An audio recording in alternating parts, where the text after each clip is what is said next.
Maybe I will start early and stream long today. I don't know. Cute moth girl. Do I know who this cute moth girl is? Whom I must draw?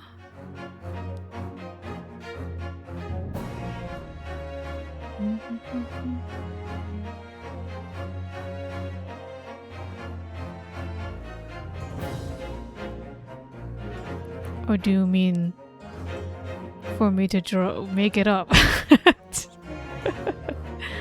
Don't you have a cute moth for— Oh! There, it's technically not a girl. actually, do moths have—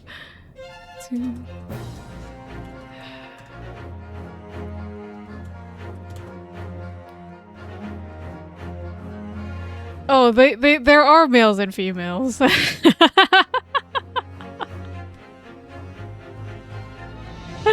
I've never felt that they were male or female. Starch? What the fuck is starch? Like potato starch?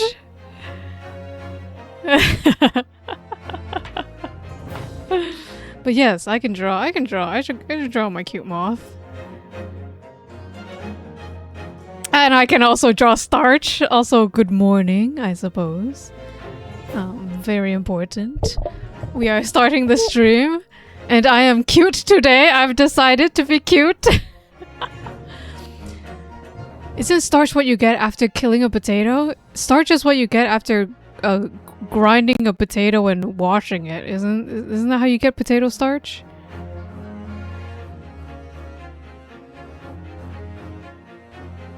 Tiny specks of potato. Potato starch is the superior starch for deep frying things, though, isn't it? As opposed to like cornstarch.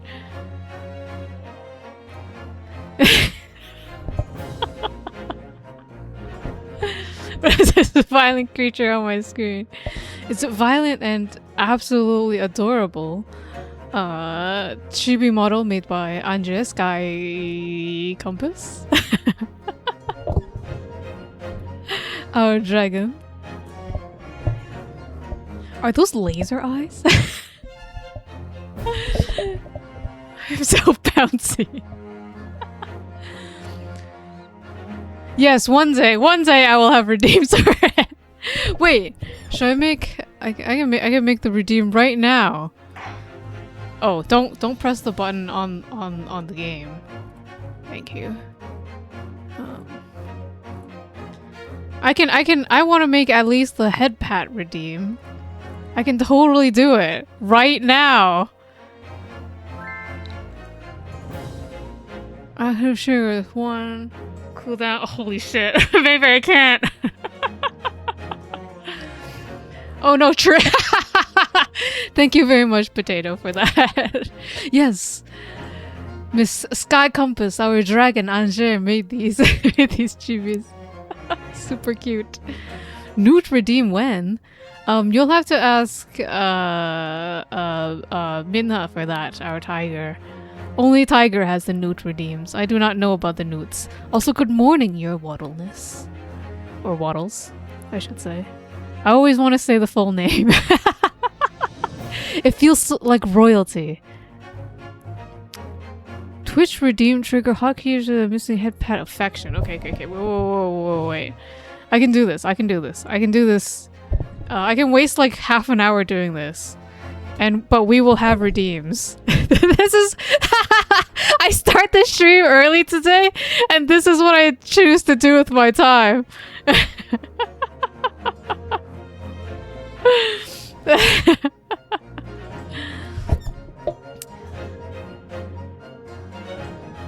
I have to do viewer rewards, I think, power up and channel points. Edit the not edit the channel points. Go back. Edit these.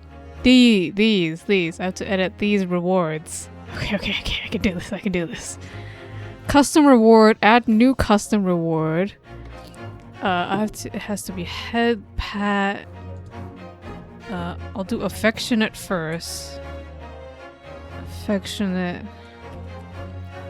Pat GB Yin's head. Amount? I don't know, like 100. The color can be, I don't know, pink. Yeah. So there's a cooldown limitations. I don't know. I need these. I need to sync these up first. So don't press anything. Create.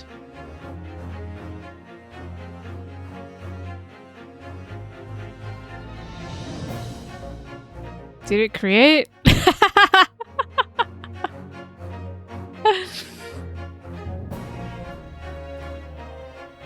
Select Twitch redeem. So head of hat. Affectionate. Select. Okay. Did that work?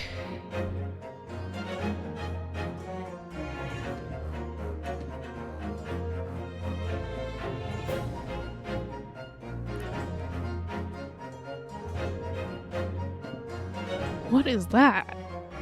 Yay!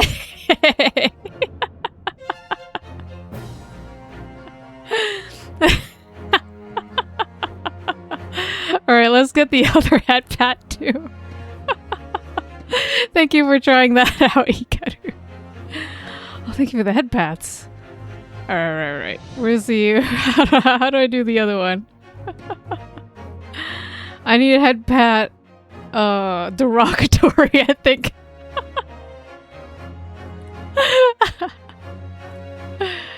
Aggressive head pat. Aggressive head pat. Twitch. Head pat derogatory. Let me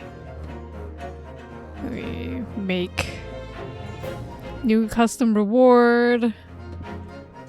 Head pat derogatory. These are very important. Pat Chibi Yin's head. Aggressively. How do I spell aggressively?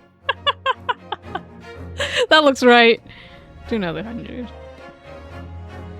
Background color. Let's make it like red. Oh no. There's no cooldowns on these. It's kind of bad.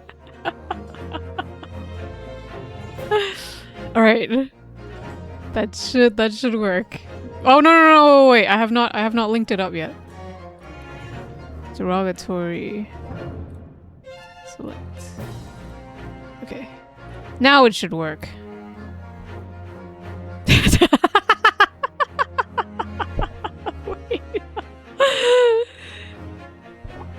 Yay! Thank you very much for the terrible head pass. The potato. Alright. One day I'll do the rest of those. But head pats are very important. So those will be there first. For now, let's continue the game. There's a very important trial we have to be doing, okay? We have to be finishing this game at some point this year, maybe. Well, I don't think I'll finish all 3 games this year. Come on, give me a break. One setup per cheap. You know what? I might be able to do that. That's a good idea, Ikaru. One setup per cheap stream. That'll be the first half hour of the stream. Oh, it only took me 10 minutes. That'll be the first bit of the stream, is just me setting one up. It takes me no time at all, and I still procrastinate. Okay, I hope that settled everyone in. You know, you got your water and whatever, and it's time to figure out this murder, or at least part of it. Last time we saw that we have proven that these two, the two thieves. Whoa! Don't go back. Oh my God! Why did it right click? These two who we were not interrogating, these two witnesses are not just witnesses, but they are professional baddies by trade, apparently. And they were there to steal shit. We haven't proven that they're stealing shit, but we have proven that they moved things around on the table and that they were definitely there and definitely not completely innocent. And we turned the tides on the guilty verdict so far, not the jury is not completely convinced that they're guilty. That's what we did. Okay. We got it. I have memory from last week. Order, please. Let us resume proceedings. Witnesses, you will now retake the stand. Oh, they're in trouble now. These professional baddies.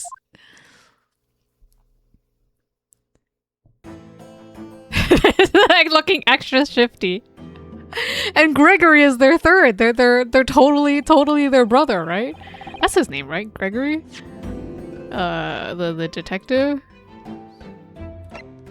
Gregson, my bad. Tobias Gregson. Close enough, Greg.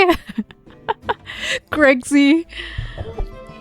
I presume you've heard the defense's counsel summation examination. Oh, yeah, Governor. I did, Gov, I did. Mr. and Mr. Sulkin. I wanted to say Mrs. Oh, cool, blimey! This is going to be hard work. Earlier in this trial, you gave the following testimony about your actions after you entered Windy Banks. I wanted to say pawnbrokery, but he just said Windy Banks. I always want to finish sentences that aren't there. Well, it was Bedlam. It was Bedlam soon as, weren't it? Bedlam soon as, weren't it? Oh God, I forgot. These guys have terrible slang. It was, Nash, it was. Didn't even have time to pull me dukes up me Lucy lockets. God, the slang. Didn't have the time to pull out my hands out of my pockets. However, that was a lie. Your brothers. You brothers. Go, blimey. On the night in the Microsoft Defender was on. Don't. Oh my God, is that why you were doing the weird lag? On the night in question, you rifled through the items on the victim's counter. We had never done nothing of the sort. How'd you figure that out? Oh. One says no, the other says yes. Oh boy.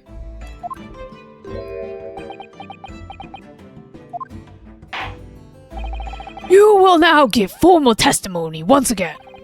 You will tell the court precisely what happened on the night in question. And this time, you will tell the truth. Each lie that passes your lips serves to increase the severity of your punishment. Oh, yeah! Prick that glass. You're terribly racist, but damn. I still like your theatrics. And that, gentlemen, may deal a crushing blow to your chances of ever seeing the light of day again. Ah. I thought worth pondering, perhaps. Sorry, a thought worth pondering. Whatever. Say no more, Gov. We hear ya. The blab will squeak was peach. I've never heard of peach. I know what it means, but what did it come from? Illegal entry, the whole truth. Alright, we did knock a few things over, but we weren't rifling for nothing. It was when we heard the gunshots, see? Made us both jump and all the stuff went flying. Lummy, it didn't have give me a fright. Didn't have give me a fright. We was thinking the shooter came out the door to get us next. We stuck everything back where we found it and scarpered straight into him in the black. Oh, straight into him in the black, as in us. We ran straight into, like, us. Okay. We couldn't have shot the pawnbroker, see? We never had the chance, did we? Okay. Okay, sure. God, I hate their speech. So, you admit to the defense's accusations. You did indeed ransack Mr. Windybank's countertop on the night in question. Not ransack, Governor, no. That's right, Nash, that's right. It's more like we tied up, we tied it up, yeah.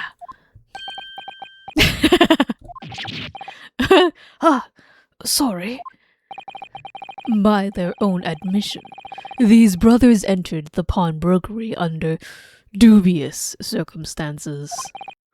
However, they panicked and fled on hearing the gunshot, having first made good their mess. The way you say it, we hardly sound like roughs at all. We don't, Nash, we don't. Can't he make us sound a bit more cutthroat? It can't just be a coincidence that these men showed up at the Windybanks that night. There's more to their testimony than meets the eye. I'm sure of it.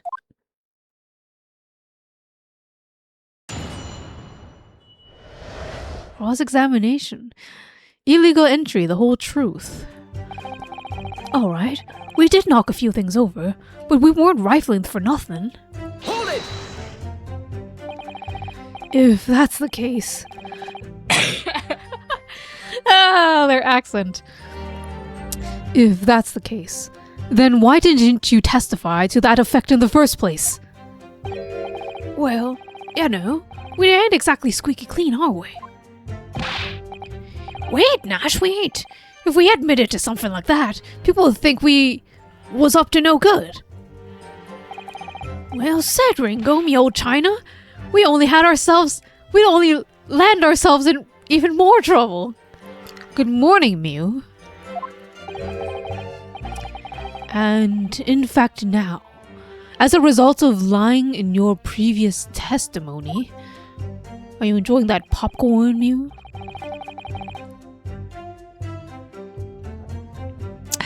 I've gone back to eating entire bags of popcorn. I am sad to say, but also... You know what? It's only one bag of popcorn. As a snack. Between meals, you know. Sometimes I have popcorn for lunch, and sometimes I have popcorn for breakfast, and sometimes I have popcorn as a tea time meal. And also sometimes popcorn as a midnight snack. Oh. A big box of popcorn from Costco is dangerous.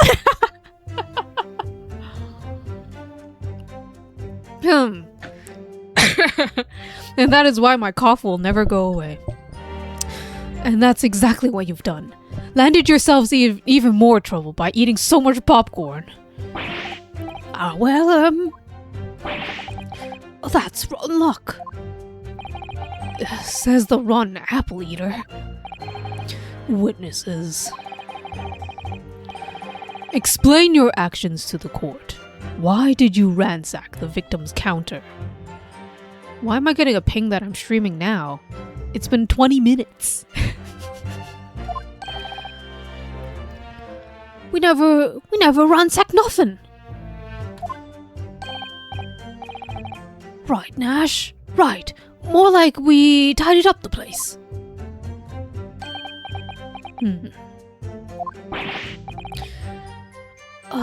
Sorry. It was when we heard the gunshots, see? Made us jumping. All that stuff went flying. Why were you there in the first place? So, what you're saying is... the sound of the gunshot shocked you so much, you knocked all those things off the counter. Well, it shocked one of us that much, yeah? This bag of nerves needs to learn to keep his shirt on. Look, it was loud, alright? Blimey, me dead granny would have woken up at that bang. Hey, big bruv here screamed like a bloomin' baby and fell over the counter. He knocked over a load of books, a candlestick, some skull, whatnot. Got tangled in some marionette. What knocked over the picture frame? What knocked over them scales on the floor? You've really mastered working quietly then. Oh, racket. Me granny would have been square back in her grave, all that clatter like that. So, in short, the gunshot took you by surprise. And then some. I mean, it was quiet as a mouse, and then all of a sudden, BAM! Oh? What's up? Why you chomping on those fish and chips? Pursue. Excuse me. Inspector Gregson, do you have something to add? Like I keep saying, I don't appreciate being lumped in with these scoundrel. No, something to add about their testimony. You seem to react just now at what Mr. Skulkin said. Did it make you think of something? It's probably nothing, of course. I wouldn't even bother to mention it. Only, well, the fact is, cases don't get solved if you ignore the little details. How about you just tell us what's on your mind? As you know, we brought these fellows in to the yard for questioning last night. And the statements they gave told a slightly different story to what they're saying now.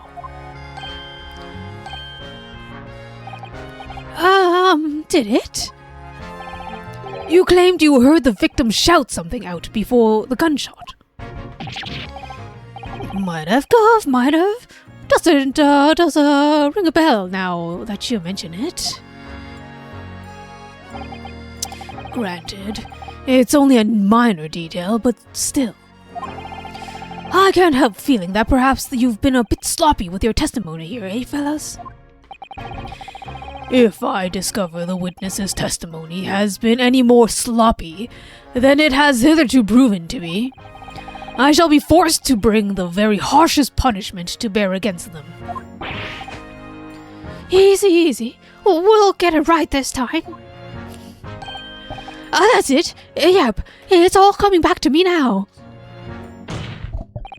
Then speak. Supplement your testimony with whatever details you have miraculously returned to your questionable minds, sir. Right you are, Guff. Just before the gunshot, we heard a voice yelling out, "Give me that gun!" Hold it! So in fact, you heard a voice. You heard the voice and the gunshot almost simultaneously. We did, Gov, we did. Although I suppose if you're being honest, we heard a kind of wavering voice before the yell and all. If you don't want to get shot, give me that gun! Bam! Oh, reenactment! A kind of thing. Career in acting tragically missed. Yeah, these two would be great actors.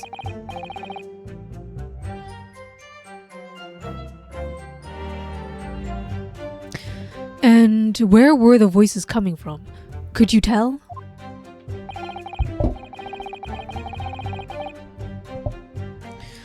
Of course we could. From the other side of that door. Behind the counter it was. From the storeroom, where the victim was found dead. And the voice you heard, it was that of the victim, Mr. Windybank.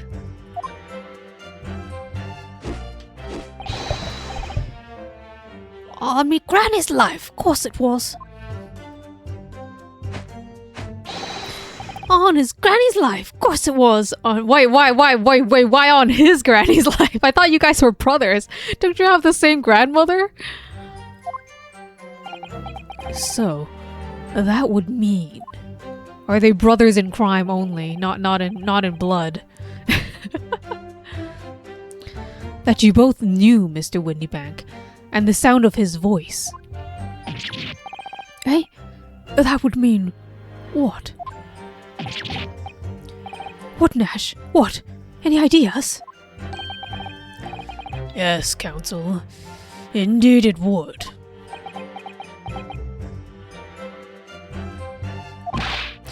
Nah. We didn't know the geezer. How am I supposed to deny that? How am I supposed to deny it when the bloke in the fancy cobbler giving us the evil eye? Fancy cobbler. If you value your lives, you will ensure that your testimony is accurate and true. On me granny's life it is. On his granny's life it must be. It's a good job his granny's dead. To summarize then, immediately after hearing the voice of the victim, you then hear a gunshot, causing you to stumble and upset the items on the counter, scattering them all over the shop floor. You make it sound like we're clumsy. Don't forget we tied it up after like good little boys. Anyways, the way I see it, the bloke would own that place was holding a gun, so he should have fired instead of yelling at the girl. Hold it! You're saying that Mr. Windybank had a gun in his hands. Oh yeah, bet that was a sight, eh? Them two waving like them guns at each other. Wait, them two waving them guns at each other?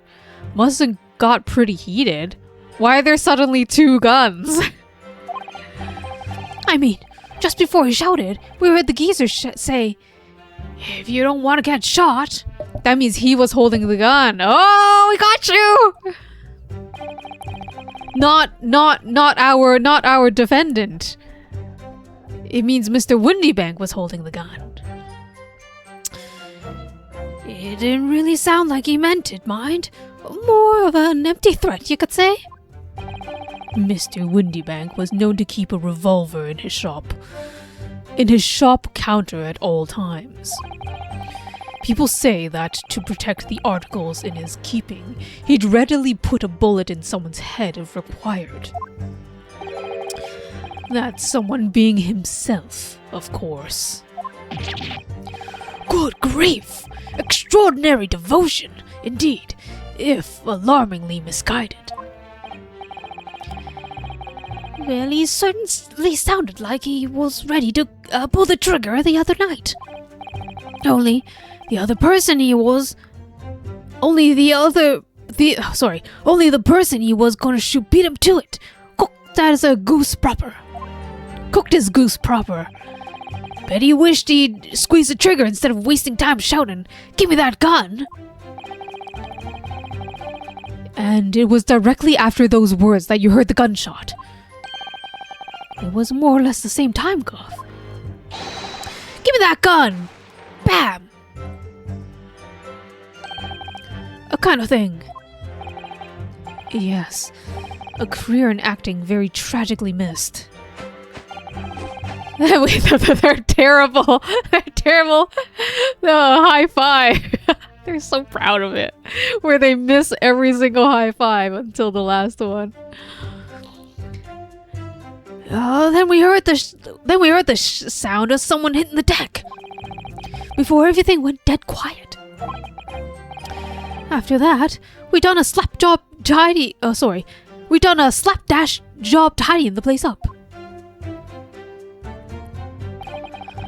Lummy, it ain't half give me a fright. We was thinking the shooter came out the door and get us next.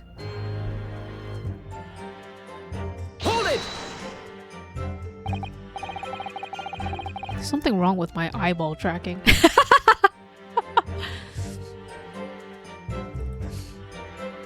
Can I fix it on the fly? Sure.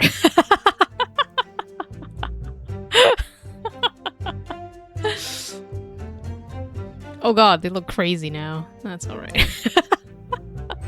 I'll never fix them properly. When you have too many things you can fiddle with in a model. That means endless fiddling.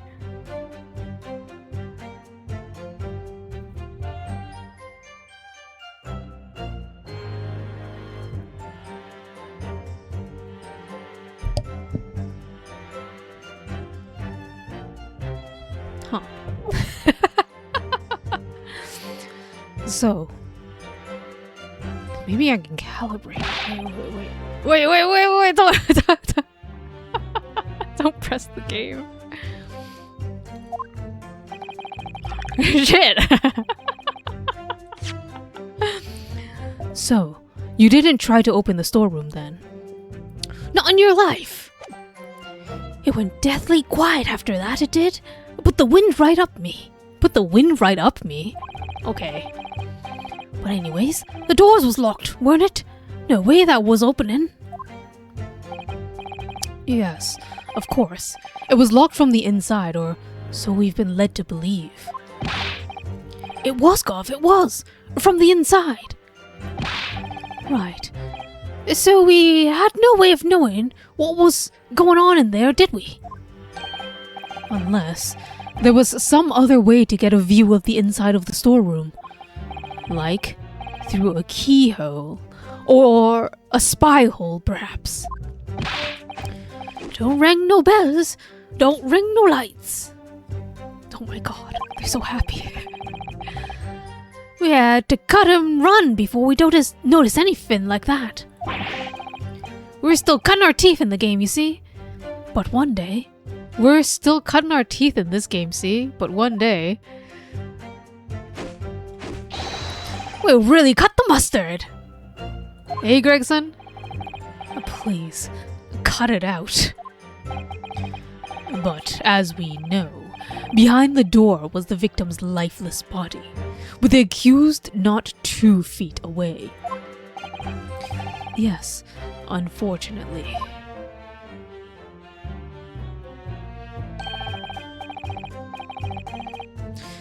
Gina was in there, unconscious, with a gun in her hand. To confirm, would it be correct to say that neither of you set foot inside the storeroom? That's right, Gov, that's right. Couldn't have, even if we wanted to.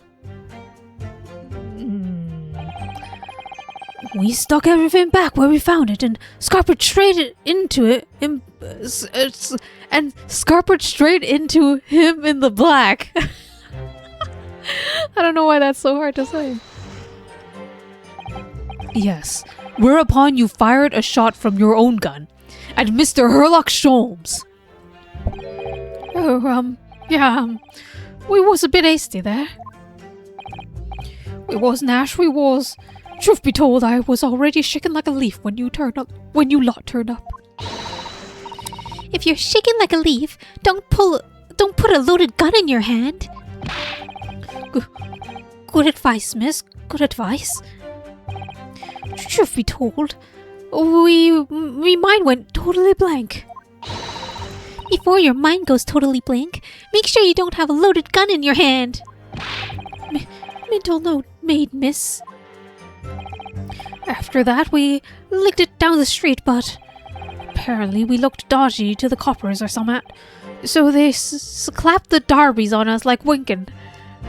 Okay. I'm not searching up this slang anymore. I'm just gonna accept it. It's just the mystery of their words is part of the game. And after you've been handcuffed, the police found this revolver in your possession, correct? Oh, well, yeah. But listen, that proves it, doesn't it, eh? We couldn't have shot the pawnbroker, see? We never had a chance, did we? Hold it! And why should we believe that? What? 'Cause it's true, ain't it? The place was totally empty when we went in. At that time, the victim was already in the storeroom, having been forced to open the door by the accused, who had a gun to his head. In other words, on the night in question, these two witnesses never even laid eyes on the proprietor of the pawnbrokery, Mr. Windybank. Correct? You got it, mister. Down to the T. So, the Skulkin brothers never actually encountered Mr. Windybank. Is that really true, I wonder?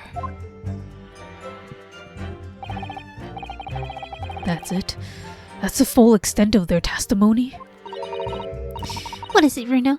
You look very fierce.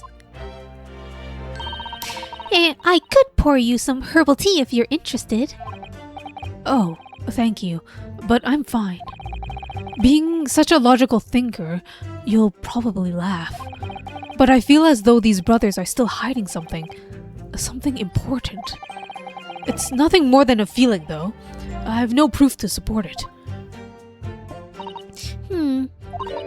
Well, feelings can be very logical at times. Sorry? People's expressions, the movement of their eyes, the words they choose. You can take all that in, and your brain will quietly analyze it and come up with a feeling like you describe. You've concluded that there's something suspicious about this testimony without knowing why. That's all. I think you should trust your instincts. Iris, thank you. Sometimes I think if she's 10 years old, I must be 5. We're all 5 when Iris is around. she's smarter than Holmes. Alright, we did knock where's the new testimony?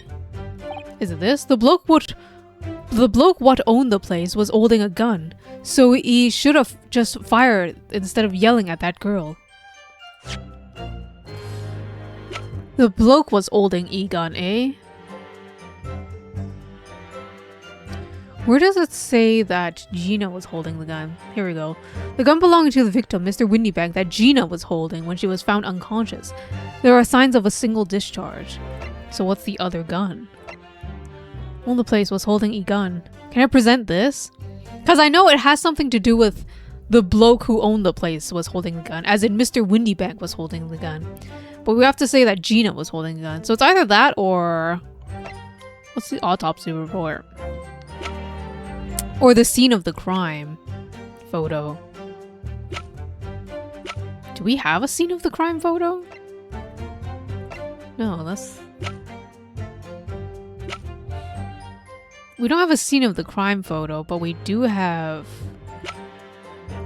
this photo, right?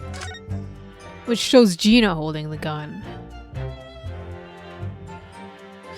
So it's either the gun or this. What does the description say? A photograph taken by the red-handed recorder showing the scene a short time place before the murder took place. So it's automatically photograph of Gina, photograph post-shooting photograph. I'm more inclined to show this photo. I think because it clearly shows Gina holding the gun.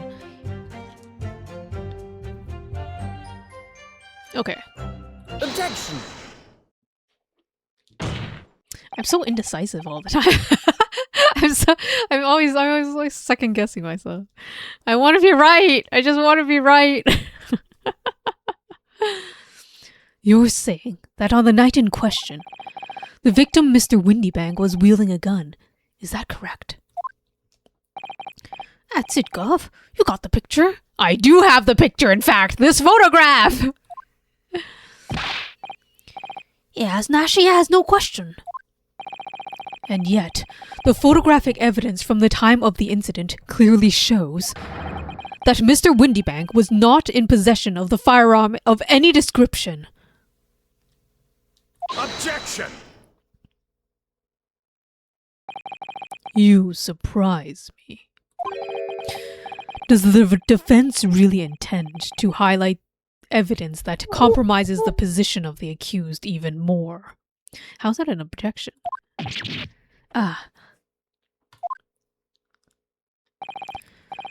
Furthermore, the defense has failed to establish the photographic print presented was taken a suitably short time prior to the victim's death. The chronology is severely lacking, counsel. Yeah, that's right. Too right, Nash, too right. The old geezer could have been about to turn the tables on the girl, eh? Hardly likely. No, I'm afraid this won't stand as conclusive evidence. Continue with the cross-examination, counsel, and heed my earlier warning, witnesses. Skulkin's never skulkin'. Shit. The bloke what owned the place was holding a gun, so he should have just fired instead of yelling at the girl. Was that an okay piece of evidence, but not the right one? I'm gonna press this again. Hold it! I think everything I've heard already. You're saying that Mr. Windybank had a gun in his hands. Did I not press this? Oh yeah. I bet that was a sight, eh? The two of them waving guns at each other. Oh yeah, no. We read this. But we just... I just don't know how to say... Like, let me look at the court record. Just like Mr. Windybank wasn't holding a gun. Do I show like this? No gun holding?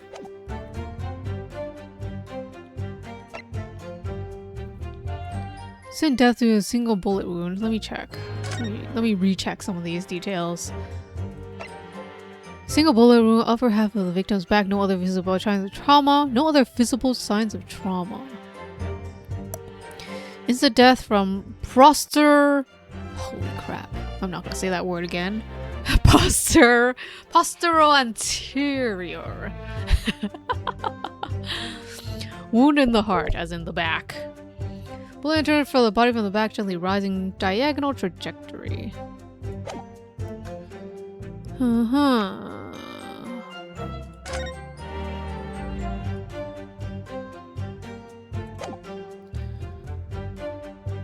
Secrets being leaked to foreign agencies. Mr. McGilded's case. Long uploaded story of the Baskerville. 3 samples of blood analyzed. Doesn't say anything. Redemption ticket. Not yet, I think. Paperwork signed by Gina put me in charge of defense. Redemption ticket. Not. I don't think we're dealing with that yet. Huh.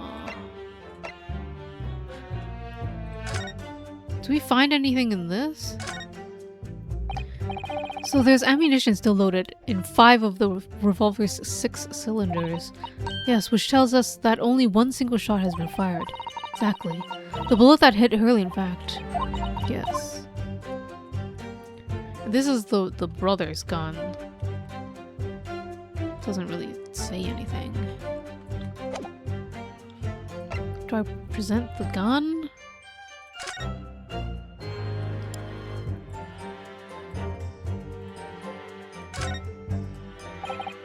Mr. Windybank's gun. The cylinder is completely empty. Mr. Windybank always used to keep this gun on hand at his shop counter.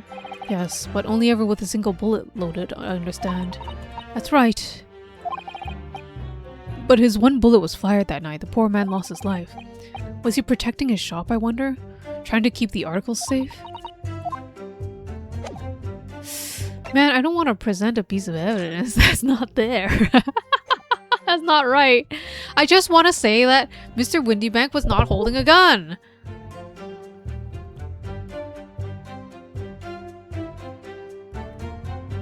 Or the way that they're saying it means that there was 2 guns at the scene of the crime, and there wasn't.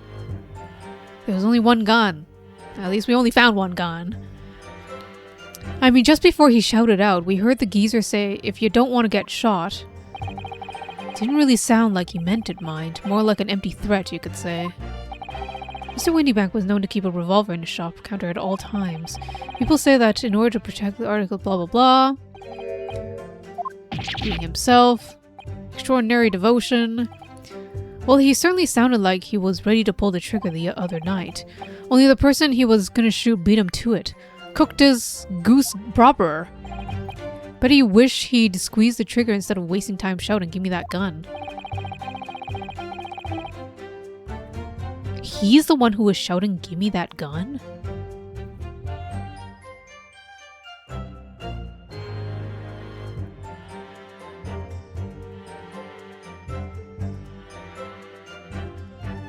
Huh? And it was directly after those words that you heard the gunshot? It was more or less the same time, Gov. Give me that gun! Bam! Kind of thing. Yes, a career in acting, very tragically missed. And we heard the sound of something hitting the deck. Before everything went dead. After that, we done a slapdash job tidying the place. Lummy, it didn't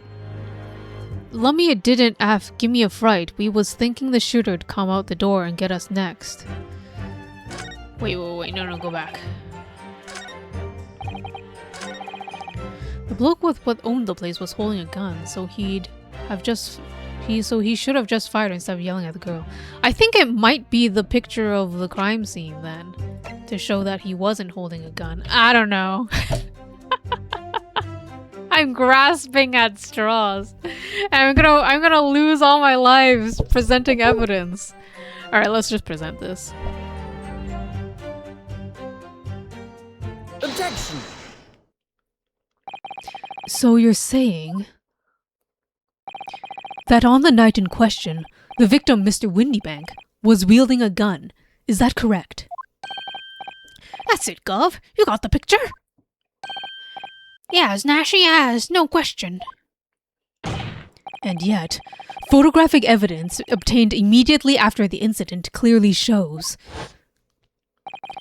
that Mr. Windybank was not wow, he's big! Is this the biggest we've ever seen Ryunosuke on screen? That Mr. Windybank was not holding a firearm of any description. Ryunosuke jump scare. Hey, you what? Gordon Bennett! That ain't right! Objection! There can be no question that the victim's revolver was used in the incident.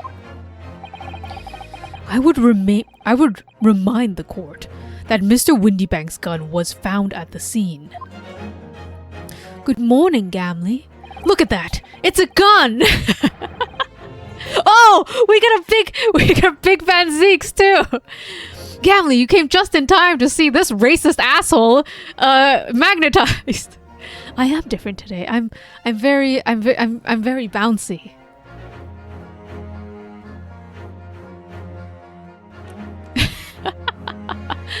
This adorable little cheap model made by our dragon, Anje, also known as Sky Compass.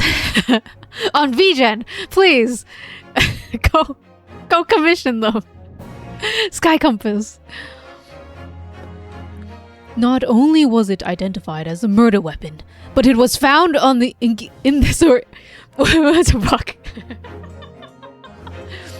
but it was found in the accused hand.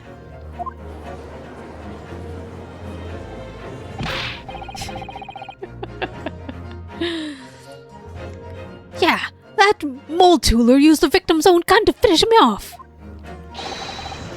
Give me that gun. Bam!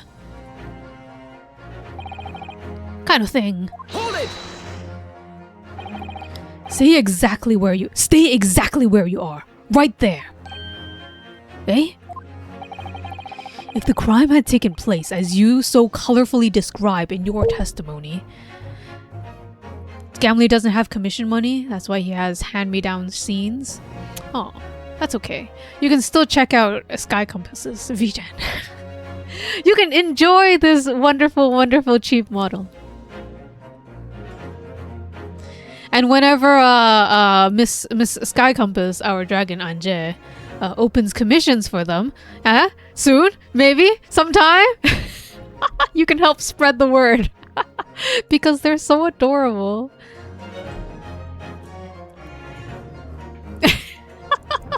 So bouncy. Okay. The crime was always a model distraction. If the crime had taken place as you so colorfully described in your testimony, it would give rise to an undeniable and significant inconsistency in the final moments you just acted out. Yeah, she'll in better places than I have. Ikaru, you've done a great job shilling, Anje. And a lot of the examples are your commissions, so it is adorable and you love cheap stuff. I have 2 out of 3 of the chibi Planeswalker set for Magic. I'm missing the con exclusive set. Oh.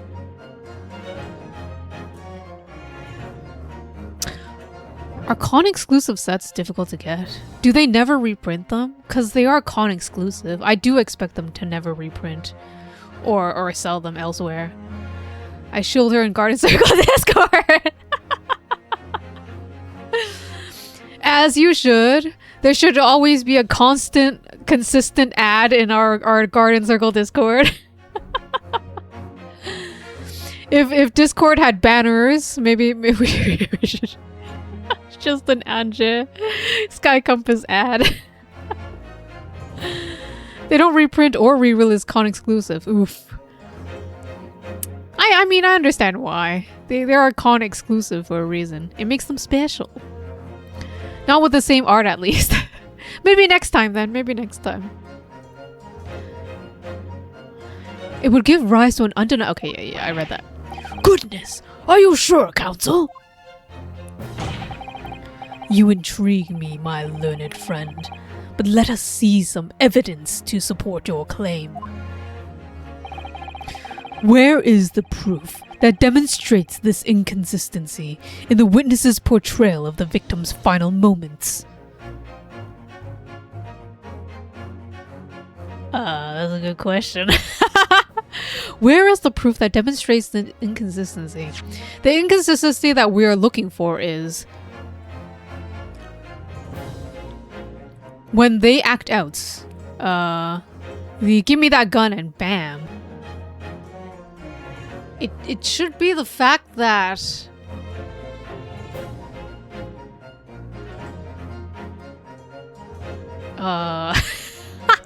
shit. They did reprint a few secret layer cards in the regular sets though, with different art and names. But it's not the same. You're gonna have to be one of those hardcore card hunters going to TCG events. I don't know.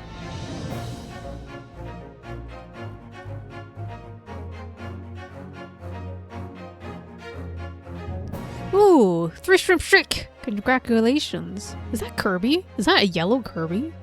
It's very bouncy. That mole tooler used the victim's own gun to finish him off. Give me that gun, bam. Oh, from the front! Ah, okay, I understand. The way that they're acting it out, the victim, Mr. Windybank, is facing Gina. Okay. Where's the autopsy report? He was shot from the back. He was shot from behind. Autopsy report. A single my brain cells, they've rubbed together and they're working hard. Yellow Kirby from a streamer named Kiwi. That's adorable. Do they play as a yellow Kirby in like Smash or something? Or do they just love Kirby and they love yellow? Yeah. There we go. Present. That has to be it. According to their testimony, the witnesses claim to have heard a shout of, "Give me that gun," followed by the gunshot. Indeed, with the two events happening almost simultaneously, or so we've been led to believe. Yes, that's right. Now, if that testimony is true, it would mean that at the moment of death, the victim and his attacker would have been facing each other. I think they just love Kirby. I mostly see them playing Fire Emblem stuff. They were playing Metaphor when you first found them. Oh, they just love Kirby. Maybe it's like a past thing. Specifically, yellow Kirby. Anyways, that's a super bouncy emote. Very cute. Oh, I'm sad that it's not bouncy on stream. Wait. My stream is frozen. That's why. Yeah, it's bouncy on stream too.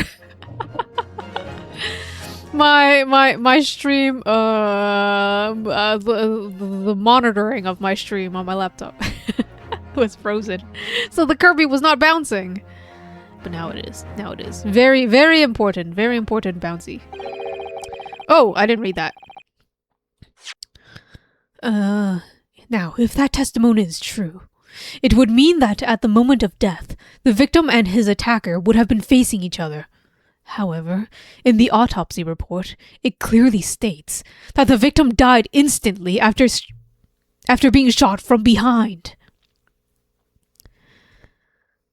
For a second, that was almost great last words. What is?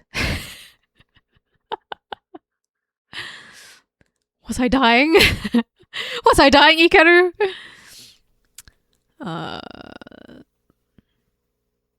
They have to play an Atlas game? Oh, I love Atlas games.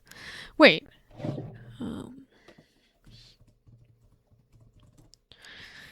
I want to one day go back and play Odin Sphere. I have it. I have it digitally on the PS3, like Play Store. But if I have to plug in the console and set everything up, I just don't play. But I want to play Odin Sphere. It'd be nice if I was able to play it on stream, but I don't want to figure out how to stream with the PS3. I want to figure out. He said, wait, as the stream started to die. That's funny.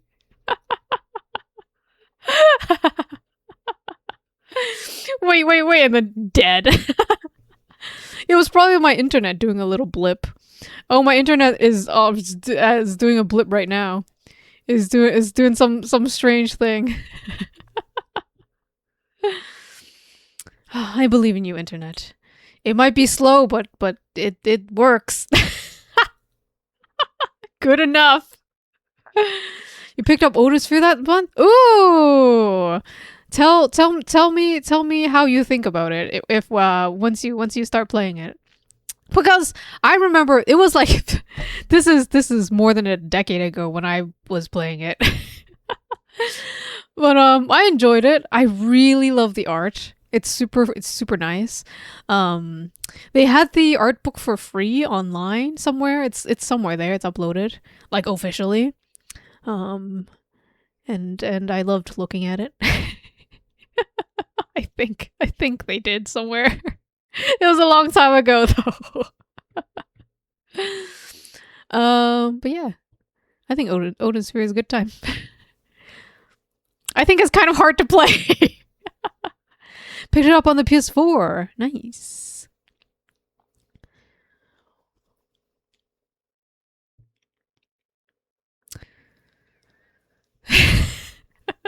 Okay, I think my internet's back. Back and smooth. The victim died instantly after being shot from behind. Ah. So, as I stated before, there is an undeniable inconsistency in your testimony, Mr. Skulkin. Yeah, Skulkin, I said that right. Nah! Gah!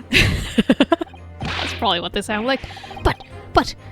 But it's in God's honest truth. It is, Nash, it is.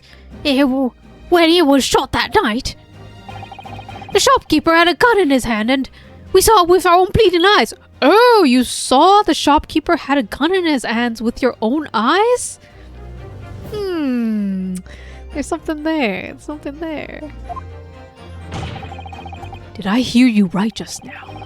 You said you actually saw Mr. Windybank holding a gun. Something like that might have slipped out. You got it from GameStop, funnily enough. Wait, they have it on GameStop for PS4? Huh?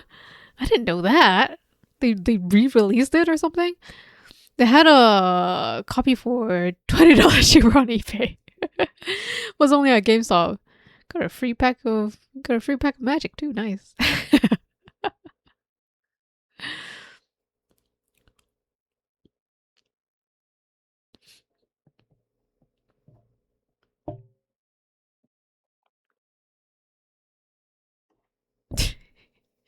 But Odin Sphere caught your eye. I'm glad. One day I will finish it. Maybe if I ever figure out how to stream the PS3 on the PC. It seems complicated. I don't know. I'm kind of intimidated when it's anything console gaming on the and then the OBS and then something. Ladies and gentlemen, you have all just heard the admission by these two witnesses. Oh my god, it's a retro game. I can't believe it's a retro game.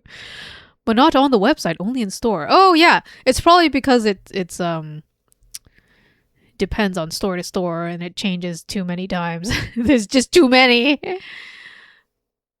Too many games to list and they go, I don't know. Oh, eyeball going funny.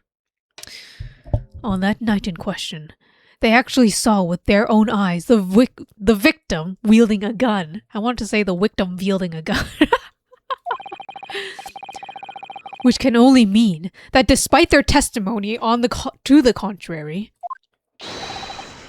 just get a completely legal emulated version. I want to do that even less. That seems even more complicated. Actually, did they ever release a PC version of Odin Sphere?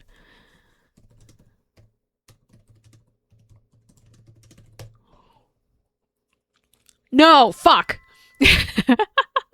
Well, one day I'll figure it out, maybe. Oh, you're an adorable Mew?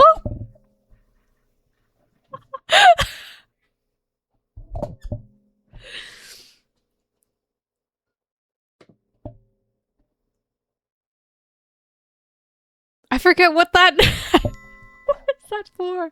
Oh, there you go. A brief subscription. Thank you for being a nug for 14 months. That was the that's the one of the dove nugs for the wedding. I only caught the second one. I couldn't quite catch the first one. For being an adorable nug. Thank you very much, Mew. For subscribing with Prime.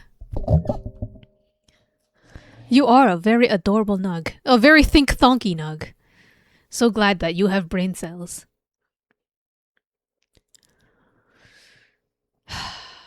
PS1 games too. Damn. I haven't thought about the PS1 in a while. I remember playing the shit out of Crash Bandicoot. Except I only played... I replayed over and over and over again one level. Because I was too scared to go further. I was too scared to fight the boss.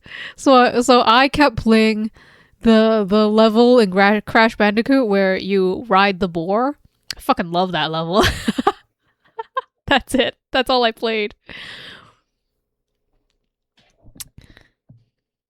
I don't really like the remake of it because they made him too fuzzy. He's weird and too fuzzy. I like him having less polygons.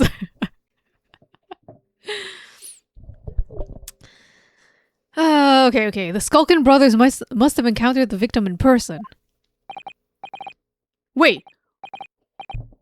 Where's my sound? There it is. My headphone's gone weird.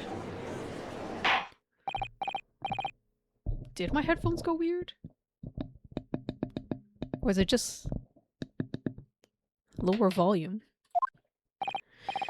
Witnesses, explain yourselves at once. Well, thing is, it weren't supposed to, It would seem that my previous warning fell on deaf ears. Ooh, what did you warn them of? Did you... Isn't this, well,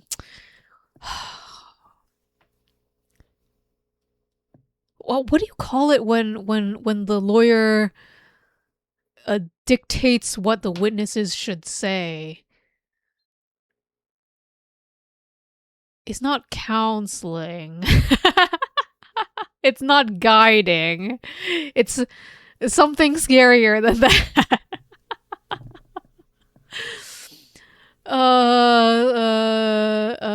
Whatever. I made it quite clear that false witness would be the death of you.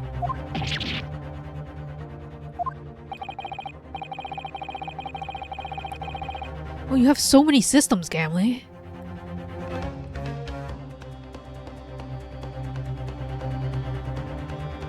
I unfortunately had to give mine away. I only have like a PS3 left, I think. Or 4? No, 3. I don't know.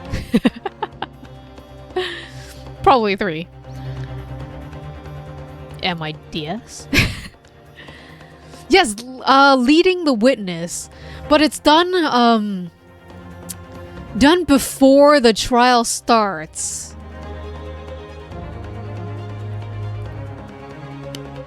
Coaching! Something like... Yeah, something like coaching. Basically, I mean, I see what Van Zieks has been doing. I mean, he's been doing it... whatever. This fictional trial, holy crap. Fictional system of law. Van Zieks has been basically coaching the witnesses to say exactly what he needs them to say in order to win the trials. I think that's what's happening. Like, not behind everyone's backs, but at least in a probably not ethical way, probably. We would not consider it ethical nowadays in our real world law of systems of law. But in fictional Victorian 1890s law. Totally cool. Thought he was just telling them not lie during their testimony again. Yes, he did say that, and he did threaten that, and he did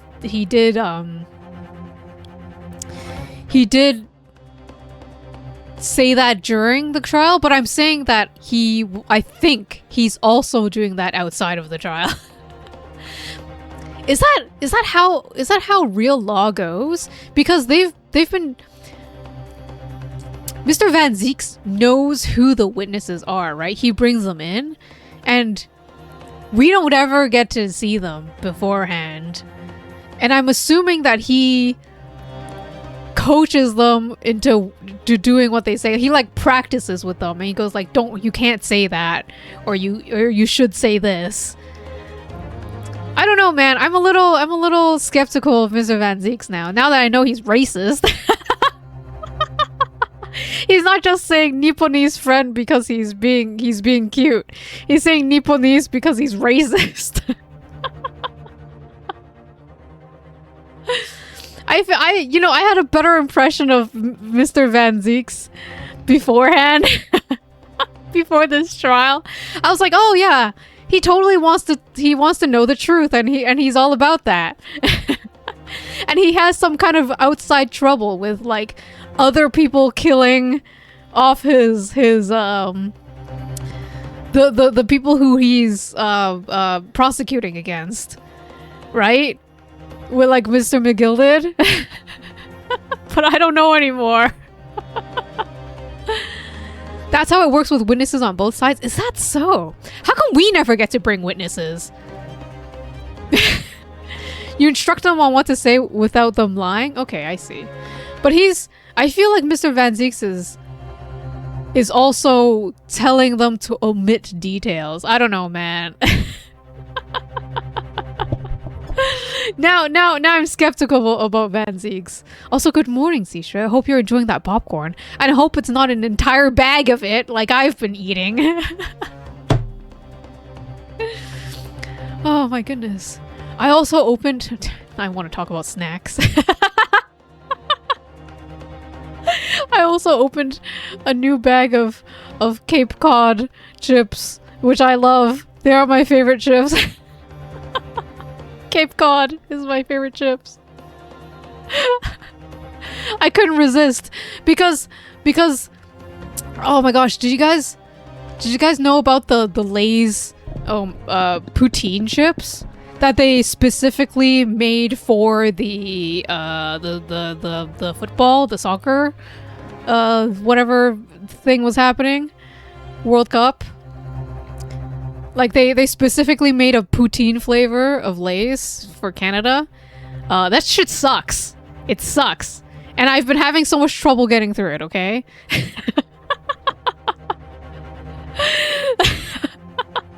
And it's such a huge bag. I've been trying to I put like barbecue spices over it, and that makes it tolerable, but it makes it super salty, unfortunately. I have also put furikake on it, which makes it okay, but it also makes it too salty. I couldn't stand it anymore today, so I opened my Cape Cod chips. Please sponsor me. I love your chips. This is the sponsors that I want are Cape Cod chips and Ricola cough drops. That's it. And maybe my Brita water filter. Oh, maybe an electric kettle. That'd be great. Perfect. The prosecution's witnesses told what to say and omit details unless directly asked by the defense. Okay, fine. Fine, be that way. I guess that's all part of the game. But I feel like the witnesses that have been told to omit the details in this game have also been lying about the details, okay? I don't know if the thing is, before I didn't know if and still now I guess we don't know if Mr. Van Zieks is telling them to just like lie about it, like never say it or I'll fucking kill you. coercion. Or if he's saying like omit those details, and then they're interpreting it as Mr. Van Zieks is gonna kill me, so I better omit these details and not say anything. And then Mr. Van Zieks is also surprised, like, what the fuck are these details you didn't tell me about? I wonder which of the two. I'm still skeptical about Mr. Van Zieks. You know what? The reason why I want to be on his side, I want him to be on my side, is because he looks good. That's it. If prosecutor, why hot? That's it.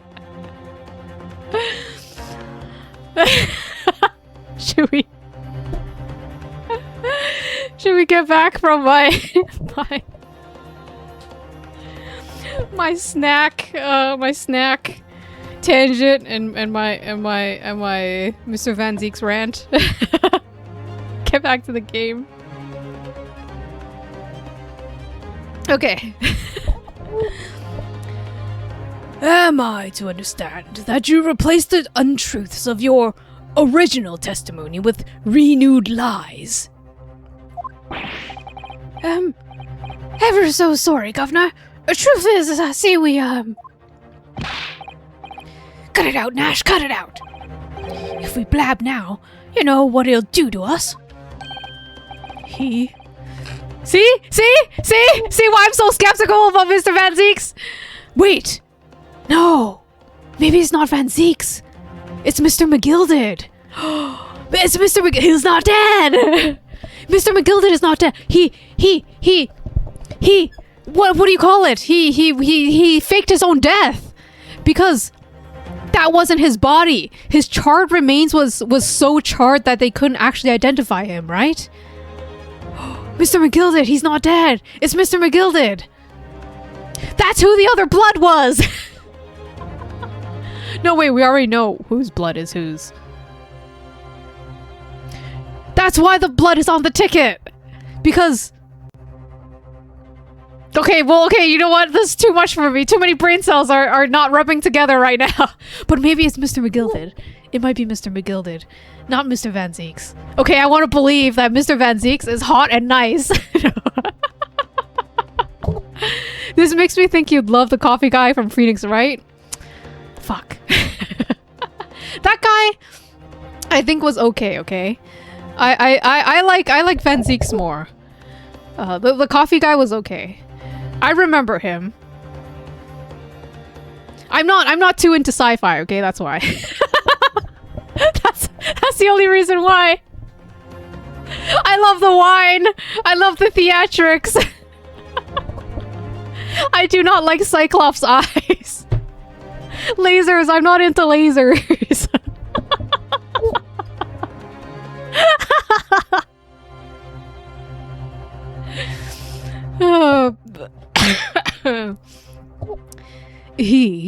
Who are they talking about?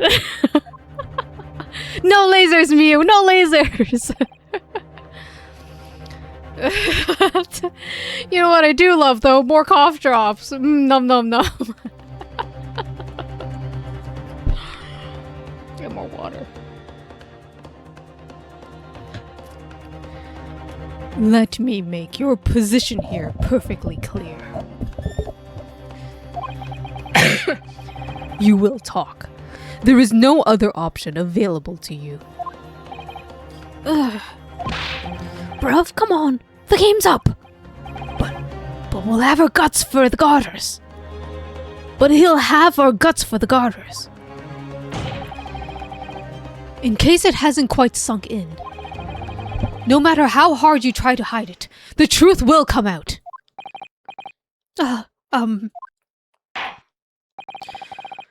On the night in question, it is now apparent that you brothers met face to face with the victim.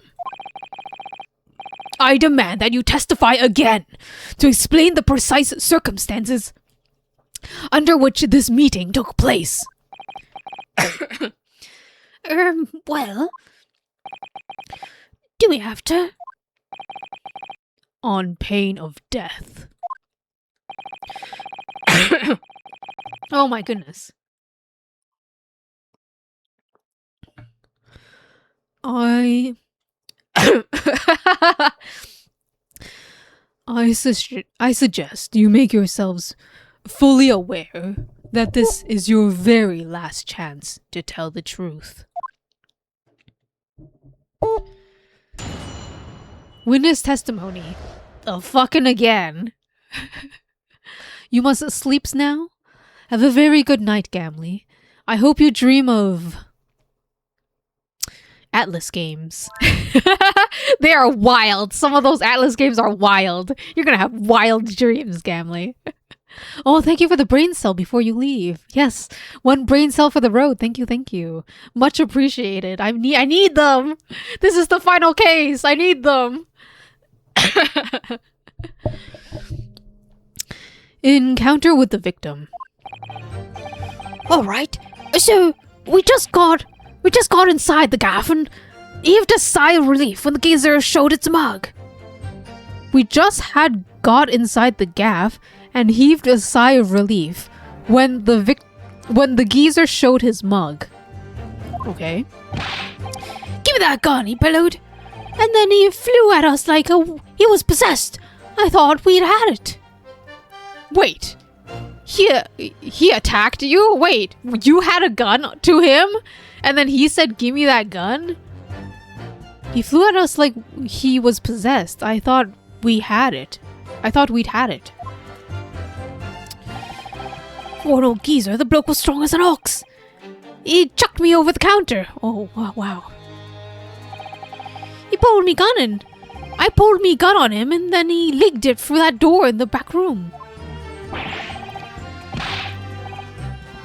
We had never had nothing to do with killing him. That's, oh shit. That's what would, I didn't read it.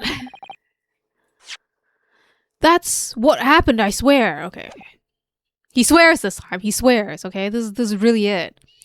So, you're now telling us that moments before the victim was killed in the storeroom, you in fact encountered him in the main part of the shop.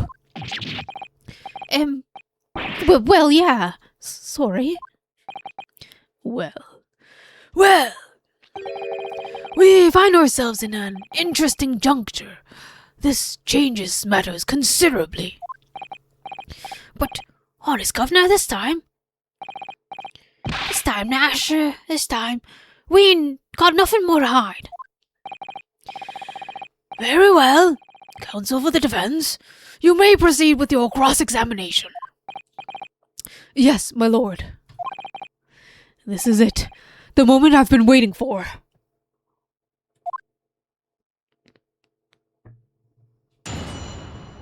Cross-examination. Encounter with the victim. Alright.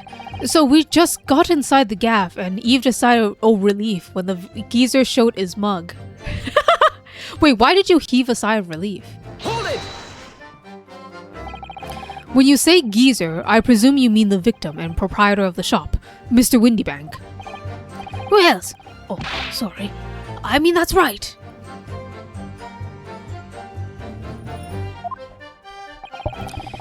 We was keeping a close eye on the entrance to the gaff, obviously. But we never thought no one was gonna come out of the back rooms like that. The back room being the pawnbrokery storeroom. Yeah, that must be where where he popped up from. Only place he could have been. So, it would seem the victim was already in the storeroom when these brothers entered the premises.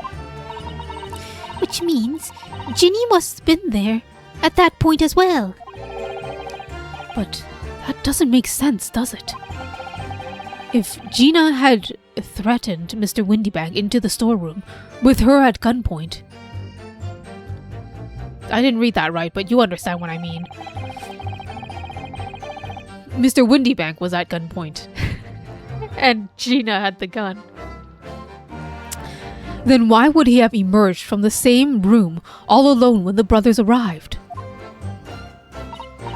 Oh, I don't know. Was Gina knocked out with the gun? So, what I'm thinking is Gina comes in, picks up the gun, threatens Mr. Windybank to go into, like, open the storeroom or whatever. I want to check some shit.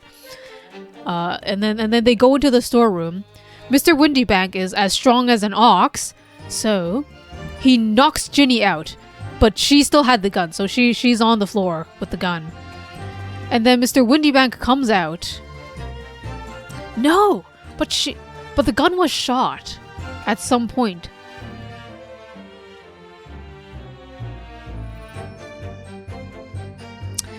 But as I'll continue with the theory so far.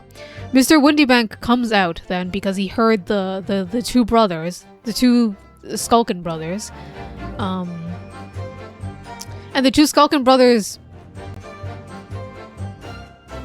panic because Mr. Windybank was coming at him. They were like, and Mr. Windybank was like, "Give me the gun."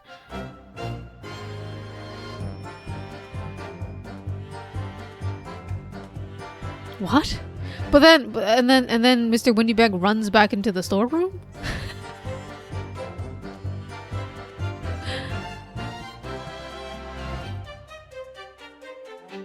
Oh, this is not making sense so far because the gun in Gina's hand was shot.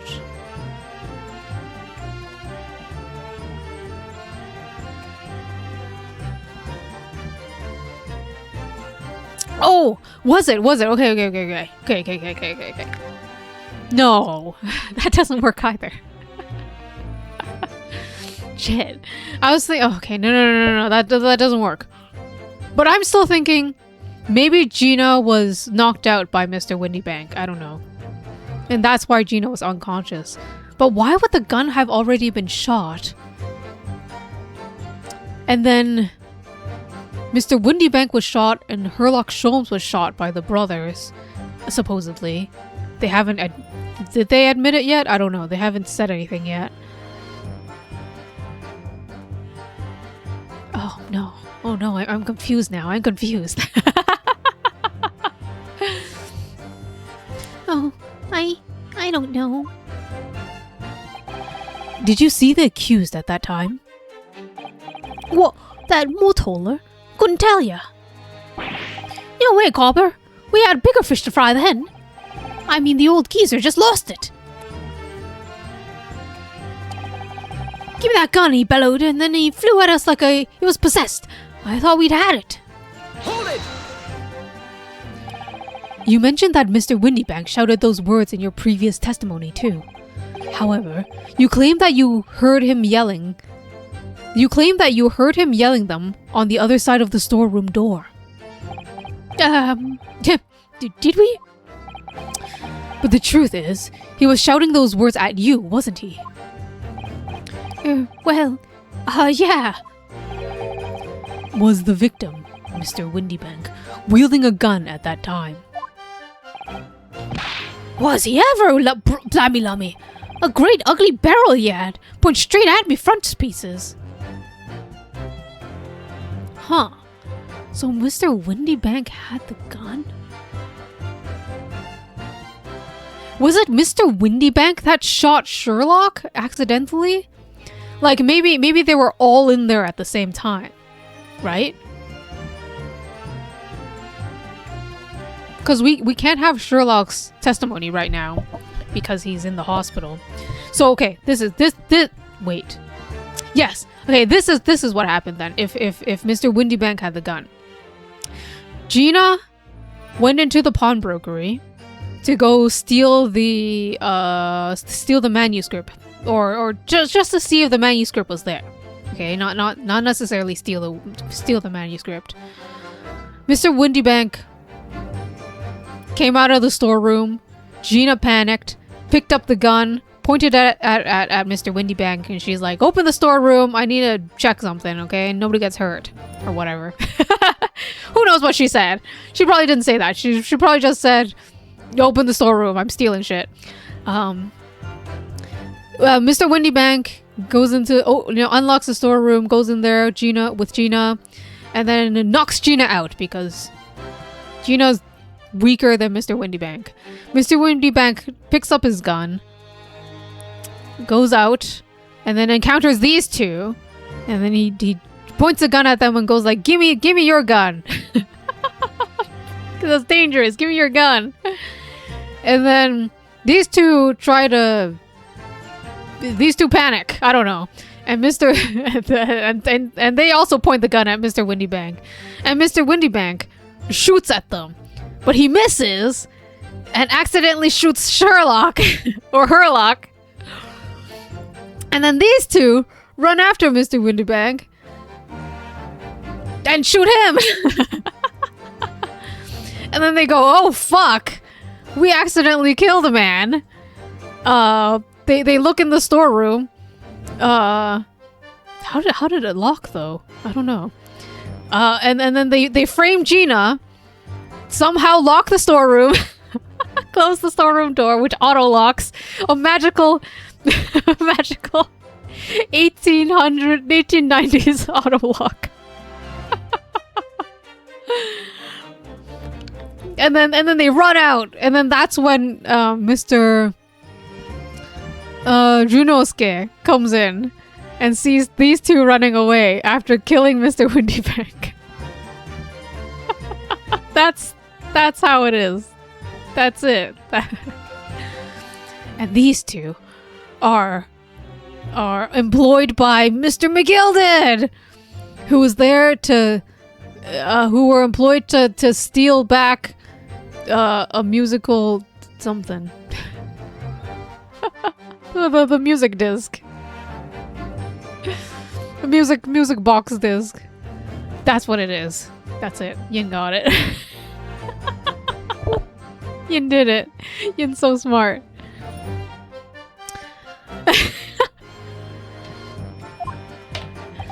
So, what you're saying is, you definitely saw Mr. Windybank with a gun at that time. Is that right? It is, Gov, it is. Spot on. Then all of a sudden, he came at us, he did. It was Bedlam. I don't know whose was going for whose. You were all clearly going for each other. Like Nash said, we thought we had it. I mean...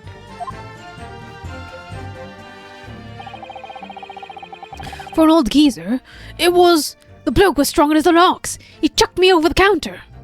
Hold it! Yes. I noted that you mentioned the counter on your previous testimony, too. Well, yeah, of course we did. He knocked over the load of books, a candlestick, some skull, whatnot.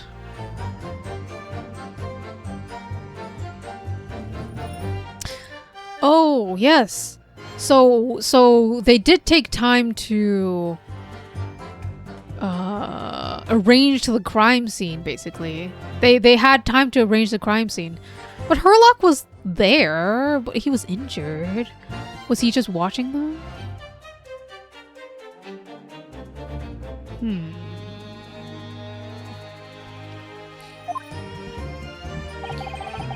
That got tangled in some marionette, what knocked over a picture frame, what knocked their scales on the floor.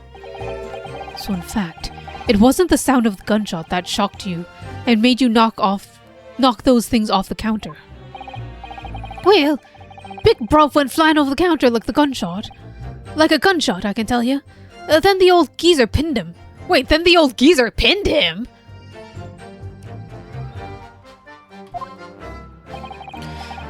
He did, Hanish. He did.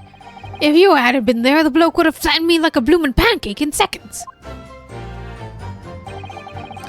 At that time in question, the alarm was raised at the local police station via a secret cable from the pawnbrokery. There was a button under the counter used to activate it, which was presumably pressed by the victim. That's right. When the brothers fled the scene and back onto the street, they ran straight into the arriving police, didn't they? Poor Mr. Windybank. He did everything he could to protect his shop. I pulled me gun on him and then he licked it through that door in the back room. Hold it! Were you intending to shoot Mr. Windybank? No, never. I was, you know, looking out for me bruv, weren't I? It was being flattened, don't forget. By a man whose shop was being burgled, yes. And then, the man fled into the storeroom when you pointed your gun at him. Is that it? Yeah, that's it. He shoved me away and ran through that door and shut himself in. There's something about that last remark. Something that doesn't quite ring true. I wonder why Mr. Windybank ran away into the storeroom. What? Well, according to what everyone is saying, Ginny was in there waiting for him, with a gun. Yes, that's right. Gina allegedly used Mr. Windybank's gun to threaten him and forced him to open the storeroom. In which case, how did the gun end up in Mr. Windybank's hands again? I have no idea, but that is strange, isn't it? This little inconsistency could be significant. I should make a mental note of it. Look, point is, me and my brother here. That's right, Nash, that's right. Me and my brother here. We never had nothing to do with killing him. That's all what happened, I swear. Hold it! You say that you had nothing to do with it? Nothing at all. Nothing, Gov, nothing. The old geezer went and shot himself back in the back room, didn't he? Locked it was from the inside. We knows it was. We tried to open it. But it's a decent door, that one. Good and strong. Wouldn't budge an inch. So, in the end, the situation remains unchanged. Inside the storeroom with the pawnbroker, there was only one other person. The sole person who could possibly have shot the victim, the accused, Miss Gina Lestrade. It would indeed appear so. What say you to that, counsel? I don't know. Was there anyone else apart from Gina who could have possibly shot Mr. Windybank? There could have been. I can't say no. This is a video game where Gina Lestrade has to be innocent. Mr. and Mr. Skulkin. Hey, what? What's that look for? From the moment you admitted that you encountered the victim face to face that night, the course of the trial changed completely. It did it? What's your point, my learned friend? The question we must answer is who could have shot Mr. Windybank. And it is the belief of the defense that the defendant is the only possible answer at all.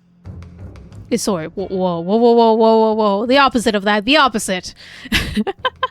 And it is the belief of the defense that the defendant is not the only possible answer at all.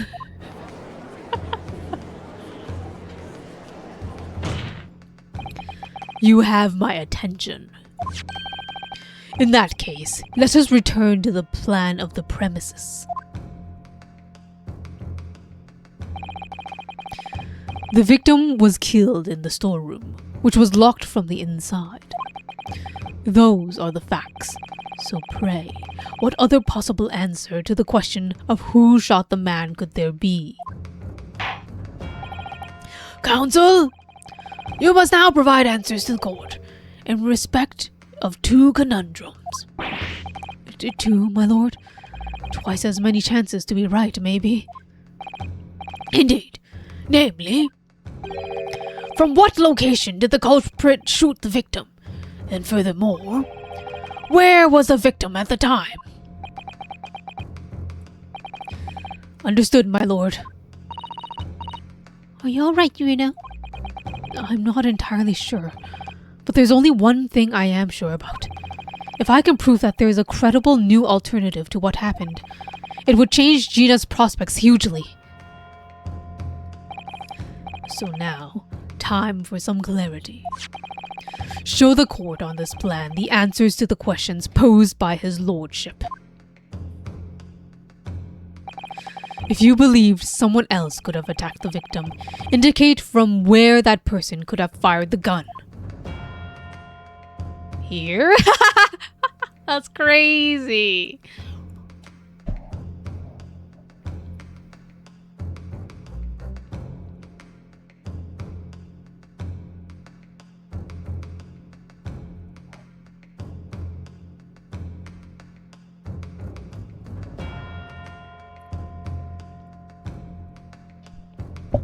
Okay, sorry. I won't be silent. I'll tell you what I'm thinking. So, maybe here is what I'm thinking. It's either here or like here, you know. And I'm thinking it's the shorter brother that shot, actually. Because the shot was from lower down with a trajectory upwards, right? So it has to be the shorter brother. But their testimony has been saying that their testimony is saying that it was the shorter brother that was thrown over the counter, is what I'm thinking. Okay, this is what I'm thinking. Gina's here, knocked out. Windy Bank took the gun, came out, right?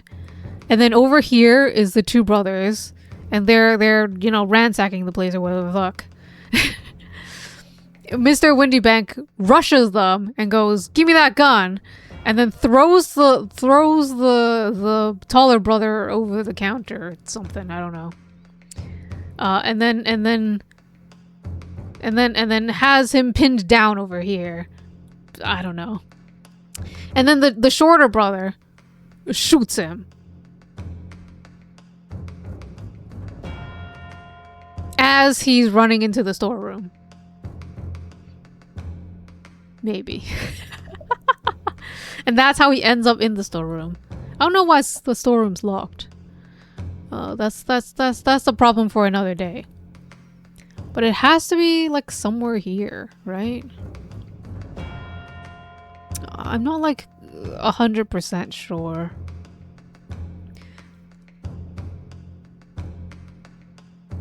But that's what I'm thinking. Throws over the counter is what they say. I don't know about the whole pinning his brother to the ground thing. Or pinning his brother, at least. Maybe he's pinning his brother to the counter. You know, it doesn't have to be on the ground. They didn't say it on the ground, did they? I don't know. No brain cells to remember that. But something like that. If you believe someone else could have killed the victim, indicate from where the person could have fired the gun. Take that! Here. The defense believed that the culprit could have shot the victim from this location here. Fuck.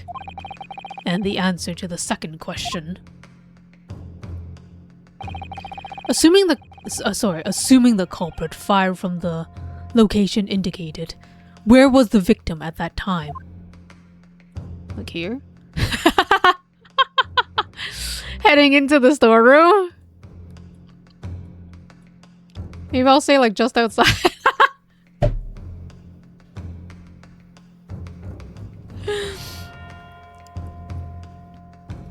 Maybe I'll say just inside. Just inside the storeroom right here. He shot him as he was running into the storeroom. That's my theory. Did I get it? The culprit shot the victim from outside the storeroom. Continue. Mr. Windybank died instantly from a bullet wound in his back. Looking at the stained blood of the storeroom, it doesn't appear that the body was moved after death, which tells us that he was most certainly shot while he was in the storeroom. However, the crucial point is where the shooter was when that fatal bullet... Where was the shooter when the fatal bullet was fired? So you're adamant that the shot was fired from outside the storeroom? Well, according to the Skulkin brothers' earlier testimony, I pulled my gun on him and then I licked it through that door in the back room.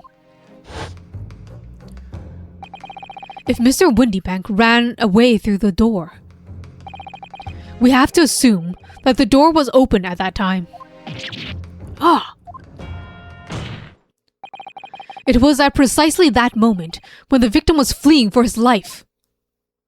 Woo! It wasn't a round. Wait. It wasn't a twirl around, but it was dramatic. And that these brothers had the perfect opportunity to shoot the man in the back once he was inside the storeroom. yeah, gah! What?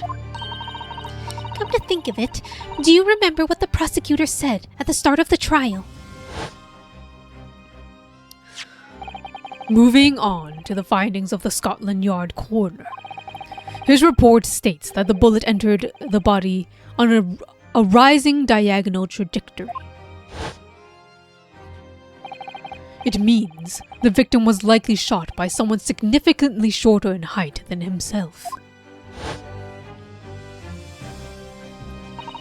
Poor man, shot while he was running as fast as he could to safety. Ah, of course. He would have been leaning forward as he was running away.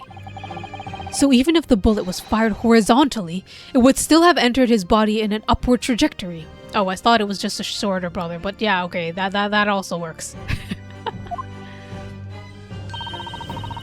So the culprit isn't necessarily someone who's shorter than Mr. Windybank. Objection! I'm sure my learned friend can't have forgotten that the storeroom door was found closed and locked from the inside. You claim the victim was shot as he fled into the room. Do you also claim his corpse was dexterous enough to turn the key in the lock? But, what if someone else locked the door? Yes, there was someone else who...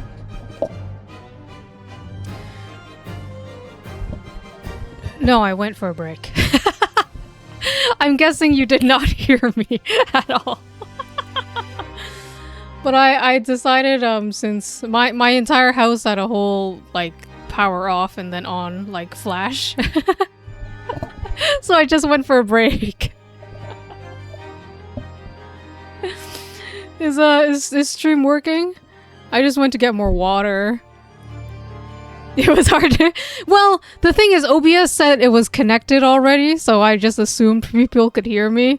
But I guess I should have waited like a minute. Whatever. Oh my gosh, it split it up into two streams. Oh god, I don't like that. I had to connect them back together. Okay. I am back though. And the stream is back on. And I've gotten another alert that my stream is on.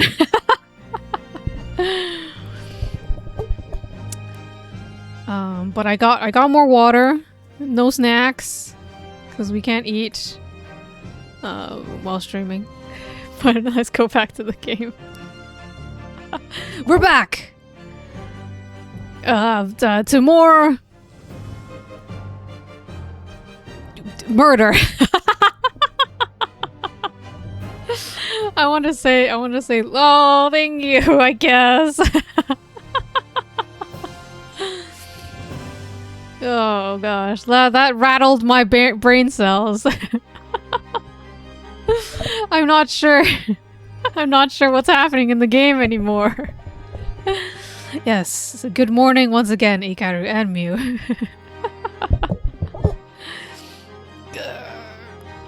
Big stretch for that. We begin again. I don't know when I cut out though. Did you guys get this? I solved the thing. I don't know when I cut out. So, we're saying that one of the brothers shot from outside the storeroom, and the victim was still inside the storeroom, and Mr. Van Zieks was just like, the door was locked. Are you saying the dead body locked the door? And then we're now saying, but somebody else locked the door. And the judge is now saying, who locked the door? I'm assuming. Okay, that's my short summary. I'm so good at storytelling. As in, I'm terrible at storytelling, I know. I leave out too many details that I just assume you guys can brain read. My brain cells are falling all over the floor. Just pick them up and read one of them. The defense's assertion is that the victim was shot from outside the storeroom. In which case, who shut and locked the storeroom door from the inside? Who shut and locked the storeroom door from the inside? Gina! Miss Susato did! Shrinking Chunky. No Chunky! I can't fix that.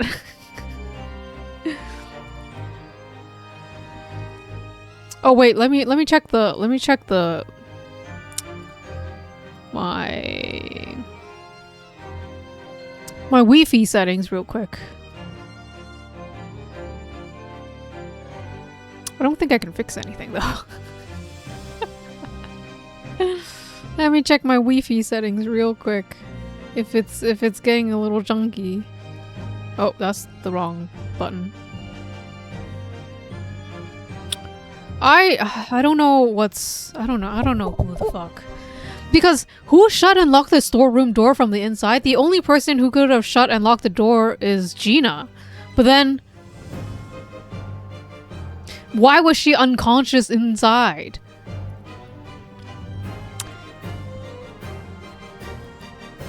And she was also holding the gun. So I'm assuming she, like, after Mr. Windybank died inside there, maybe Gina got scared, right?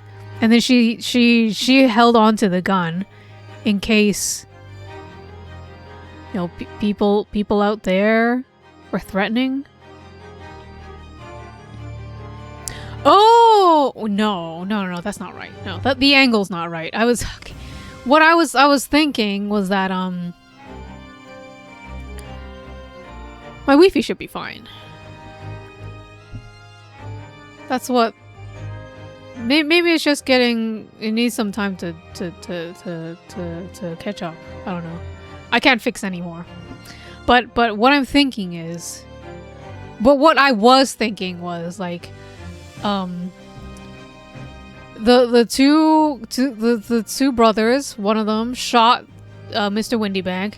Mr. Windybank died in the storeroom. Gina closed and locked the door from the inside to protect herself, right? And the Windybank's dead body. Took the gun from Windybank's dead body, like really scared, and then he heard people outside, and then she shot through the door. But then there was no bullet through the door, and if it was Herlock was shot, the angle wouldn't be right to shoot through the door at Sherlock and into the calendar, which is what the trajectory of the other shot was. How was...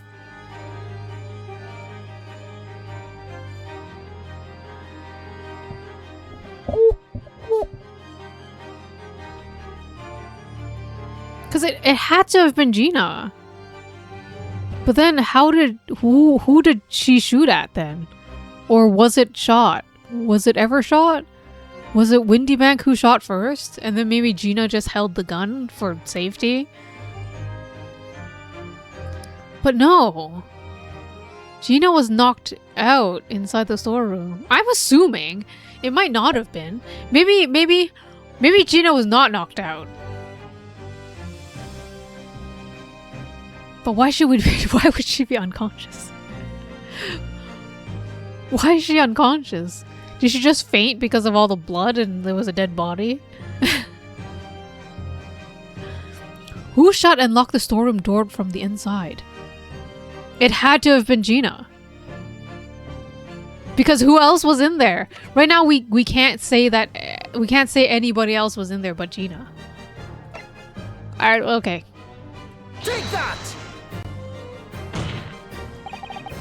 I don't know who's going on.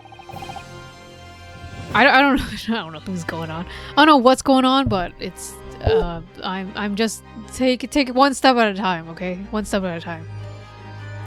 Obviously, the person who locked the door was the only other person inside the storeroom at that time. The defendant, Miss Gina Lestrade. Objection! That's absurd. You're suggesting that the accused deliberately engineered the sealed room. For what possible reason? Such actions could only serve to tighten the noose around her neck. I'm inclined to agree, I must say. Well, counsel? Ah, yes. That's a tricky one, that, isn't it? Half-baked notions have no place in my court, counsel. Remember that, please. But of course Ginny would have locked the door. It almost goes without saying, doesn't it? It does? Well, if I was Ginny in that situation, I know I would have locked the door. As quickly as I could. I mean, those two burglars had just fired a gun in her direction, hadn't they? Oh, yes. Obviously. Before the two brothers arrived, Miss Lestrade and Mr. Windybank were in the storeroom together. Now, I don't know what went on between them at that time, but at some point, Mr. Windybank must have heard the intruders break into his shop and left the storeroom. Intruders, eh? That's not that sauce, bruv. If your theory is correct, that would leave the accused alone in the storeroom. Yes, it would. Then, probably only moments later, the victim fled back through the storeroom door, hoping to escape danger. Bang. Hit in the back by the bullet, Mr. Windybank fell to the floor where he was, just inside the storeroom. And what we have to ask ourselves now is, what would the defendant have done at that moment? Ah, I see where you're going with this. Outside the storeroom was a terrifying killer who had just murdered Mr. Windybank. As soon as that thought struck Miss Lestrade, she slammed the door shut and locked it. In order to save her own life. Hold it! But that ain't, I mean, we ain't the ones who done it. We ain't, Gov, we ain't. You gotta believe us. I mean, come on, we never shot no one. That's blatantly untrue. I know for a fact that you would. Because before my own eyes, you shot Mr. Herlock Sholmes. There is only one logical conclusion here. Mr. and Mr. Skulkin, your brothers had every opportunity to have been the true perpetrators of Mr. Windybank's murder, but they couldn't have been, right? They only had one gunshot. They only shot one. Oh, yeah, okay. We get it, but they couldn't have been those two. You mean to say it wasn't the pickpocket who shot the pawnbroker after all? I mean, I would have known those three brothers. I love how they put Gregson into that mix. It was those three brothers. There are only two of them are brothers, and they're like, Inspector Gregson is our bro now. He's just implicated into the crime. I know it's not those two brothers because Ryunosuke saw those two shoot Mr. Herlock Sholmes, and they only had one bullet out of their gun. So how does that work? That was amazing, Runo. All the members of the jury seem to be firmly on your side now. I know. First time ever, and probably the last. Well, I think you've done it. Surely they'll have to give a verdict of not?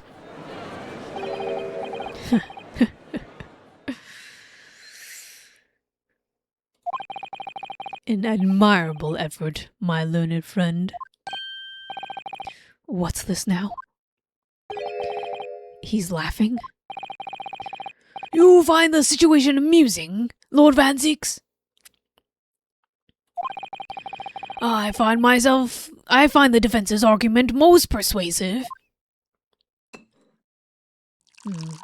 Another glass of red. I dare say. Such chicanery? I'll Google that one. I will Google that one. Define chicanery. According to Merriam-Webster. How do I say it? Chicanery? Oh, cane. Okay, I see the word cane now. Chicanery. Deception by artful subterfuge or sophistry. Trickery, instead. It means trickery. A piece of sharp practice, as in law. Chicanery. Okay, chicanery. Chicanery this, Mr. Van Zieks. Such chicanery is the bread and butter of the street performers in your provincial eastern nation. Thought it had to do with chickens? Chickenery!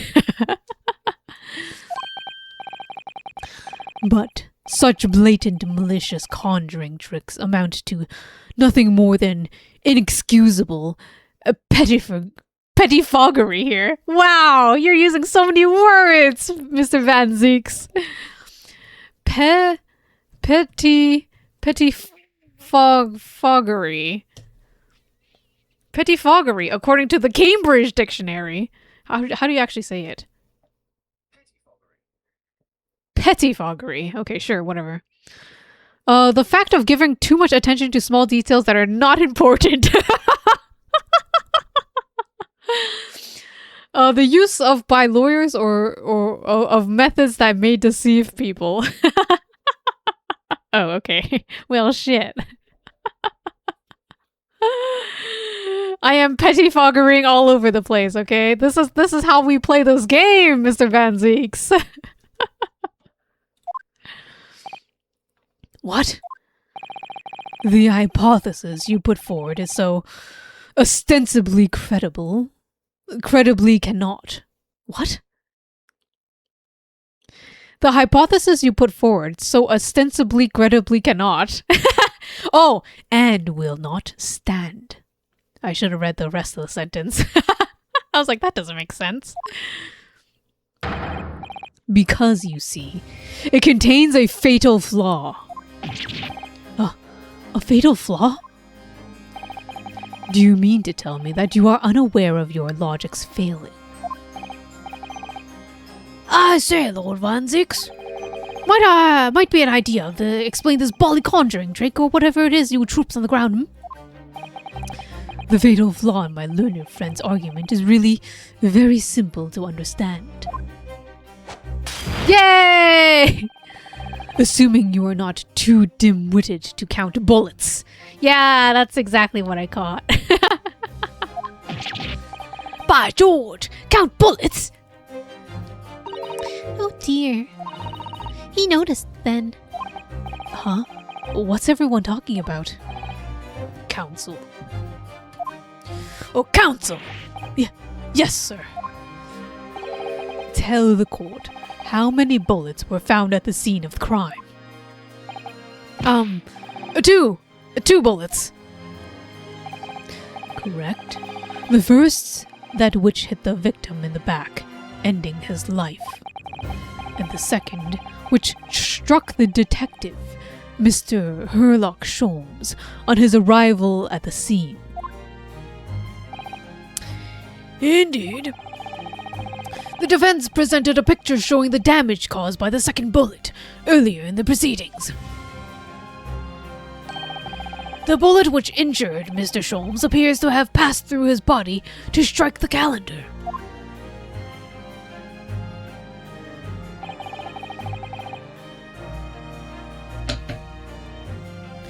Your lordship's understanding is correct.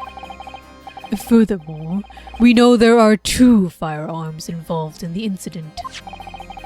The revolver belonged to the victim, Mr. Windybank, and the Skulkin brothers' revolver. The evidence shows that a single bullet was fired from each gun. Yes, indeed it does. A single bullet from each. Now then, my learned friend. You yourself told the court only moments ago that these 2 brothers shot Mr. Sherlock Holmes right before your eyes. Yes, I did. Oh my goodness, I think you'll find that if the single bullet was fired from the brother's gun hit Mr. Sholmes, it means... Windybank, not shot by same gun. Stop. Only 1 bullet. Stop. Exactly. Yes, this Nipponese street performer presented an ostensibly credible argument. However, it was never anything more than a diversionary trick with no hope of standing up to scrutiny.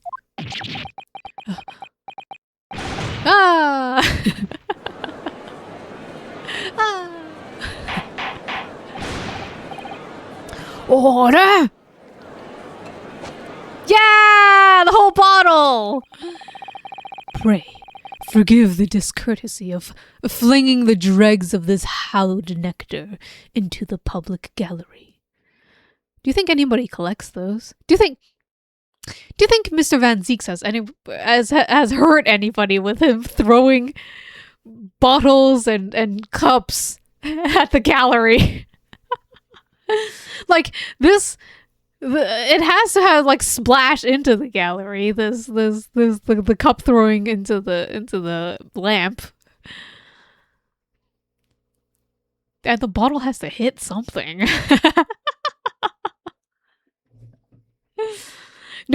People are too afraid to sue Mr. Van Zieks for this, though. He can do whatever he wants. Yeah! Throw those bottles! Lord Van Zieks!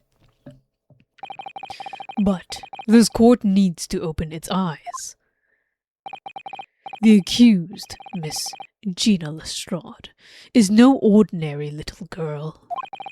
Despite her young years, she can, regrettably, no longer be described as a juvenile. No, the person on the dock is far from a law-abiding citizen. She has a past riddled with criminal conduct. The truth is, the accused broke into the pawnbrokery on the night in question with loathsome intent. As we can see beyond doubt in this print, which depicts her threatening the victim with a murder weapon. And I have here in my possession one more piece of evidence the prosecution wishes to present. That disc. I'll be taking whatever this, of McGilded's down to the yard. Thank you very much. No, don't. Don't give it to him. That's mine. It is mine. Ah, I'm sorry, miss. But anything belonging to McGilded has been taken in as evidence now. Yes, that music box disc. McGilded's music box disc. The very day before the hateful murder of Mr. Windybank. The accused attempted to make off with this article, which clearly doesn't belong to her. And, with none of the subtlety of a pickpocket, I might add, but by brute force and brazen impudence. Good gracious! Make no mistake, any sympathy for the accused, on account of her years, is misguided and dangerous. There are no exceptions to which this girl would not stoop if pushed. No crime she would not commit. The court forgets that fact at its peril. I see. I think it would be prudent to take this music box disc into evidence, counsel. Hold it! Oh! Lord Van Zieks,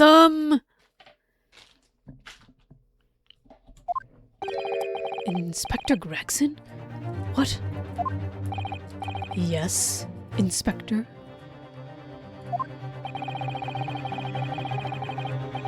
That was me eating a cough drop. We had a meeting yesterday at the yard with the prosecution service and, I think it was agreed that the disc wouldn't be used as evidence. What's this all about? Why is the inspector acting strangely? That's the first time he said anything to Van Zieks at all. I am unaware of any such meeting. But those were the instructions, right from the top. The government bigwigs were insistent. Oh! Something about the bigwigs wanting to cover up parts of the McGilded case, eh? And Mr. Van Zieks wants to uncover it? Is Mr. Van Zieks a friend? Can I choose to believe? One more time? Before he betrays me again? By being racist. Inspector, I am the prosecutor, and I alone determine how to present my case. Your warning is noted. Thank you. The prosecution wishes to proceed with submitting this disc as evidence, my lord. Indeed. Bailiff? The music box disc has been entered into the court record. Oh wait, I didn't read what it was. Let me take a look at it. Stop talking, Mr. Van Zieks. I need to take a look at the music disc. Let me just read this again. Inspect it again! For McGilded. That's the man you defended in court a couple of months ago, isn't it, Runo? Yes, or rather, mistakenly defended. I wonder what his name is doing on the back of this disc. That's a question I'd love to know the answer to myself.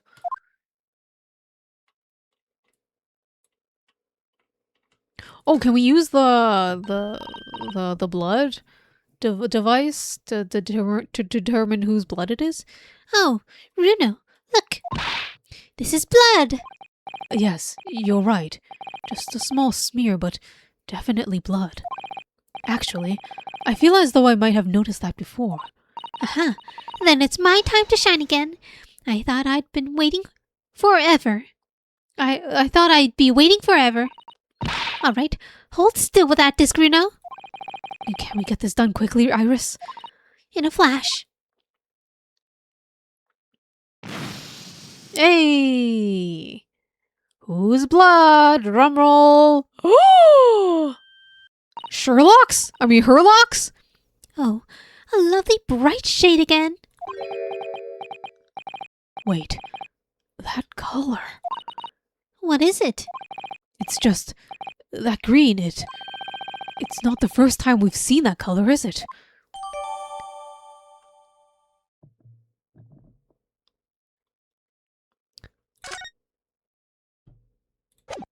Let's take a look. I'm pretty sure that was Herlock's blood. Yeah, purple is Thrice Fired Mason, blue is Windy Banks, green is unknown. Oh, we still don't know whose this is? I was pretty sure this was known to be Herlock's. But it's still painted as unknown. It can't be anybody else but Herlock. Unless there was like a third gun with a third person here. a third person shot. But why would his blood be there? Because this is from Mr. McGilded. When would he have had blood on the disc? I'm so confused. Because this would, even before this Mr. Windybank's murder. No, this was after. No, this was before. This was before Windybank's murder that we discovered this disc. Right? And then it was confiscated by the police.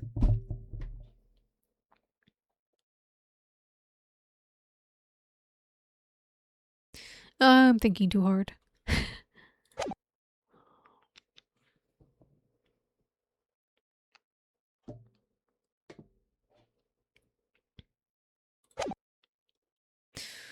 The prosecution has established the accused's motive, opportunity, and baseness of character. There is nothing more to add.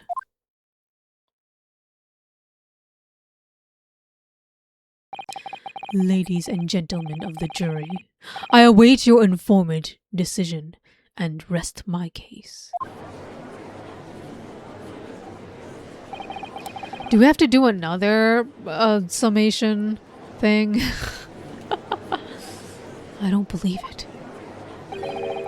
I had the jury on my side for once, for all of 5 minutes. Oh dear. It wasn't even for 5 minutes, Runo.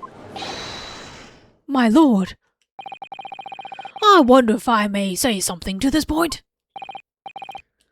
Proceed, Mr. Foreman.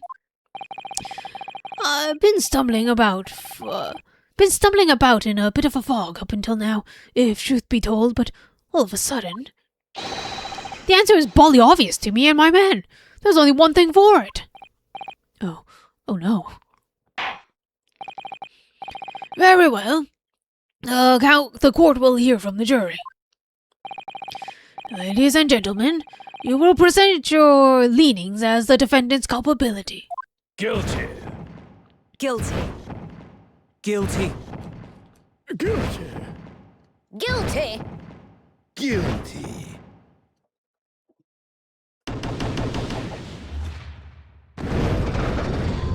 Ah, so dramatic. Whoa!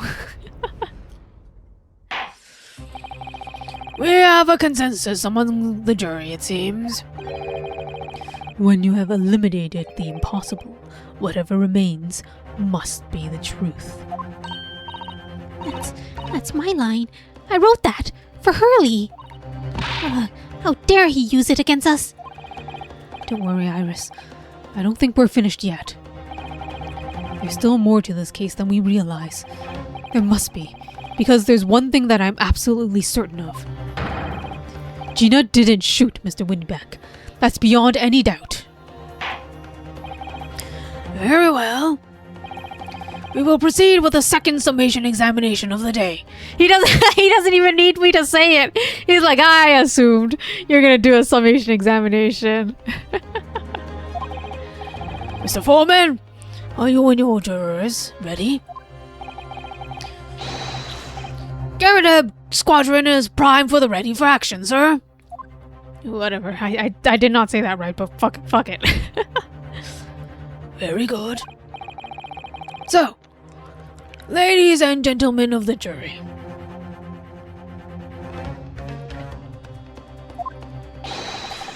Will you each explain on what grounds you have now determined... Holy crap, I'm not reading any of this right. Will you each explain on what grounds you have now determined the defendant to be guilty?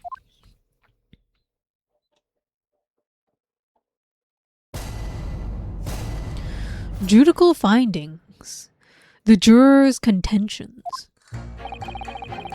Once a rogue, always a rogue, I say. Different breeds to us law-abiding citizens. As only 2 bullets were found at the scene, I would say the whole case is done and dusted. You don't need a stereoscope to see the truth here. Every which way you look at it, it was that pickpocket. I never imagined that simple operation would cause me such grief. The accused attempted theft on the previous day. I can say I'm in for a busy day ahead. The accused attempted a theft on the previous day. I can see I'm in for a busy day ahead. What? I'm ballistic expert. I've seen many shootings. There is nothing I do not know about guns. Oh, can you tell us more about guns and bullets and such?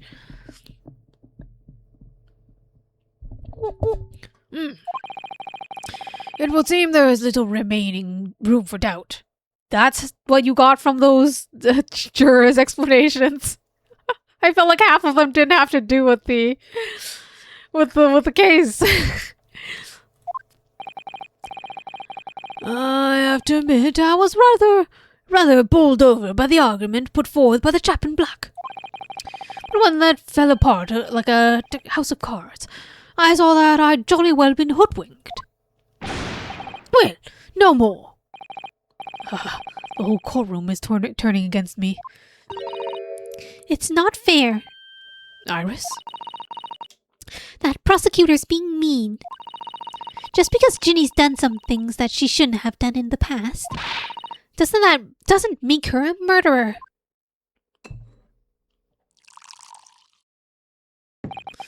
Allow me to savor this fruity vintage, while I savor the spectacle of your fruitless debate on the matter.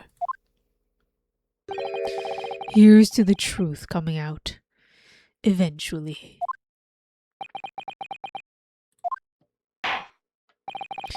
That's enough preamble, counsel. Proceed with the summation examination. Oof. Let's get to it. Yes, my lord.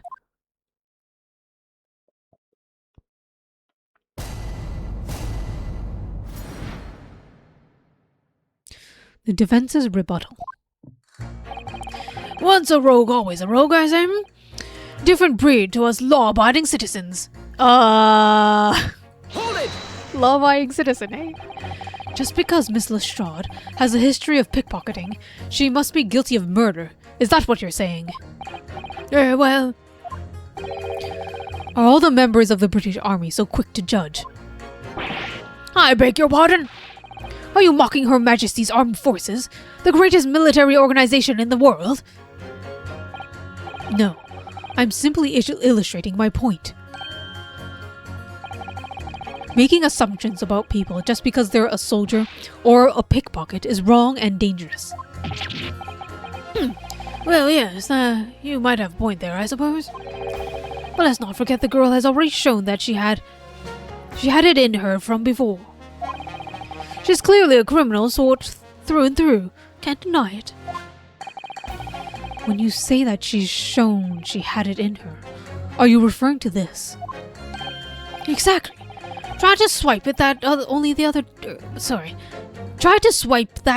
a day earlier. Or am I mistaken? Not exactly. Given that I was actually there at that time, it's hard to refute that. I've never actually seen the real thing. I can't wait to have a closer look at it. Oh, yes, of course. Oh, they're telling me to look at the bloody fingerprint. Oh, does that have something to do with something in this summation examination?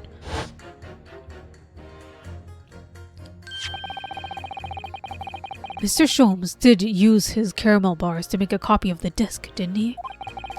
And then ordered every type of music box he could find from across Europe.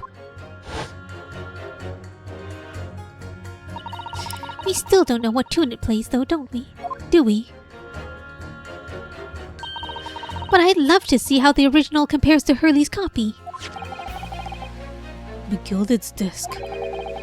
Could it be a clue somehow? Perhaps we should examine it in more detail.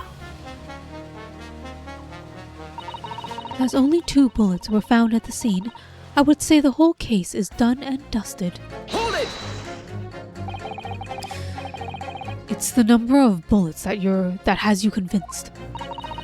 Only 2 bullets were fired, and 2 guns that fired them have been examined by the police. When the parlor maid asks me how many are invited for dinner, I always tell her to count the table settings. Well, that's logical, I suppose. Although, yes, sometimes after dining, crockery does go missing. 1 or 2 guests rather like the fine china. Does your employer dine with thieves? So I suppose. If there was another bullet somewhere of which we were unaware, I'd have to reconsider my position. A 3rd bullet somewhere on the scene. Could that be possible?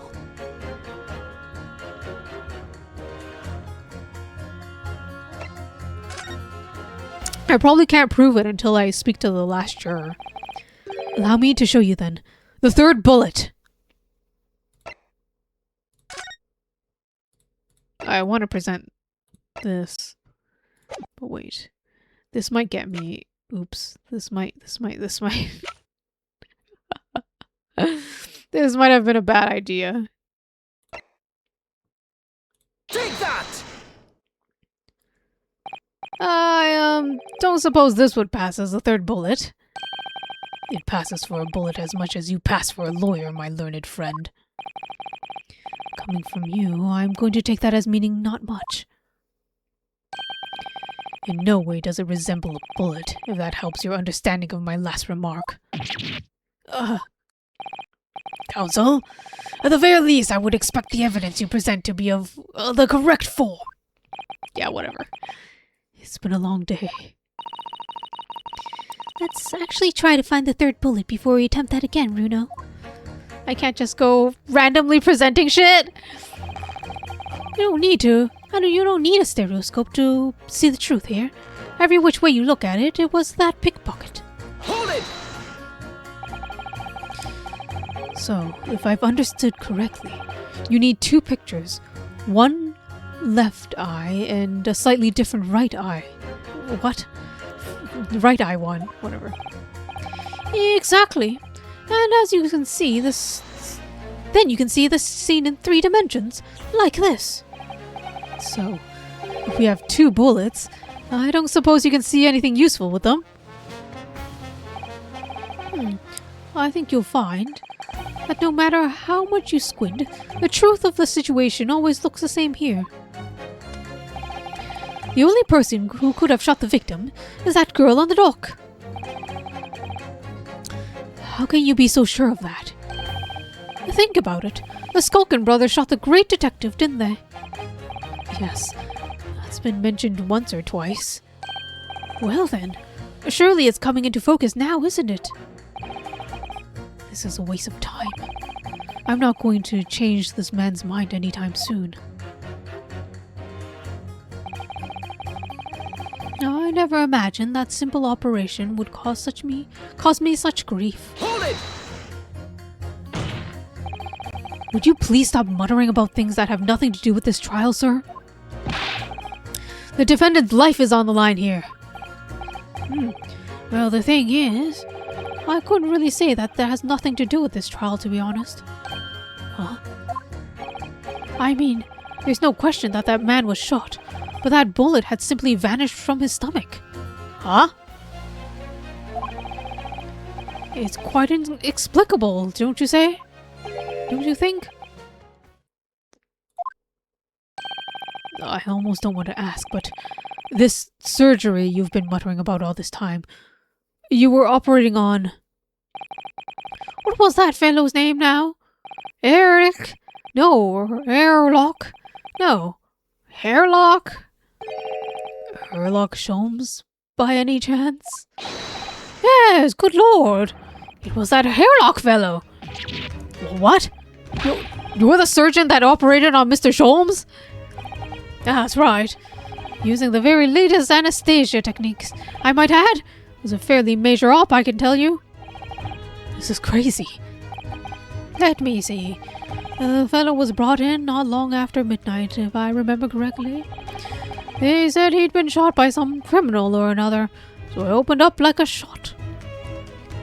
So I opened him up like a shot. The funny thing is, it went over his insides with a fine-tooth comb and I couldn't find the bullet anywhere. So I'm afraid I had to throw up my hands and just stitch the fellow back up. I hate to state the obvious, but... Yes? Surely that's because the bullet is at the scene of the shooting. Counsel for the defense is correct. As clearly shown in this photographic print. The bullet that the Skulkin brothers fired at Mr. Sherlock Holmes hit him in the stomach region, and then exited his body and lodged into the shop wall, where the calendar was hanging by the door. I think you'll find it really quite simple if you just consider the problem three-dimensionally. Ha! Who do you think I am, son? Well, juror number 4 is about the best I can do. As soon as I saw the wound on the man's stomach, I flipped him over. Oh, there was no exit wound? So that green blood was not Sherlock? Is that why it's a mystery? An unknown person. Like a pancake? Are you saying that you checked his back? Of course I did. And there wasn't a trace of an injury. No sign that the bullet had left the body at all. What? That's the point! The only logical conclusion was that the bullet was still somewhere in the man's innards. Which is exactly why I set about slicing him up. And I'm none the wiser even now. How many times do I have to say that? Can somebody please explain how it happened? Can somebody please solve the mystery? It's almost as much of a mystery as how the jury was put together. A mystery of where that bullet ended up is infuriating. Where is an expert when you need one? The accused attempted the theft on the previous day. I can see I'm in for a busy day ahead. Hold it! What do you mean by you're in for a busy day? Forgot to say. Stop. Do excuse me. Stop. I'm a communications officer. Stop. A communications officer? Does that have something to do with sending telegrams? Everything from personal messages written by members of the public to the latest news in the capital. I convert all messages into Morse code and tap it out to the entire world electronically. To the entire world?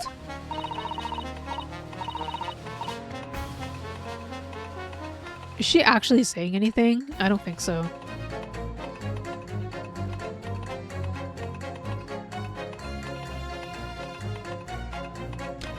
Thousands of miles of cable under the sea. Stop. Worldwide communications network. Stop. Information transmitted to and from all corners of globe. Stop. Yes. She was getting equally worked up about radio waves or the like before, wasn't she? I specialize in communicating informations from government departments and newspaper offices. I see. I'm sure I shall have to wire the newspaper reports of today's guilty verdict later. So no sleep for me tonight, I imagine. Let's just finish the trial first, shall we? I am ballistics expert. I have many shootings. Sorry, I have seen many shootings. There is nothing I do not know but guns. Hold it! I thought you were just a tourist. Good day. I am visiting London for sightseeing. I would like to take a bus to Crystal Tower, please. There's no way he's just visiting tourists. So, you're a ballistics expert. Who knew? I have much experience with guns. I have lived through many, how do you say, extreme, violent bath of, blood of, Extreme violent bloodbaths, perhaps? Those. Extreme violent bloodbaths. English is a very difficult tongue. Considering the sort of people you associate with, I'm surprised you still have a tongue. Anyway, if you have questions about bullets and guns, you ask me. There is nothing I do not know. No mystery I cannot solve. He's very confident in his knowledge of guns, that's for sure. But, if possible, please, only in Russian language. He's not very confident in his knowledge of English, though, is he? No, still, we should bear it in mind. He's our man if there's a mystery about guns or bullets. Van Zieks has managed to convince everyone. When you have eliminated the impossible, he said. But he hasn't. If we're going to fight back, we need more material. And we have to fight back. We have to turn this trial around again. Alright, so we pit these two. Objection! These two statements clearly contradict the idea that all you do is pit jurors against each other. Wait. Okay, yes. Oh, ballistics expert. Pitting. P-I-T-T. On the night in question, Mr. Sholmes was shot by one of the Skulkin brothers. But since there was no sign of an exit wound on his back, we must assume the bullet didn't pass through him. However, no bullet was found lodged in Mr. Sholmes' body either, therefore. Furthermore, a bullet was found lodged in the wall of the shop where Mr. Sholmes was shot. Juror number 6. Hello, my name is William. Pleased to meet you. This apparent contradiction in the facts that is so clearly troubling juror number 4. Are you able to explain the mystery? I have seen very similar situation in Motherland. It was night. There was blizzard. I was running away along a mountain road and freezing cold. Golly. The snow was piling high on the sides of the road. On sides of the road. It was very narrow and dangerous. My pursuers had hunting rifles, and they were on dog sleds. A mental note. Don't ask too many questions. I was shot from behind and fell down in snow. And this situation is very similar to what I hear today from Doctor. They could not find a bullet in my body. And no sign of, exit wound. Then where did the bullet go? A bullet never hit me. Well, if it never hit you, why did you fall down? Bullet hit a frozen wall of ice very close to my side. What? One small piece, very sharp, broke away from lump of ice and pierced my body. It made a deep wound that looks like a bullet wound. Good gracious. Of course, a piece of ice melted quickly inside me. And that is solution to mystery of disappearing bullet.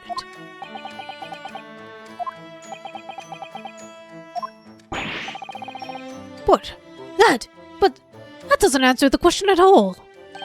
The shooting happened at a pawnbroker shop. Not some snowy mountain in another country. Just an idea, but we might not be looking at exactly the same scenario here. You know. Where exactly was Hurley shot again? Well, according to the report, in his stomach. Sort of around this area, I think. Well, that's precisely where he always wears a little pouch on his belt.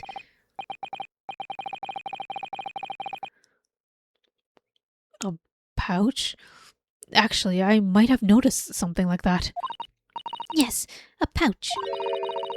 It's where he keeps 3 glass vials of very dangerous chemicals that he uses in his investigations. What? Really? Doctor, where is the pouch Mr. Sholmes was wearing? Well, the fellow had nothing like that on his person when he arrived at the hospital, as far as I remember. If I may. Lord Van Zeeks, while I realize it is forbidden for the prosecution to interject during the summation examination, I should inform the defense that I have the pouch in question in the antechamber outside the courtroom. Sorry?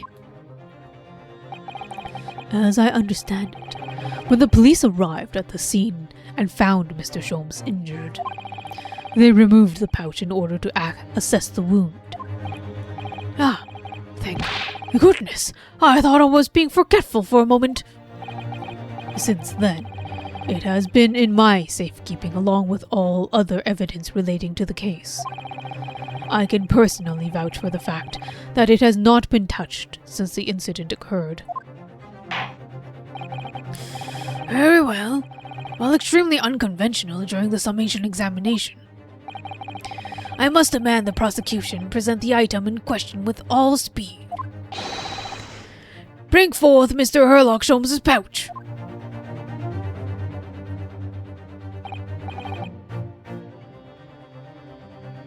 Winky. I see.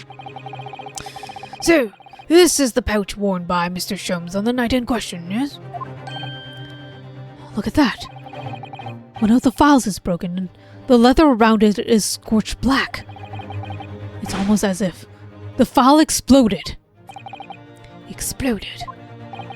So, that night, the bullet from the Skulkin brothers' gun struck Mr. Sholmes' pouch. And it was the glass file exploding that caused the fellow's injury. His bullet did not penetrate victim, but it was deflected on wall of shop. Nice. I will also have a sippy sip.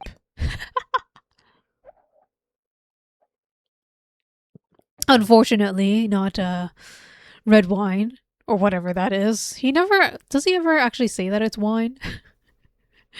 Mysterious red liquid that might be blood. A delightfully complex aroma. Well, it would appear one mystery has been solved at least. Though it has no bearing on the truth of this case. The bungling and burgling brothers shot the detective, and the accused shot the pawnbroker. The pertinent facts of this case remain unaltered. But at least the mystery is solved. I can sleep easy tonight. Thank you, young man! Thank you very much. Glad I could help. Due to its bearing on the conundrum just solved, the court will sequester this scruffy pouch as evidence. Hurley's pouch isn't scruffy. Sholmes' pouch has been entered into the court record. Now, the summation examination. Oh, thank you for the follow, Truecore. You got a cute little hugging nug. So adorable. Welcome, welcome. I hope you're enjoying yourself. I shall now examine the pouch, the scruffy pouch.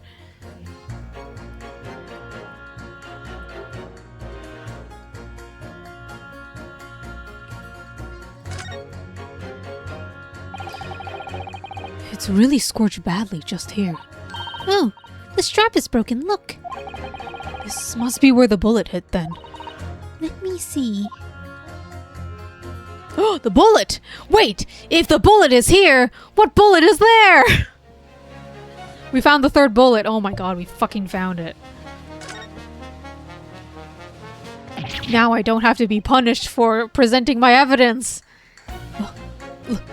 Look, Iris, look! Behind where the broken file was. Do you see it? Ah, that's the Skulkin brothers' bullet.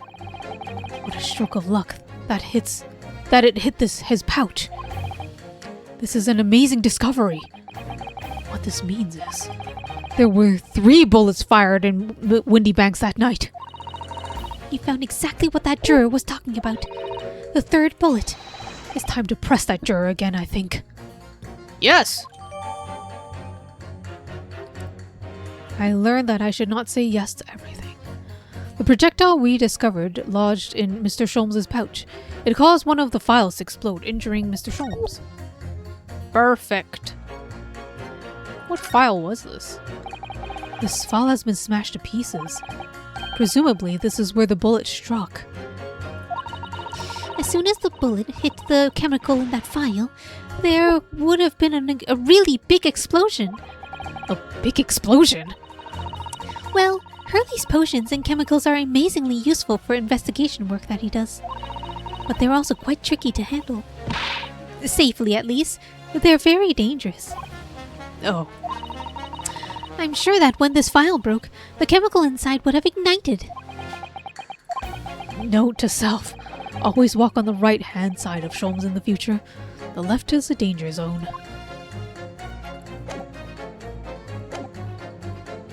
Now, there was a major examination.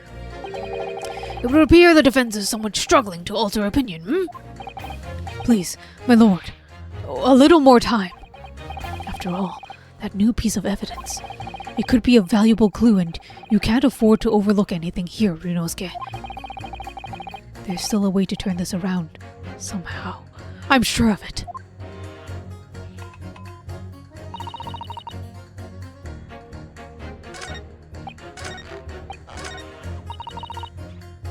Hold it!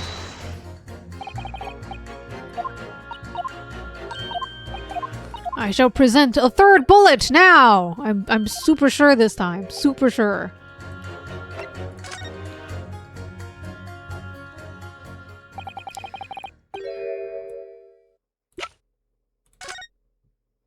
Oh, we can actually examine it.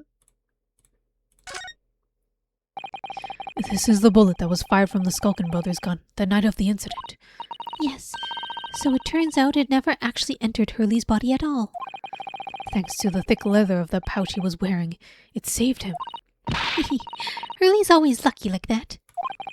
Well, considering what he had to go through in the hospital, I wonder how lucky he really was. Oh dear, poor Hurley. Take that! Here it is. We discovered it just now. Yes, on the night in question in Windy Bank's pawnbroker, another bullet was fired. Hold it! What is this new trickery, you Nipponese conjurer? Where did you find that bullet? It was lodged inside Mr. Sholmes' pouch. What? I love this face, it's so terrible. This pouch was removed from Mr. Sholmes' waist before he was taken to the hospital. And since then, it has been touched by no one. You do mean to say the shot fired by the Skulkin brothers that night? Yes, as your lordship has surmised, it hit this pouch. But that makes no sense whatsoever. We already know where the whereabouts of that bullet fired at Mr. We already know the whereabouts of the bullet fired at Mr. Sholmes. It was clearly visible in this photographic print. Ah. 2 guns from the scene have already been submitted to the court record as evidence. Yes, that of Mr. Windybank and that belongs to the Skulkin brothers. The examination of both guns revealed that only a single bullet has been fired from each. Ah. What? But that must mean... That's right. We now know that on the night in question, 3 bullets were fired.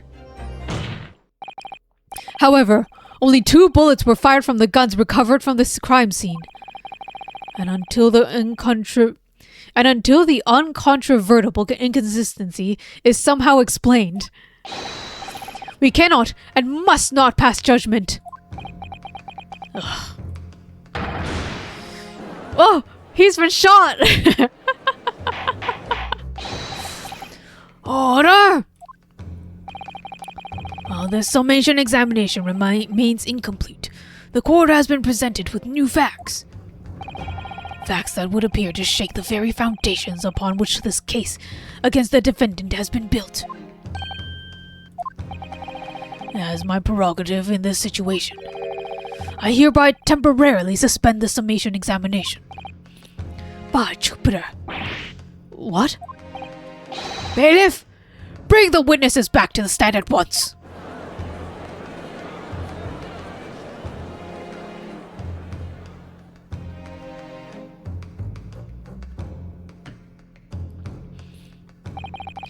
Witnesses?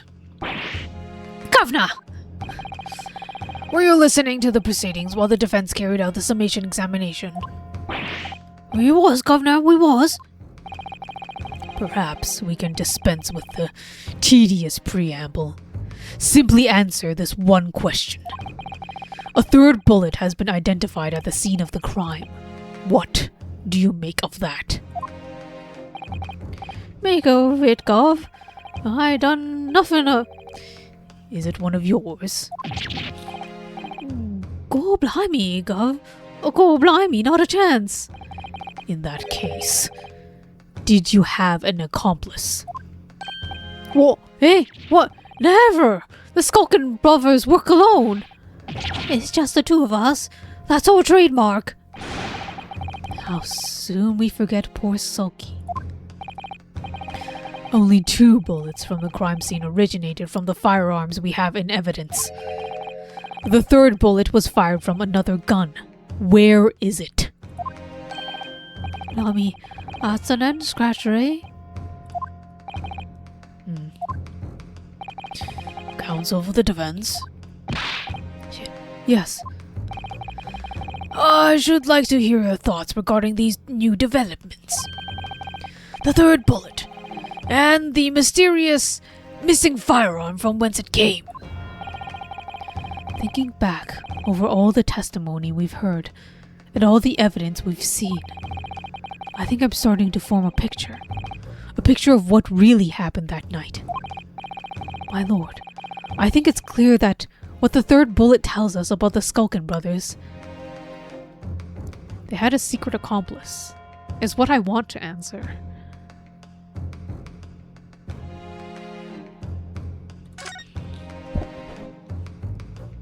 There was another person there! On the night of the Windy Banks pawnbrokery, the brothers must have been working with a third man. Mr. McGilded! Ah! That's who the green blood... No, that's not the green blood. Wait. Yes, that's what the green blood was! The witnesses were clearly doing their best to cover up the existence of this accomplice. But the evidence all points to the fact that there was someone else present. Someone carrying a gun. Objection!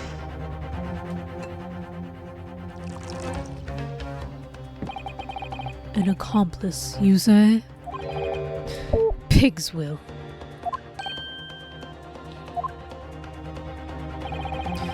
These protracted proceedings have already forced us to endure 2 summation examinations. Yet in all that time, there has not been a murmur of a third man, if this apparently wraith-like being exists.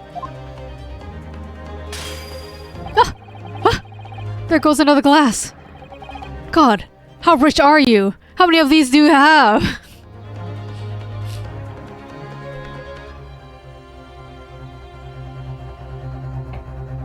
The courts must be shown hard evidence. Without it, this fantasy will be crushed. The prosecution demands answers on 2 counts. Firstly, proof, evidence that this accomplice was ever at the scene of the crime. And secondly, the identity of this spurious character. The Skulkins are lying. I know that. But how can I ascertain the identity of the person they're hiding? Well, counsel, I'm supposed to prove the existence of this accomplice and reveal the person's identity even.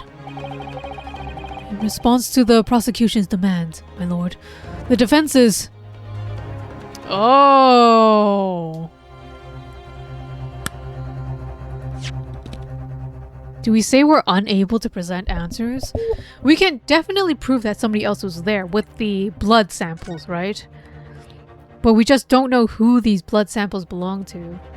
The third person was shot, and their blood is green. The third person's blood is also on the music box disc. So they are connected to Mr. McGilded. But it's not like we can present Mr. McGilded to everybody. Who's this person? Wait! Did he have blood on his hands? Mr. Egbert Benedict?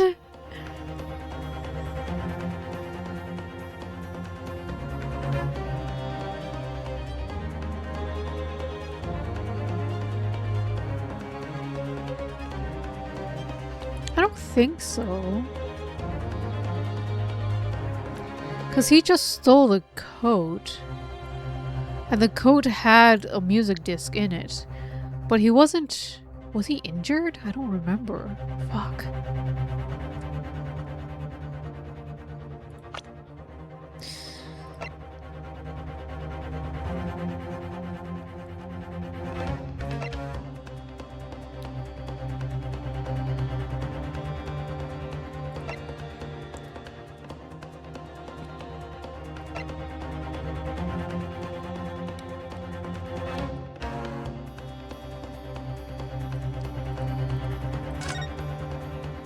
What is the item that was shown on this one? One small box.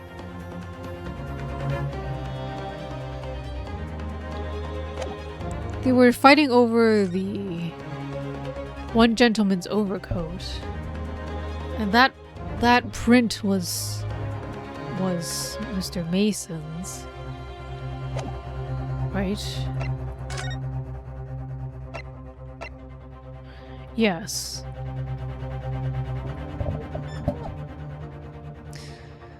I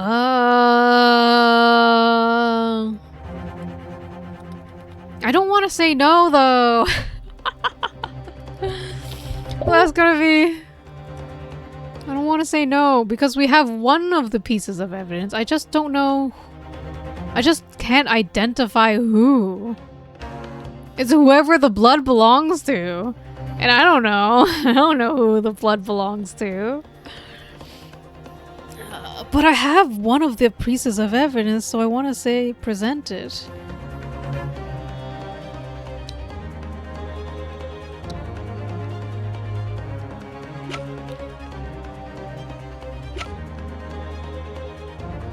I'll say... Ready to present answers? Oh gosh.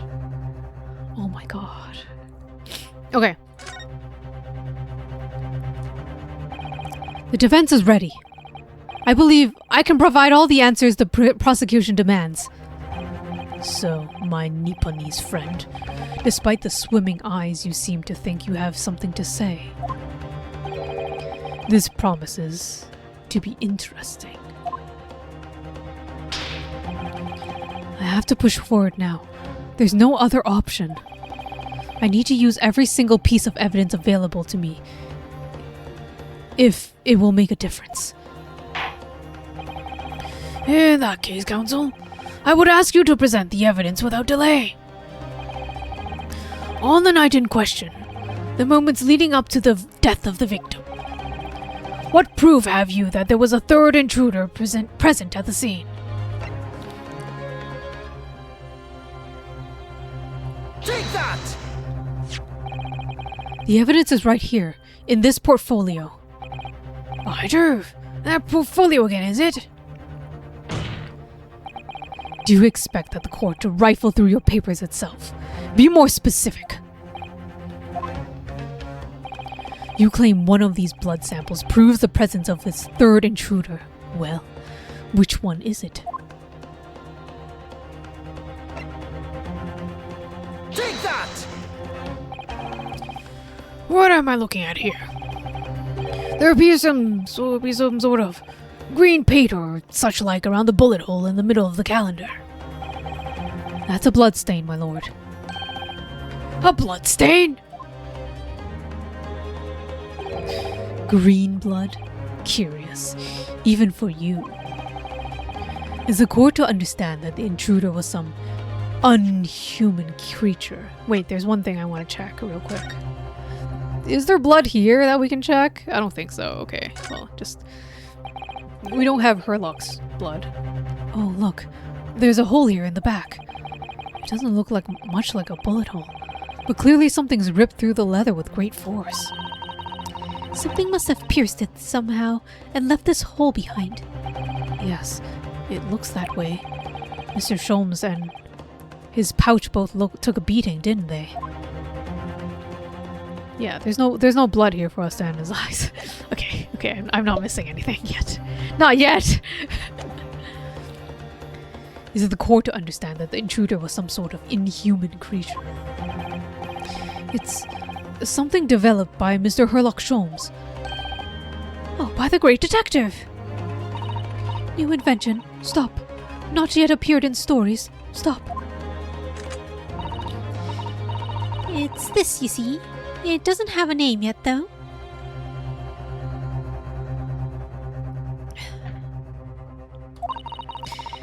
This fogger sprays a chemical that reacts to the different elements in people's blood to change its color. Different elements of people's blood?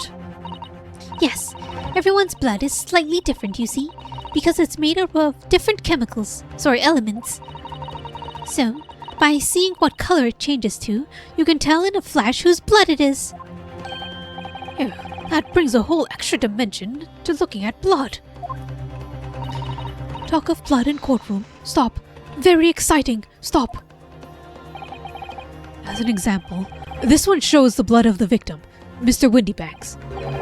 Ah, a striking blue.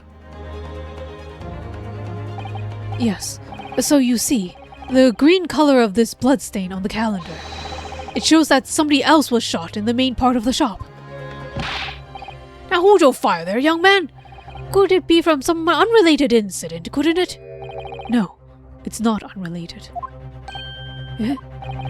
The date showing on the calendar is the date on which Mr. Windybank was killed. By golly! Therefore, we can assume that whoever was shot on the same day. And whose blood was it? Whose blood is it? Well, the Skulkin brothers in the stand don't appear to be suffering from any gunshot injuries. Which means it must be the blood of somebody else. The third intruder, in fact. Objection! Whose identity the court is still waiting to hear. You can't delay this any longer, my learned friend. The what?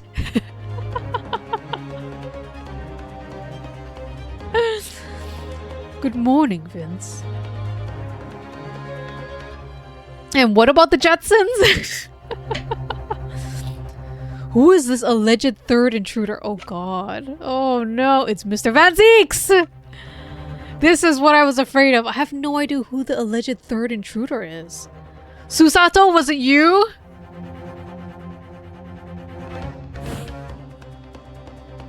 Nobody was shot.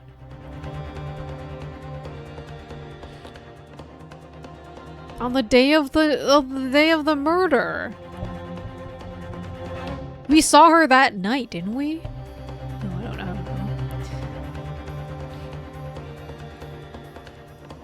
When someone yells objection and Zorok's nephew Raymond goes, yeah, the Jetsons.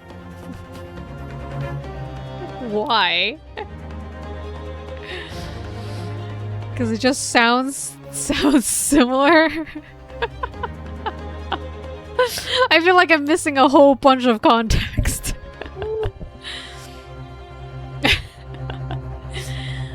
It does sound very funny though, Vince, thank you. I do know the Jetsons, but I do not know specifics about the Jetsons. Because in the show, he looks like a mantis monster identical to Zorak. Zorak, if a little smaller, but he's played as a small child. What? I wish I knew the reference. It sounds very funny. You're so old, Vince.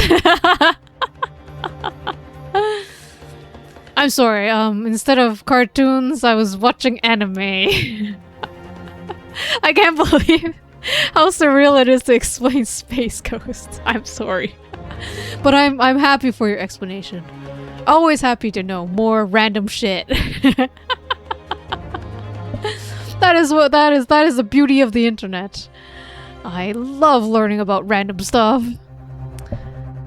I'm still in trouble though. Who's the third intruder? You? Are you the third intruder? Okay.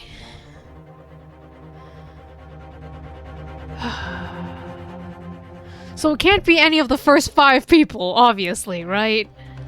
It can't be these two. We've already said, and Barack Van Zeeks would be wild. Lord Chief Justice would also be wild. Gregson is standing right there without a bullet wound, so the only person left is Liz. Right? But like he's not come up in the case at all, except for the beginning. So why would we just suddenly accuse this random ass person?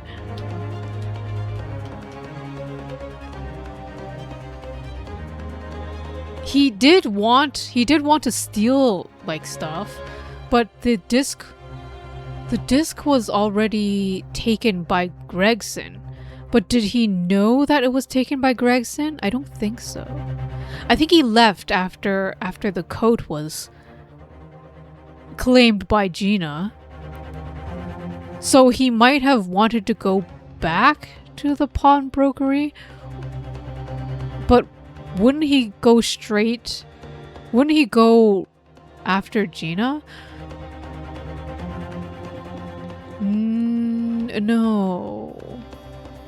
No. He might have thought that there was still something in the pawnbrokery, because I don't think he was there for the discovery of the disc. I don't fucking know. You can't accuse Egbert Benedict. He was on Hollandaise when it happened.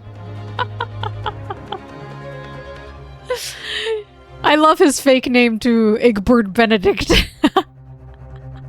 Very, very clearly fake name. Not that any of these real names are that much better. This game is full of punny names, but Egbert Benedict is obviously fake. When he said it, when he introduced himself as Egbert Benedict, he was like, I'm, Egbert. So, no, he was like, I'm Benedict. Egbert. Egbert Benedict. Like he was very clearly thinking about a fake name. And then he thought about breakfast. Egbert Benedict is... It has to be him. I'm hearing you out, Vince. Are you trying to convince me it's not Egbert Benedict?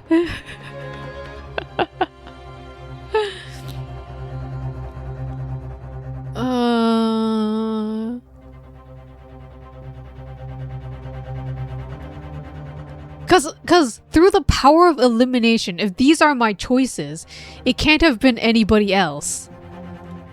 It can't have been anybody else. Like, obviously not Susato. Unless she died on her way to Japan. Then she got shot. What? It makes no sense. She was with Herlock Sholmes going to the hospital, I think.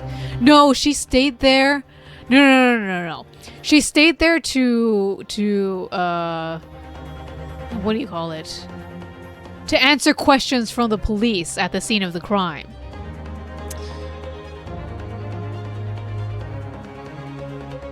No, she was also with us. She had to say goodbye to us at the end. She also said goodbye. She also said some mystery stuff to Herlock Sholmes. And obviously it's not Herlock Sholmes. He's in the hospital and he was not shot twice. Have you ever heard of him? Some if you never heard of him and some dude walked up to you and introduced himself as Benedict Cumberbatch, are you buying it?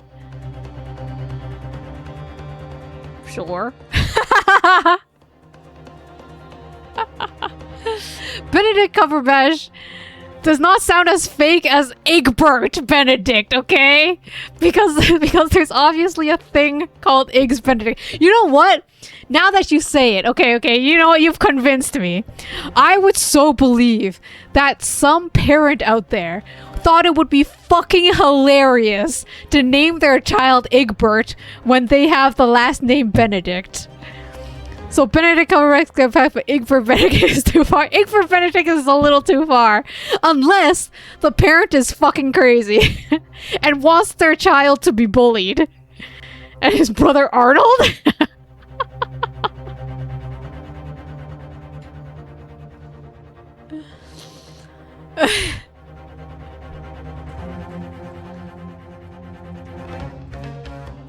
What's the Eggs Benedict with spinach? Eggs Florentine? Yeah, he has a brother called Florentine.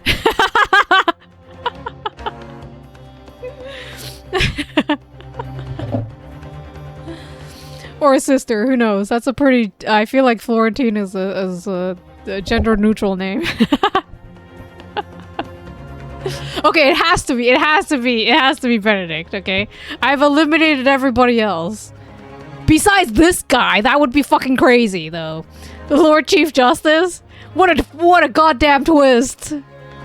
Okay. Who's the alleged third intruder? I'm presenting this. If it fails, I restart the game. No, just kidding. Take that! What a tangent. What a tangent we went on. Is that Satan barely in disguise looking mofo? Which one are you talking about?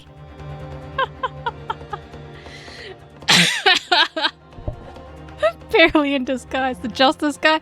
Yeah, he clearly looks like an evil dude. Look at that cloven hoof bastard. Wait.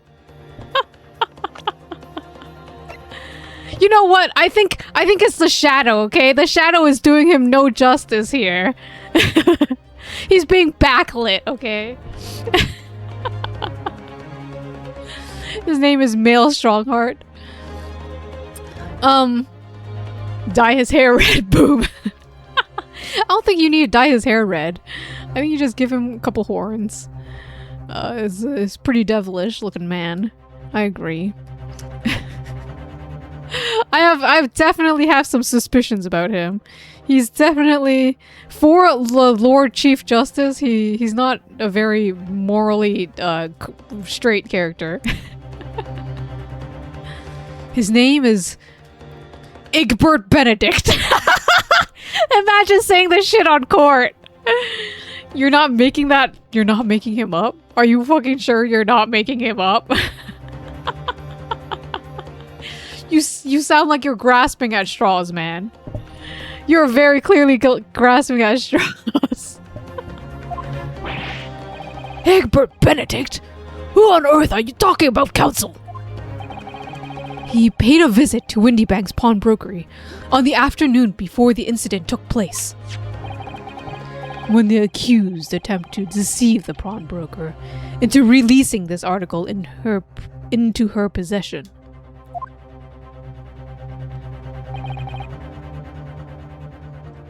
Rude, dude. What the fuck are you talking about? Were you up all night doing whippets? Egbert Benedict? The fuck, man? That's exactly how I would react. If somebody came up to me... Sorry. If in court, somebody was just like, no. There was a third man at the scene of the crime. Somebody we've never seen. It was somebody who's not introduced in this courtroom yet. His name is Egbert Benedict. So fucking good. And they're all playing it so straight. Nobody's calling him out. That's amazing. That's right. The man identified by the defense, Mr. Egbert Benedict.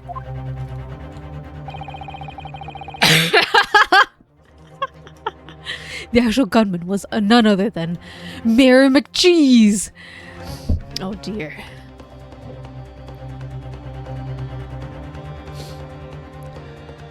Oh my god.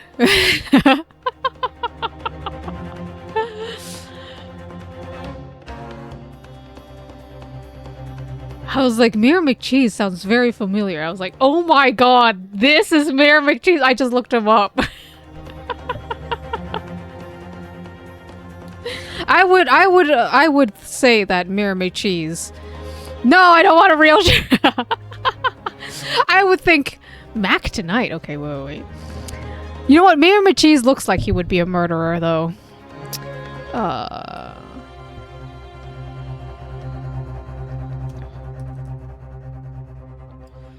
Oh, I recognize this character. Dude. They should bring these guys back.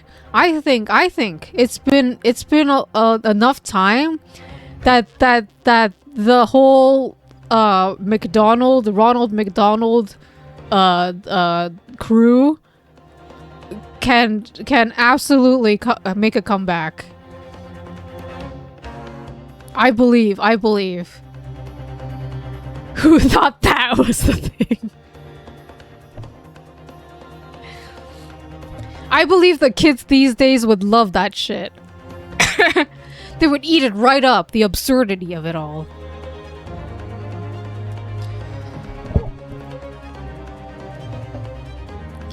We're off to a new Dadaist era. And Mac tonight is 100% in that. In the new popularness? The new trend? Oh my gosh. They'll do like they did with the Winnie the Pooh horror movie and be like, the Hamburglar will be Jigsaw? Oh my god, into McNuggets! This is a little too dark, Vince, okay? Are you okay? This scenario that you've cooked up. Ronald is a jaded cop? They can't do that. This is going into copyright territory. McDonald is gonna go down on you, Vince, like in a bad way. They are not gonna be happy with this canon. Fanon, I guess. Mayor McCheese is gonna be the one.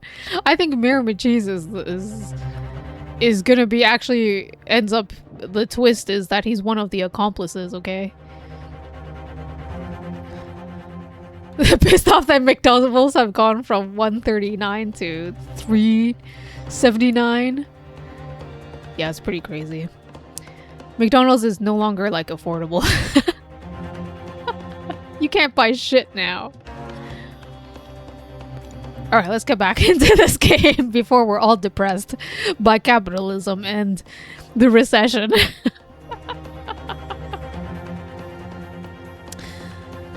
Then, attempted to take... Okay, let me go back. Let me read the entire sentence. He paid a visit to Windy Bank's pawnbrokery on the afternoon before the incident took place. When the accused attempted to deceive the pawnbroker into releasing the article into her possession. That's right. The man identified by the defense, Mr. Egbert Benedict, then attempted to take the article from the defendant by force.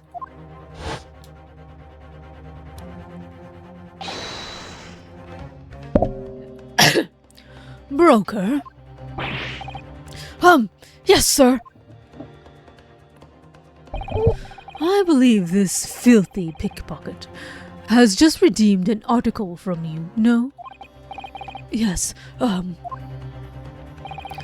article in question belongs to me. I demand for it to be returned at once. Now that's a lie. What were you trying? What are you trying to pull? Give me back my overcoat, you wastrel.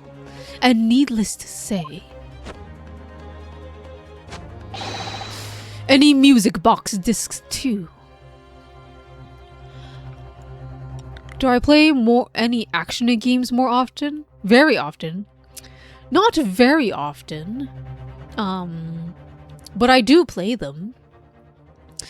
I need to go back to playing Hades. Mina the Hollower. I've not heard of that.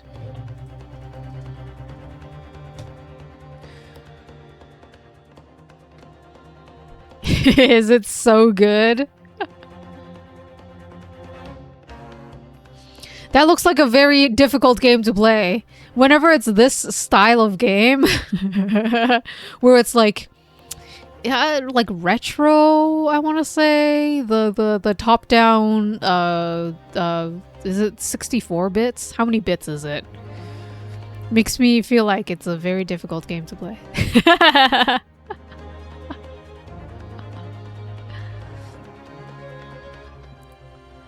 Anything in pixels makes is 100% harder. It's too detailed.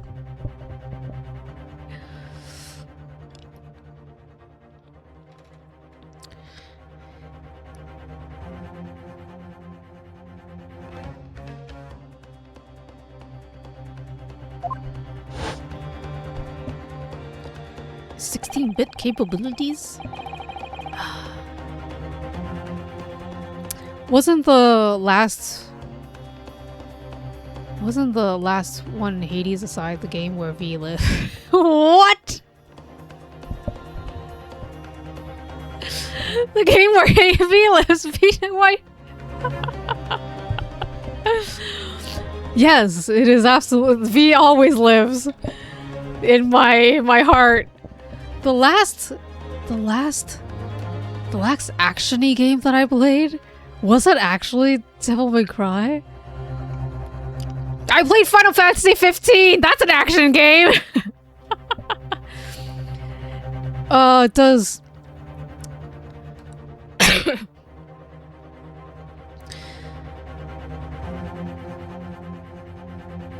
The first Zelda game for Game Boy. I was never a Zelda player. You know what? Those were the types of games I would be afraid of playing. Although I played... I stopped Final Fantasy single-player games after 9. That's fine. Did you enjoy 9? I feel like 9 is one of those niche ones that some people enjoy and some people find terrible. But the people who love it, love it.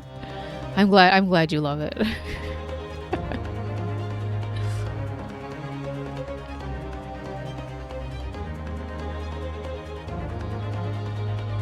I'm thinking about what other action games I've played, but 15 was the latest one. I do at some point... Oh wait, that's not an action game. I was gonna say Persona, but that's a turn-based. What's another one I would play? Ratatan. I played Ratatan on my free time. On my own time. I've definitely been playing more turn-based, for sure. It's just more relaxing, okay? Does Mecha Chameleon count as an action game?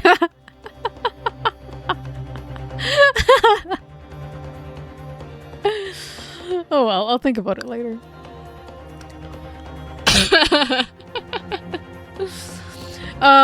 Sorry. Let's get back to playing. Inspector Gregson was there at that time and can attest to what happened. In the end, it was the inspector himself who took the disc. Can you corroborate this account, Inspector? Maybe the action you will play will be Dynasty. Oh no, it's so expensive. Maybe I will play Dynasty Warriors. Maybe. Winter sale? Winter sale?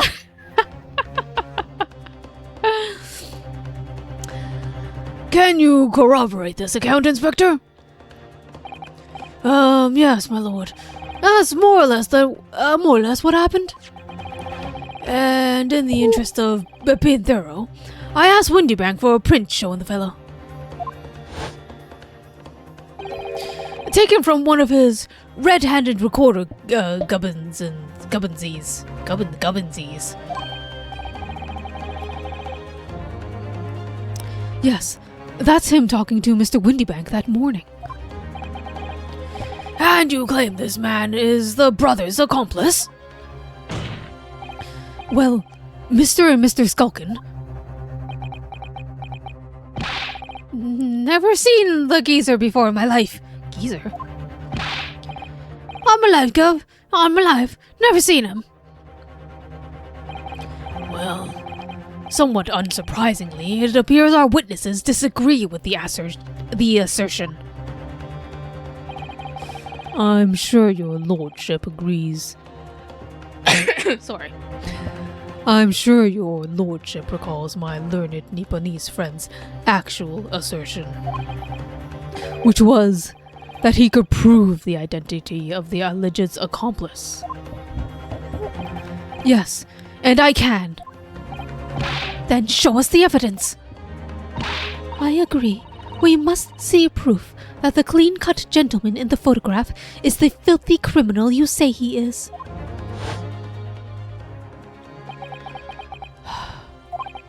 This is the last piece of evidence. I've had a feeling that something had been missing in this trial from the very start.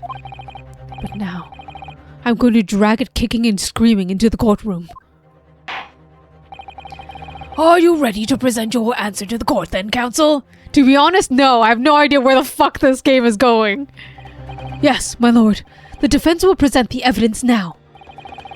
Proof that the man in the photographic print was in fact the person struck by the third bullet.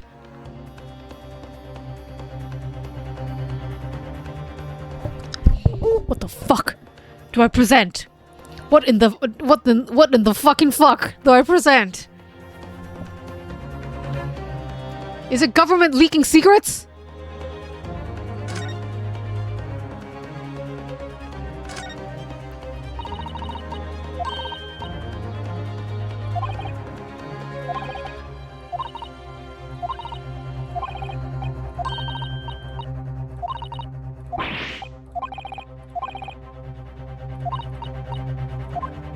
No.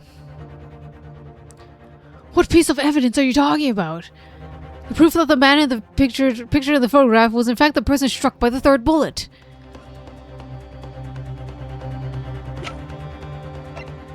This? Is it the music box disc? Because his hand, did it touch the music disc? But what? Was the man injured? And he touched the music disc? I don't fucking understand. The band on my arm, yes! Did you just straight up fucking lie your ass off in court? That's absolutely what happened, Vince! That's this entire game! I don't know what's happening, I just present evidence. And the game does the rest of my thinking. I'm rubbing my two small brain cells together, okay? The brain cells that are jangling in my head.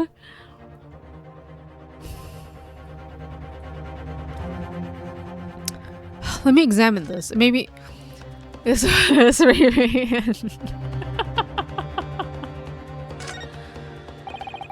I can't find anything out of place. Okay, wait. We have to prove that this...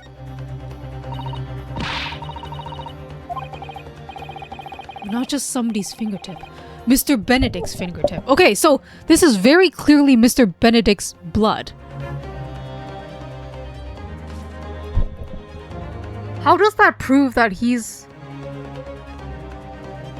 Okay, no. That proves it, right? That he's the person. If this is Mr. Benedict's blood, then that ties the blood at the crime scene. How did you guys know that this is Mr. Benedict's fingertips blood? The man dressed in all white.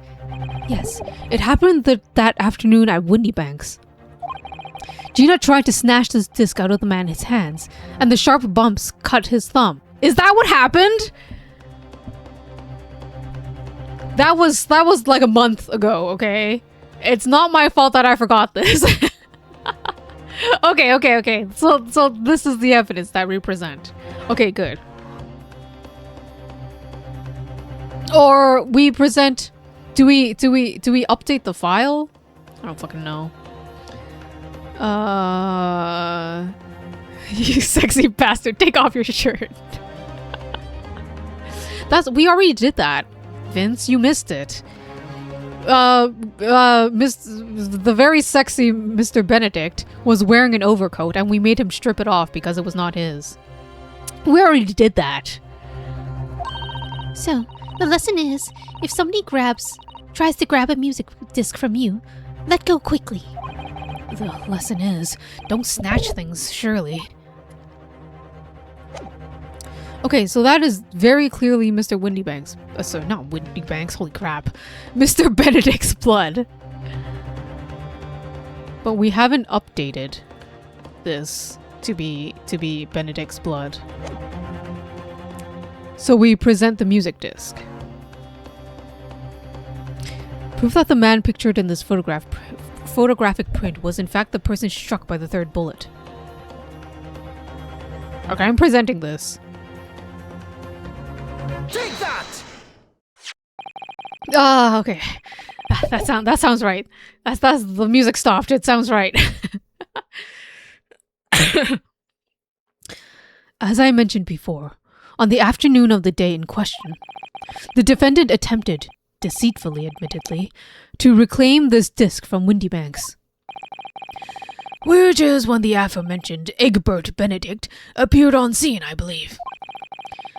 This man then attempted to purloin the article from the defendant's possession, no? That's correct, my lord. I myself was present at that time. It was following this that a minor incident occurred.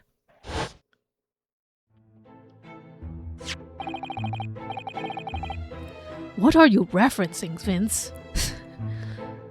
But of course, sir. Here is the disc for you.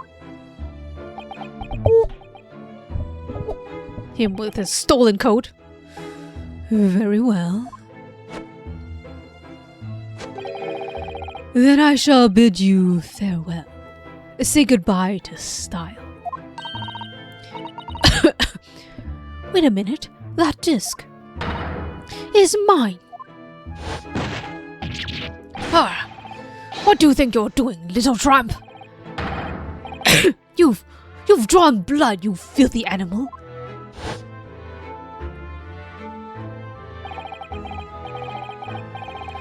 I do not listen to the LMFAO. Oh my god. I have a huge chunk of, like, culture missing from my brain because I was a weeb, okay? The English culture, the American culture is not there. Because I was only watching anime and listening to J-pop.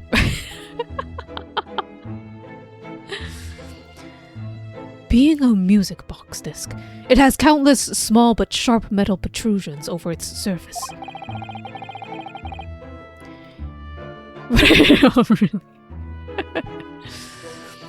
It is okay, Vince. Anime is for the normies now, okay? Oh, you like the old stuff. That stuff is vintage now, Vince. Did you watch, like, Fooly Cooly? That's also part of that.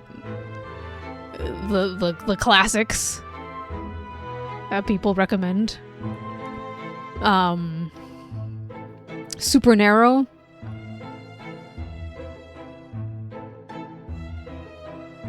What else is along that era?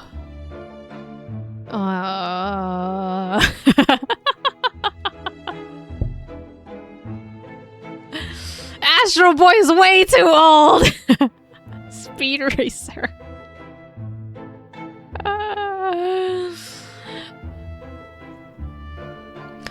Those protrusions caused Those protrusions cause Mr. Benedict's fingers to bleed. I need to finish this game. I at least need to finish this part tonight. Okay, I need to finish this part tonight. Those protrusions cause Mr. Benedict's finger to bleed. I think after we prove Mr. Benedict was in the scene of the crime, we'll end it because they need to find Mr. Benedict. We'll end the part, that's what I mean, not end the trial. We still have like a huge chunk of the trial, I think. Because we have to drag Mr. McGilded into this, right? Because they gave me so much evidence that points to McGilded's stuff. Like this. And part of this. All of this. We haven't even presented this yet. Actually, have we? I don't know. Paperwork telling Gina, who cares? We haven't presented... Did we present the newspaper with the foreign secrets being leaked yet? That's how we're gonna drag the devil. Not the devil. But Strongheart into this too. This entire fucking mess. There's a huge chunk of this mystery still to be solved.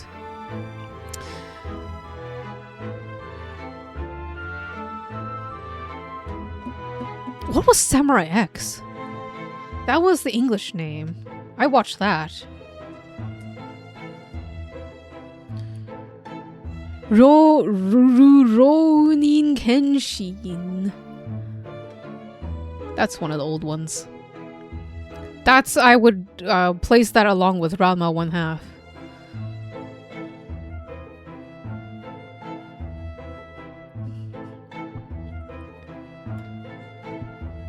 I have no idea what that sounds like from South Park. Those protrusions caused Mr. Benedict's finger to bleed. And the resulting smear of blood is still visible on the disc now. Goodness! The blood stain, is it? My assistant and I have just analyzed the blood stain here in this very courtroom. Using my trusty fogger gun. Yes. And we added the results to this portfolio. I say. It's green. It's exactly the same color as the blood around the calendar. The evidence is conclusive. The man calling himself Mr. Egbert Benedict, who was in Windy Banks earlier, oh my good god. Now I can't speak. It's getting into the late part of the night where I can't speak. Or the part of the stream, I should say. It's been like 4 hours. The man calling himself Mr. Egbert Benedict, who was in Windy Banks earlier in the day. Is he oh my god, is he even larger than before? No, I think he's just as large. Is the accomplice who was present at the scene of the crime that same night. So there was someone else. Look at those two brothers now. They're sweating buckets. Hi, what are you talking about? It's boiling in here. My lord, in the opinion of the defense, that Mr. Egbert Benedict should be summoned to the courtroom to testify. It would certainly seem that we can ill afford to ignore this gentleman's apparent presence. Objection! This has gone on long enough now. This flagrant ignorance of the mechanics of law.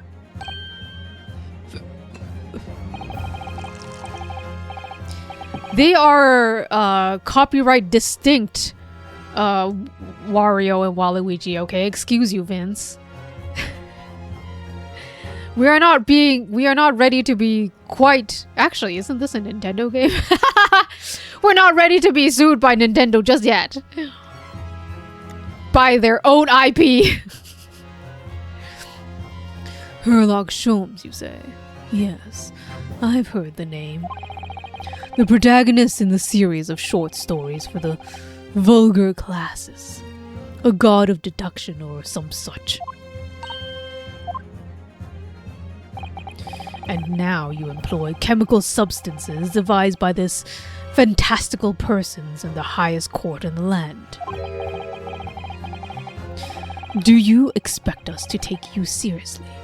The samples made by this plaything are not fit to be called evidence.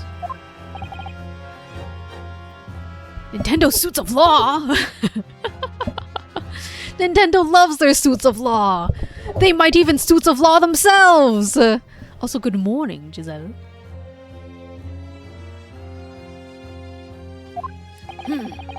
So, the bloodstain turned a shade of green. What of it? Here's to you successfully proving that no other blood in the world would turn the same color. Well... yeah! And pray, do not even think of suggesting that we should take Mr. Sholmes' word for it. Yes, it is a very good morning, Giselle. I don't know. I mean, if he is the great detective. What are you talking about? We can't. I knew it would come to this. Of course, Mr. Sholmes' invention isn't going to be recognized by any official body. But what other choice did I have? I'm just remembering what Father Christmas over there said before. Father Christmas. About how he was temporarily suspending the summation examination. In other words, the examination isn't over yet, is it? Good grief! What did you just say, young girl? And in a summation examination, the decision as to whether or not the trial continues is in the hands of the 6 jurors, isn't it? So, the way I see it, it doesn't matter what certain other people think of Hurley's invention. At least, not for now. Yes, she's right. Young lady, you have quite the devious mind. It really just comes down to one thing. Whether these ladies and gentlemen of the jury are convinced by what you say, Runo. Is that about right, would you say? Or did I misunderstand something? Unbelievable. Mr. Sholmes' partner is a force to be reckoned with. Iris Wilson, sharpshooter. After that shrewd précis of the situation from an entirely unexpected source, it must be acknowledged that the previous summation examination has yet to reach its conclusion. This is absurd. Ladies and gentlemen of the jury, the court now looks to you for the final leaning on this matter. As proud citizens of Her Majesty's Britain, I'm sure you will come to fair and just conclusions. So then, state your final decision in turn, please. Not guilty. Not guilty. Not guilty. Guilty. Guilty. Not guilty. Oh. We actually have a separate one. 2 called guilty, and 4 called not guilty. Such is the outcome of the summation examination. Objection. My lord, with all due respect, this is an outrage. The prosecution refuses to accept this decision. On what grounds? If these jurors are persuaded by some half-baked concoction devised by a pretender to real police work, then they are too ignorant to be trusted with a judgment of anyone's guilt. Wow. Yeah, that's not gonna fly. This is the jury you agreed to. I'm sorry, Lord Van Zix, but the outcome of the summation examination cannot be ignored. It is a totally fair argument, but like that's the jury, and that's what the jury is for.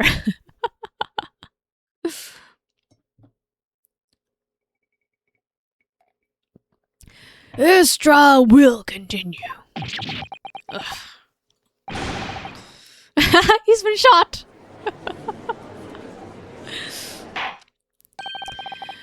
Nevertheless, we find ourselves in a rather awkward situation.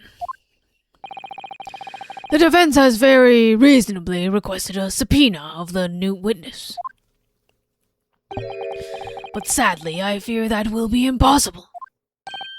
What? The name the gentleman gave for himself, Egbert Benedict, is quite clearly false. I don't believe it. Just when I'd managed to prove the man was there that night.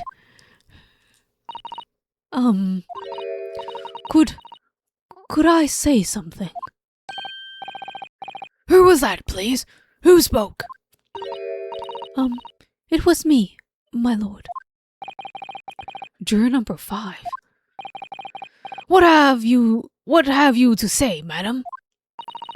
If possible, Inspector. Eh? Me, ma'am? I wonder if you might show the photographic print to me again. The one which the gentleman is shown. Ah, right, yes. This one, you mean, of Mr. Benedict?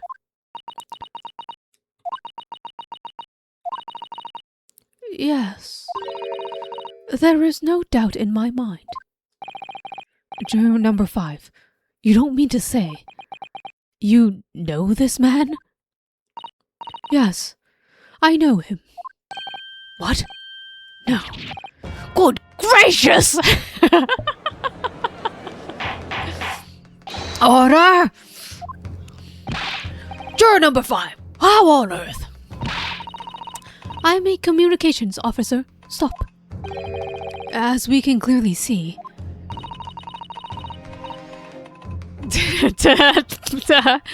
Maybe Mr. Benedict's ass is bodacious.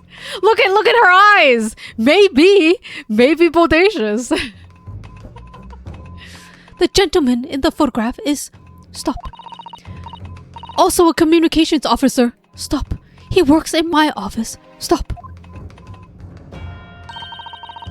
A very talented operator, in fact. Stop.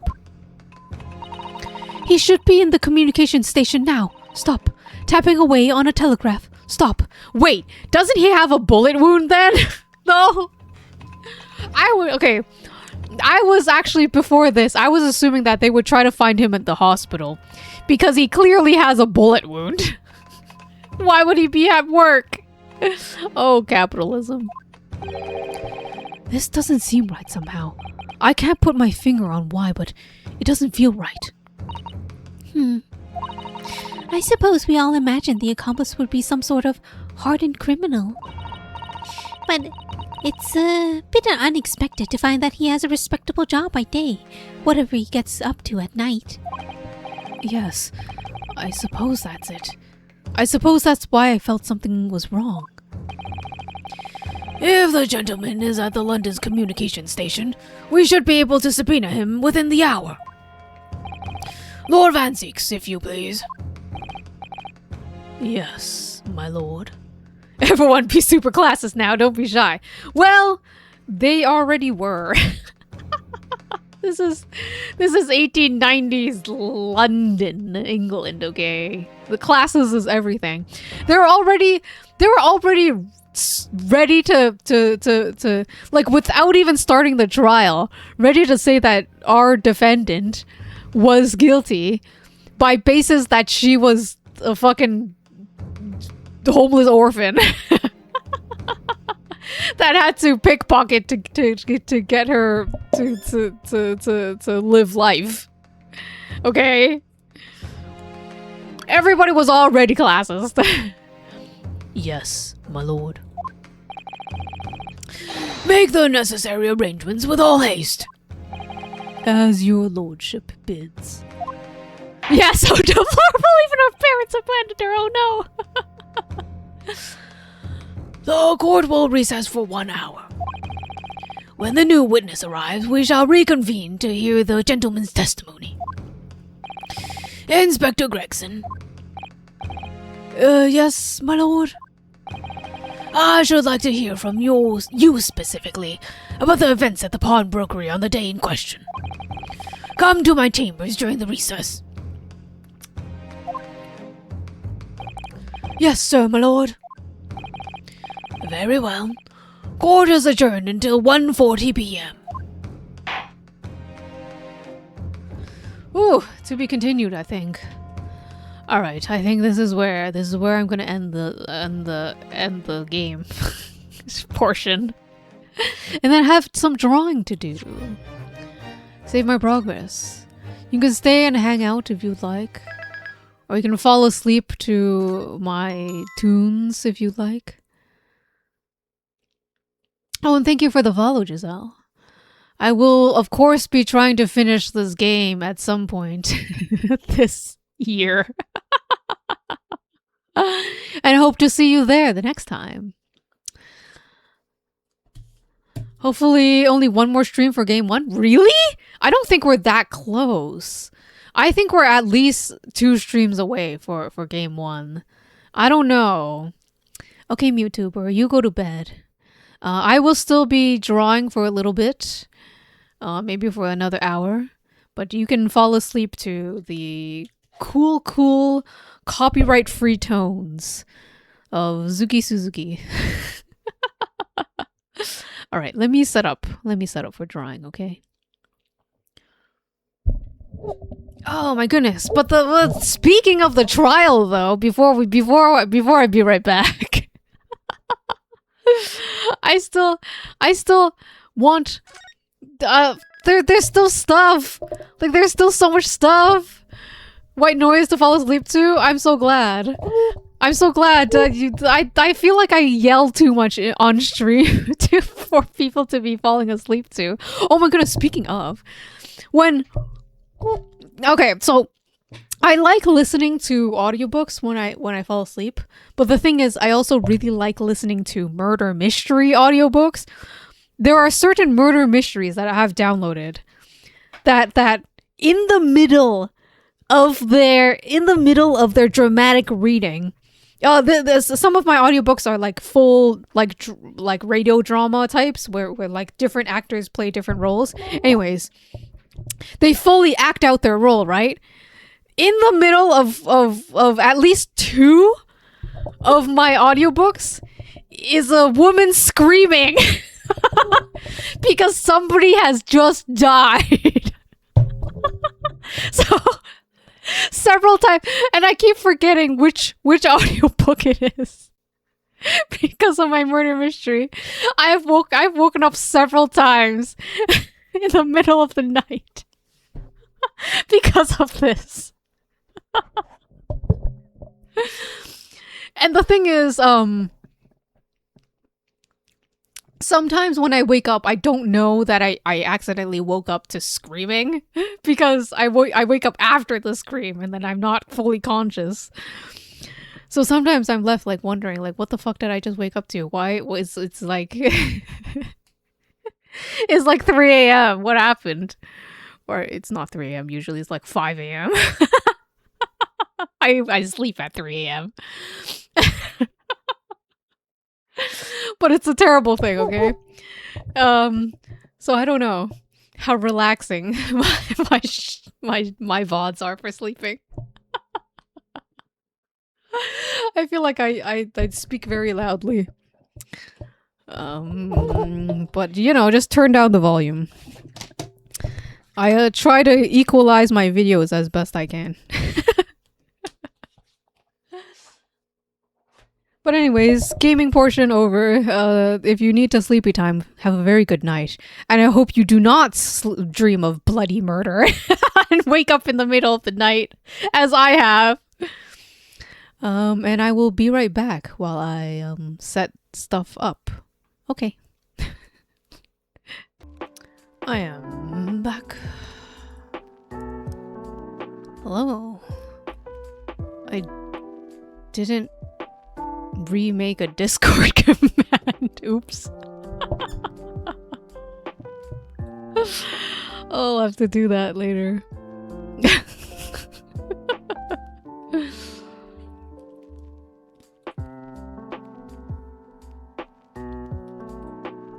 Oops.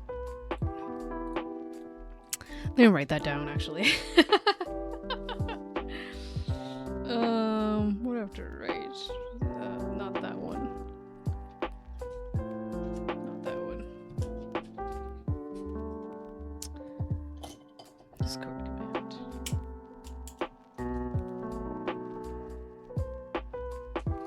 Okay. I've written it down. I will make one later. But for now, we must draw. Let me change my...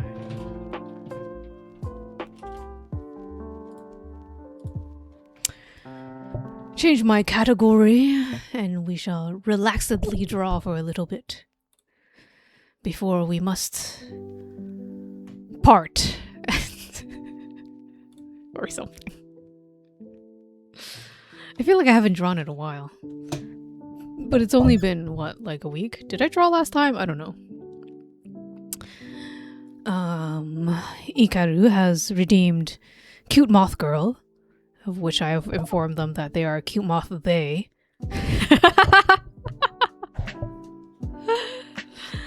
A genderless Cute Moth that I have drawn for... I don't draw them very much. I guess they're an OC.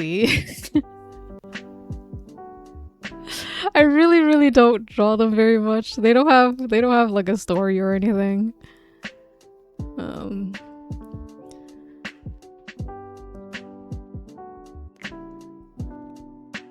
But here they are.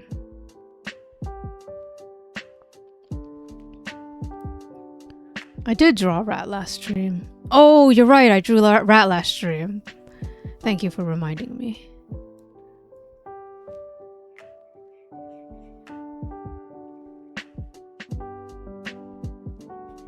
Okay, I need a reference to my own drawing. To my own. Oh my god. They have a very simple a simple design because they weren't made for anything. I just drew them. I need to find my own reference. I should have done this during the break. My bad.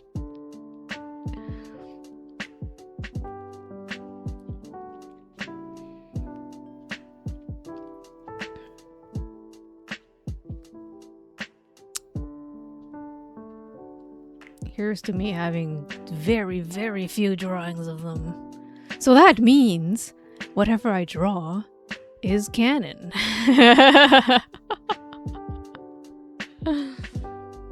Is this one?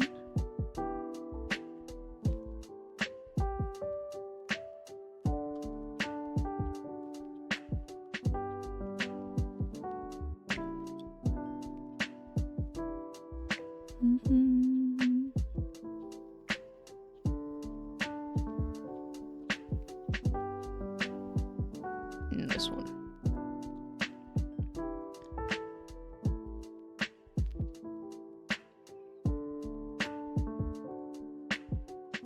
Okay, I got it. Got it.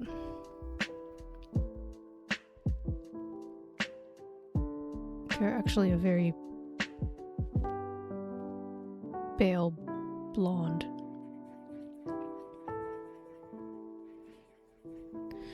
I want them to be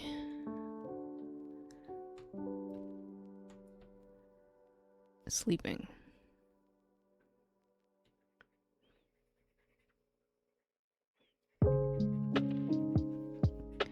I managed to draw them sleeping.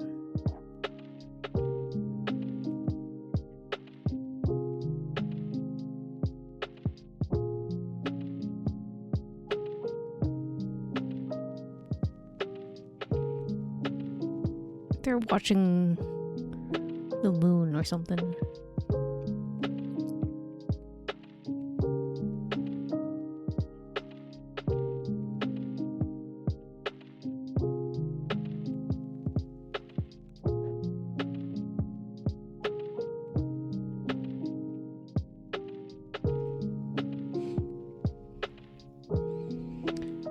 Moth girls are your second favorite monster girl? What's your first?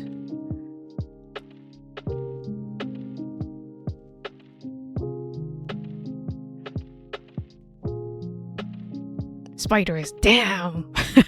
Good taste.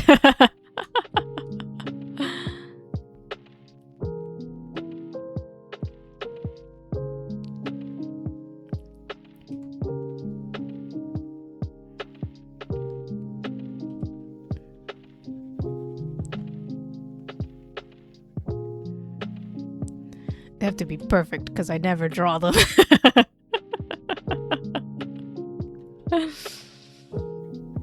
Got their little wings.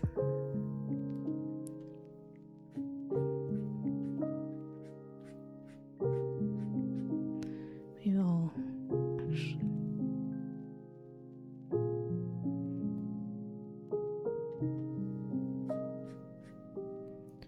When was the last time I drew them?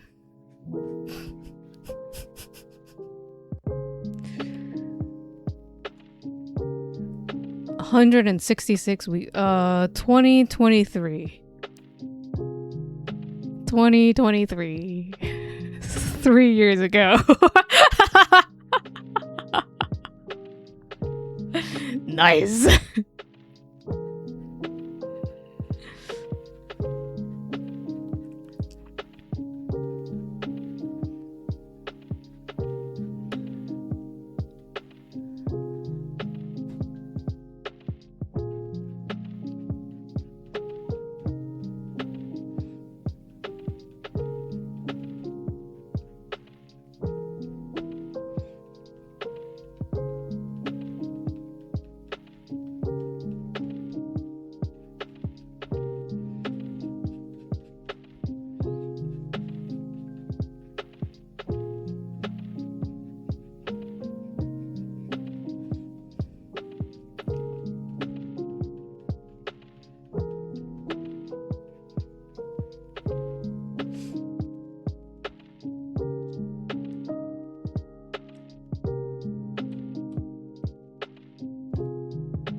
What did I make this character draw? We're all white. It's so hard to draw.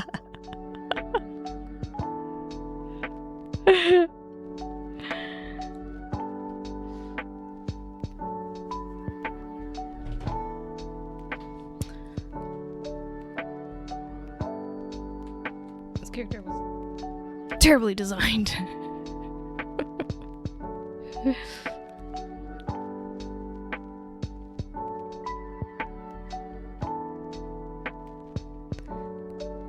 But cute. Indeed.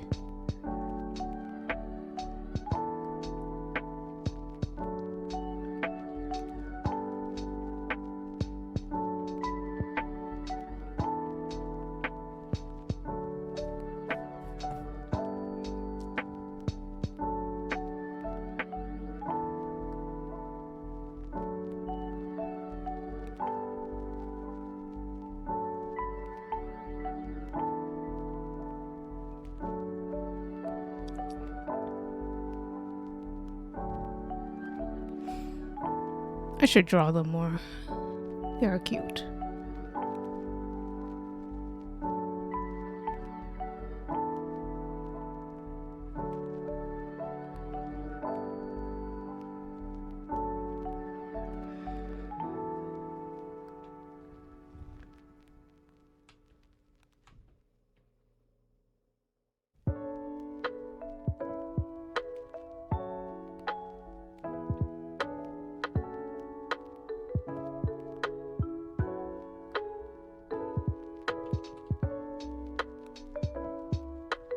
I want them to be looking up. Oh my god.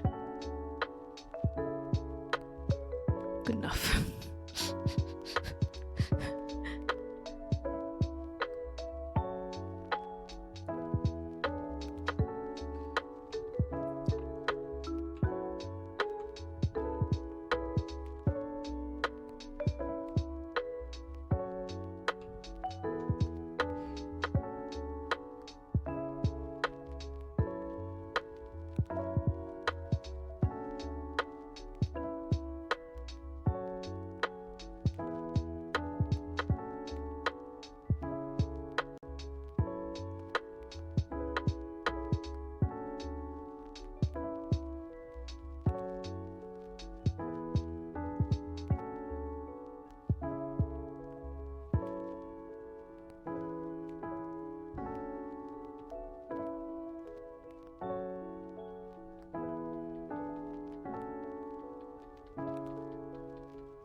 And this.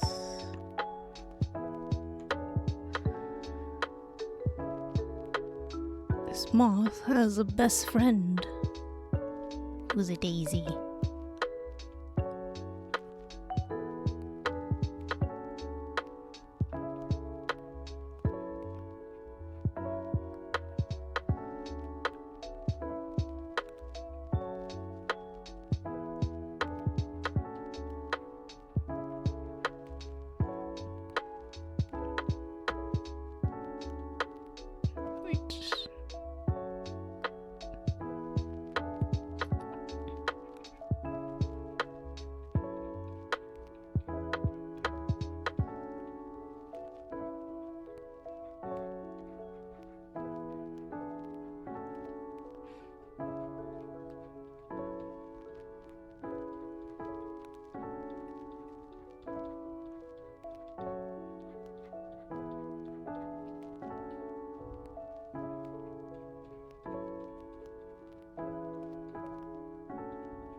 Oops.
Next con is next week.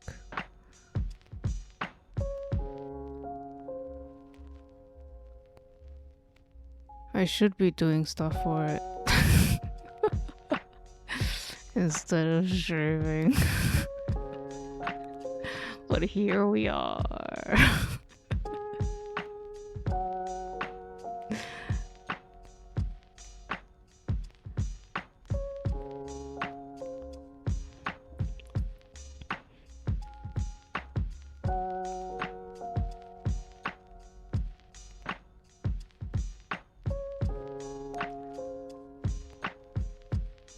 Drawing a stargazing moth and their best friend.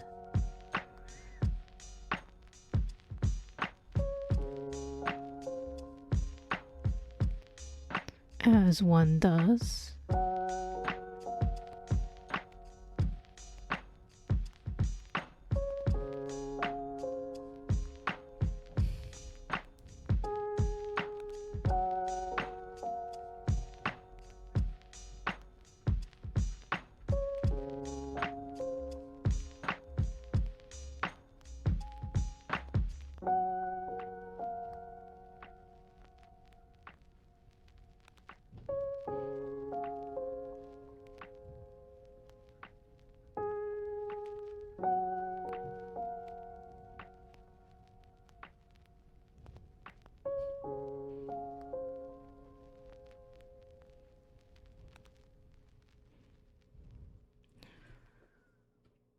Just stargazing with your best friend. Just stargazing with your best friend. Stargazing with your best friend.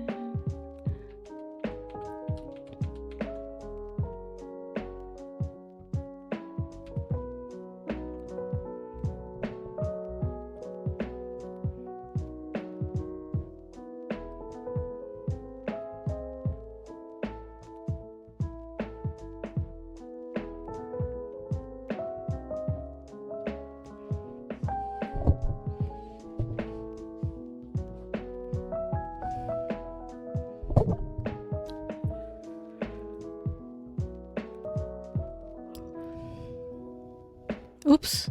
That's not what I meant to do.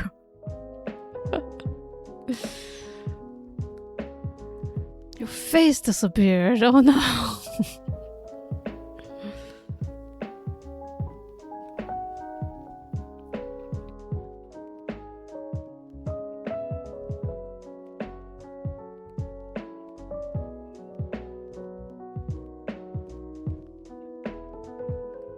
I feel like I should just define the petals a little bit more. Just a bit.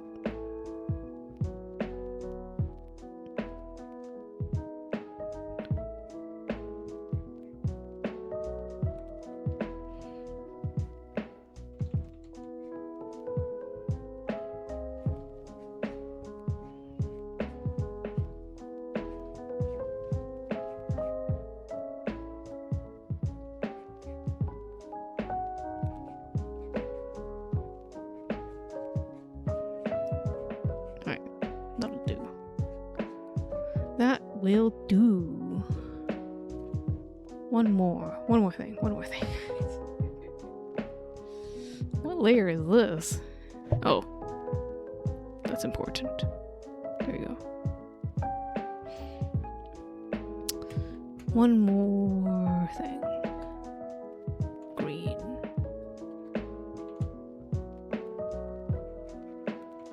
Yes.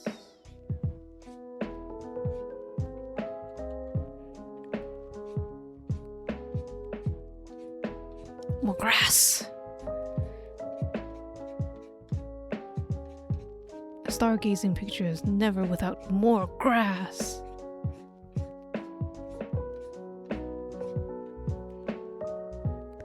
You're welcome. And thank you for that prompt. Ikaru. Let me just write your name. In pink, I guess.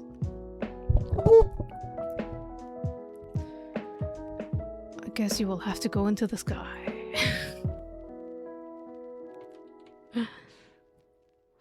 I hope you enjoyed this moth creature.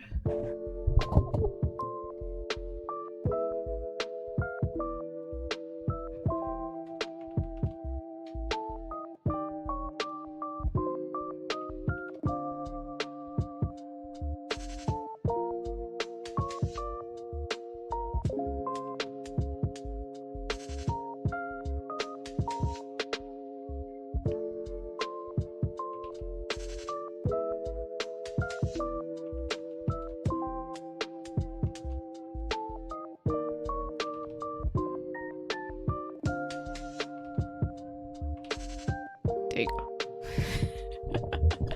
Perfect. And now, a much sillier prompt. Oh my god! I didn't want to do that. When was that a thing that you could do?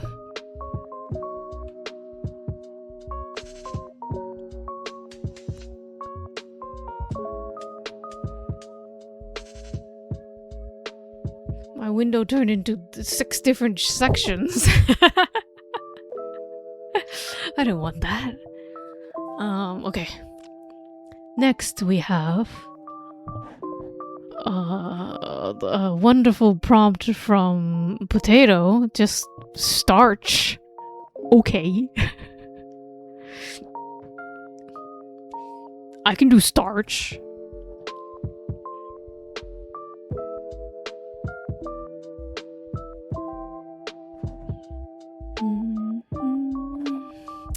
And what is starchier than potatoes? Are potatoes starchier than rice? No! Alright, I think we have a clear winner. It's rice.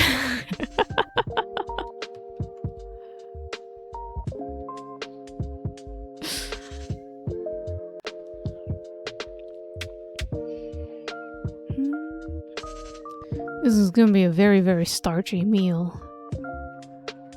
It's a rice ball.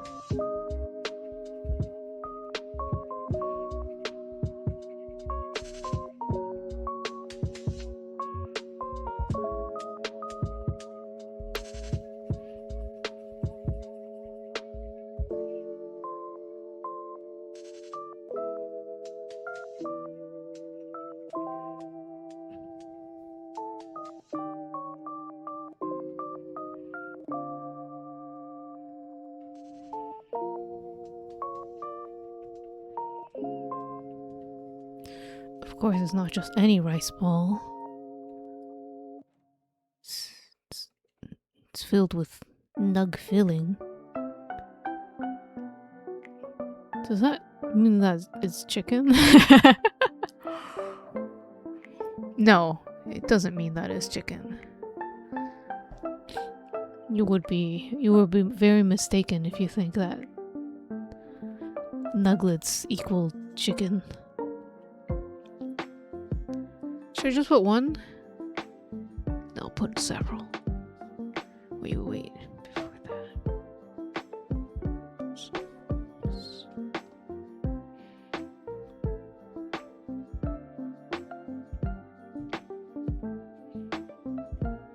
Darker.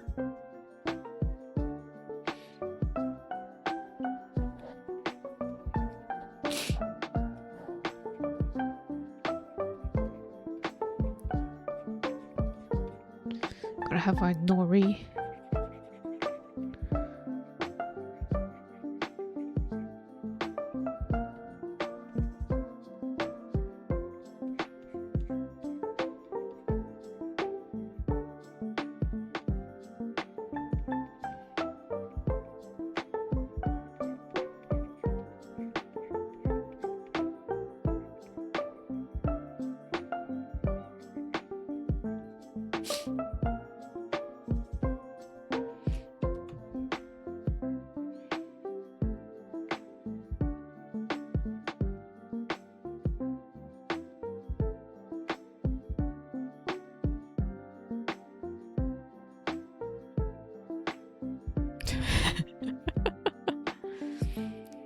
It's got some nugs peeking out.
It's got a stamp on the nori, I guess.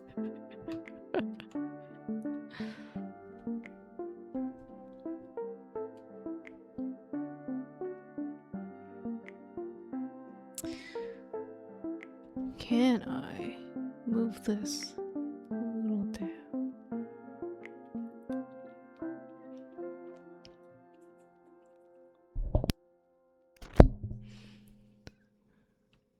We will have an even starchier lunch if we do both rice and potato lunch. Yellow potato? Potato chips! Oh my god, that's it.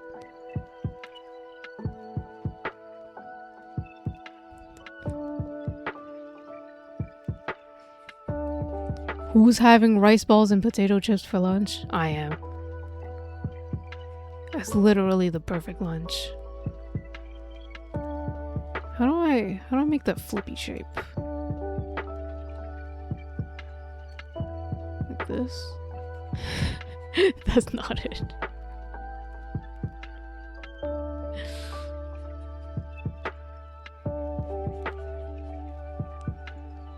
Ever had rice ball? Really?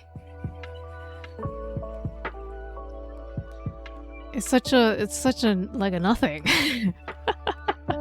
It's just rice. Just put it in a ball. Put some kind of random ass filling in it. Easiest shit ever.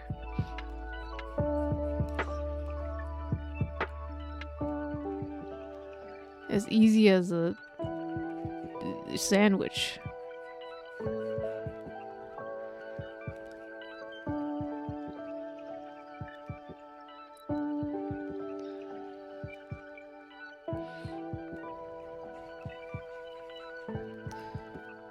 Then we need that crispy golden color. Oh, that's not crispy.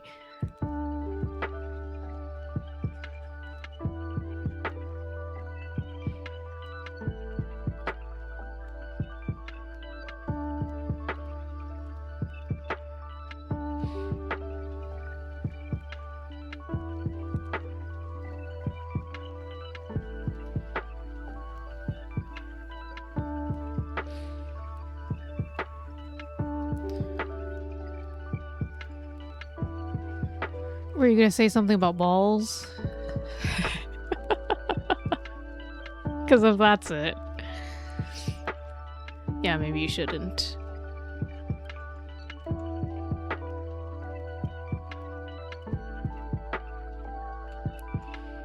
So many balls.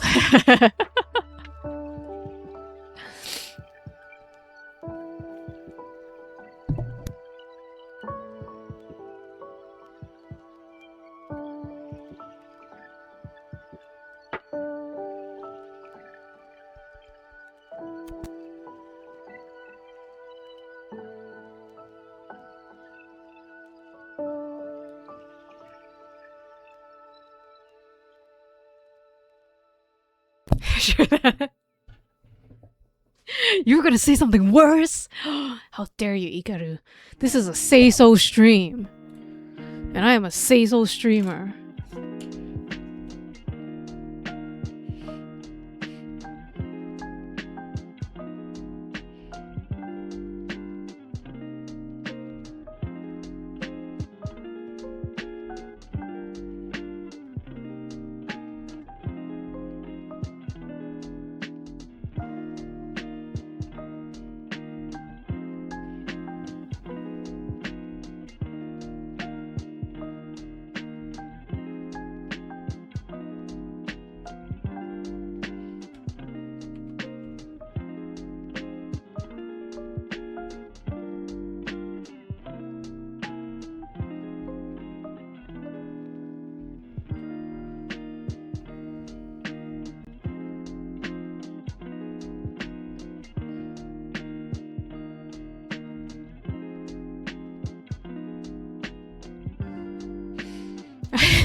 Oh yeah, you said you were watching paranormal site streams to sleep. Isn't that horror? I guess it's not that. The paranormal site is not actually that scary. After the prologue. I mean, is that right? Check out this clip.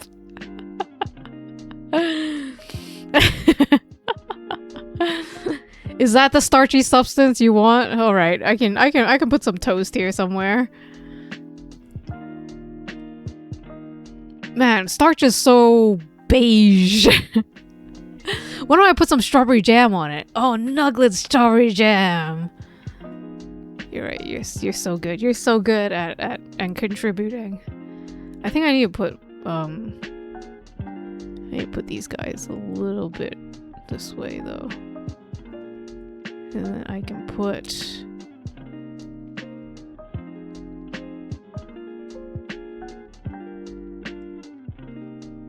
Did I put this on the chip? No, what the fuck is this? Oh. Okay, never mind. Put some strawberry toast here somewhere.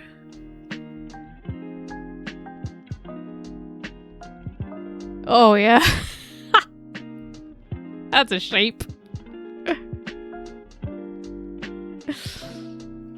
Nice little butt of the toast. Yes. Toast butt.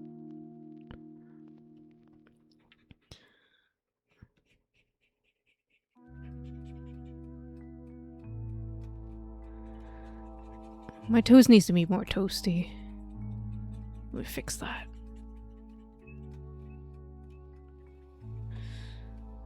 A bit more burnt.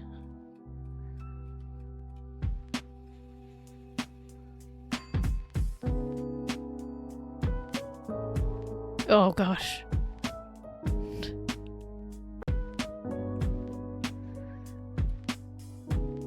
I think maybe more orange.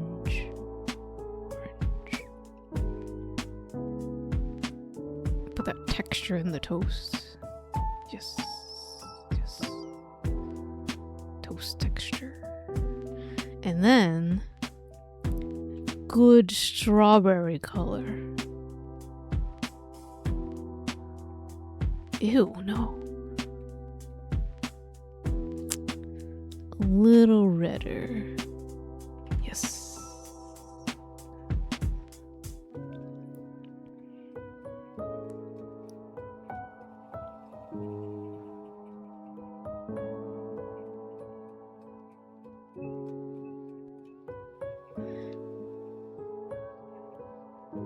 And then it needs to be shiny. Put some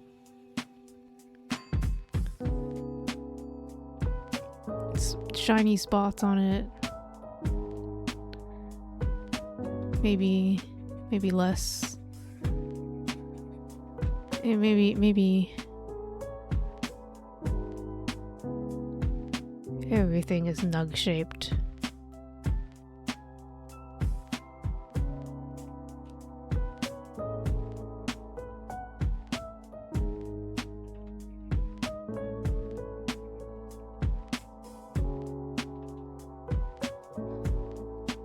Yeah. Would you eat nug strawberry jam? I'm a little dubious. Just a little.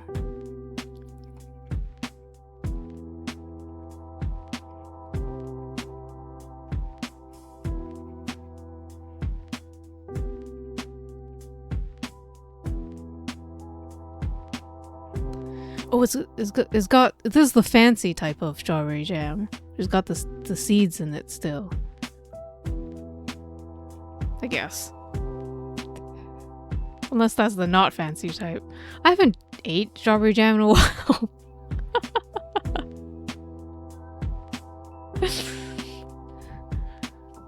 Very starchy. Alright, it's very good. This is the starchiest starch meal I've ever seen in my life.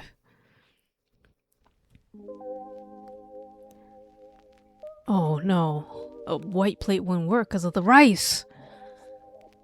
What do I do? Good enough.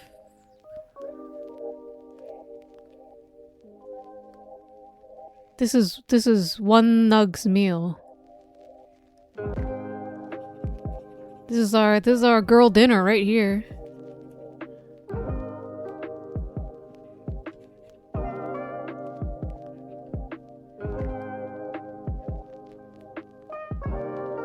Girl dinner.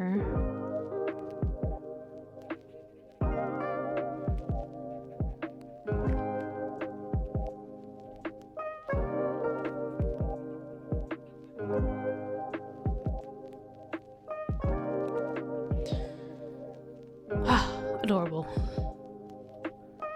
Who would not love this?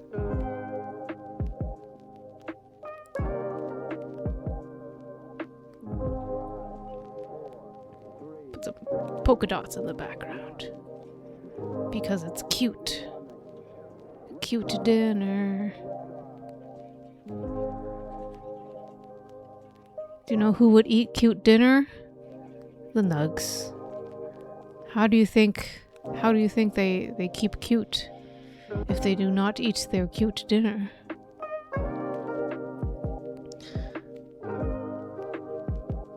If they do not eat their cute dinner, they do not be cute. It's the only way.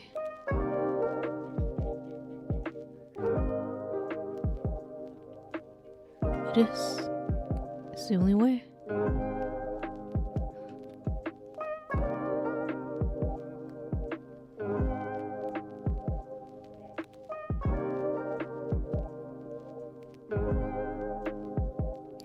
Alright, I think that's enough for tonight.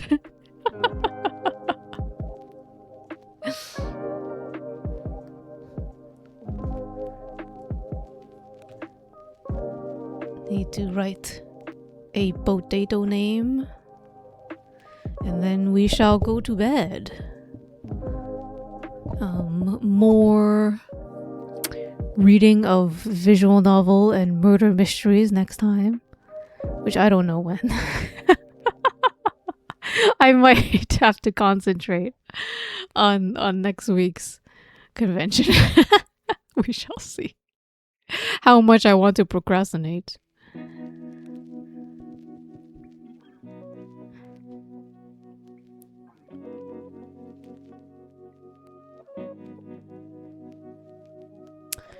Potato. Man.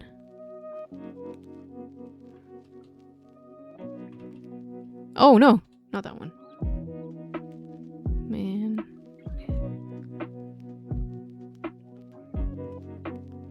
Here we go. Right, thank you for being here, Ikaru. And have a very lovely night. I hope you dream of delicious, starchy food, I guess. And moths eating all of your stuff.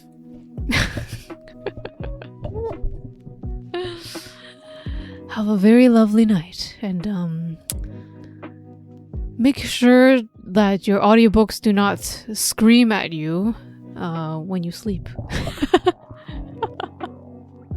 Oh, thank you for the derogatory pet pat. So dizzy. Ready for bed. Alright, have a very lovely night. Good night. Bye bye, Giselle. Good night.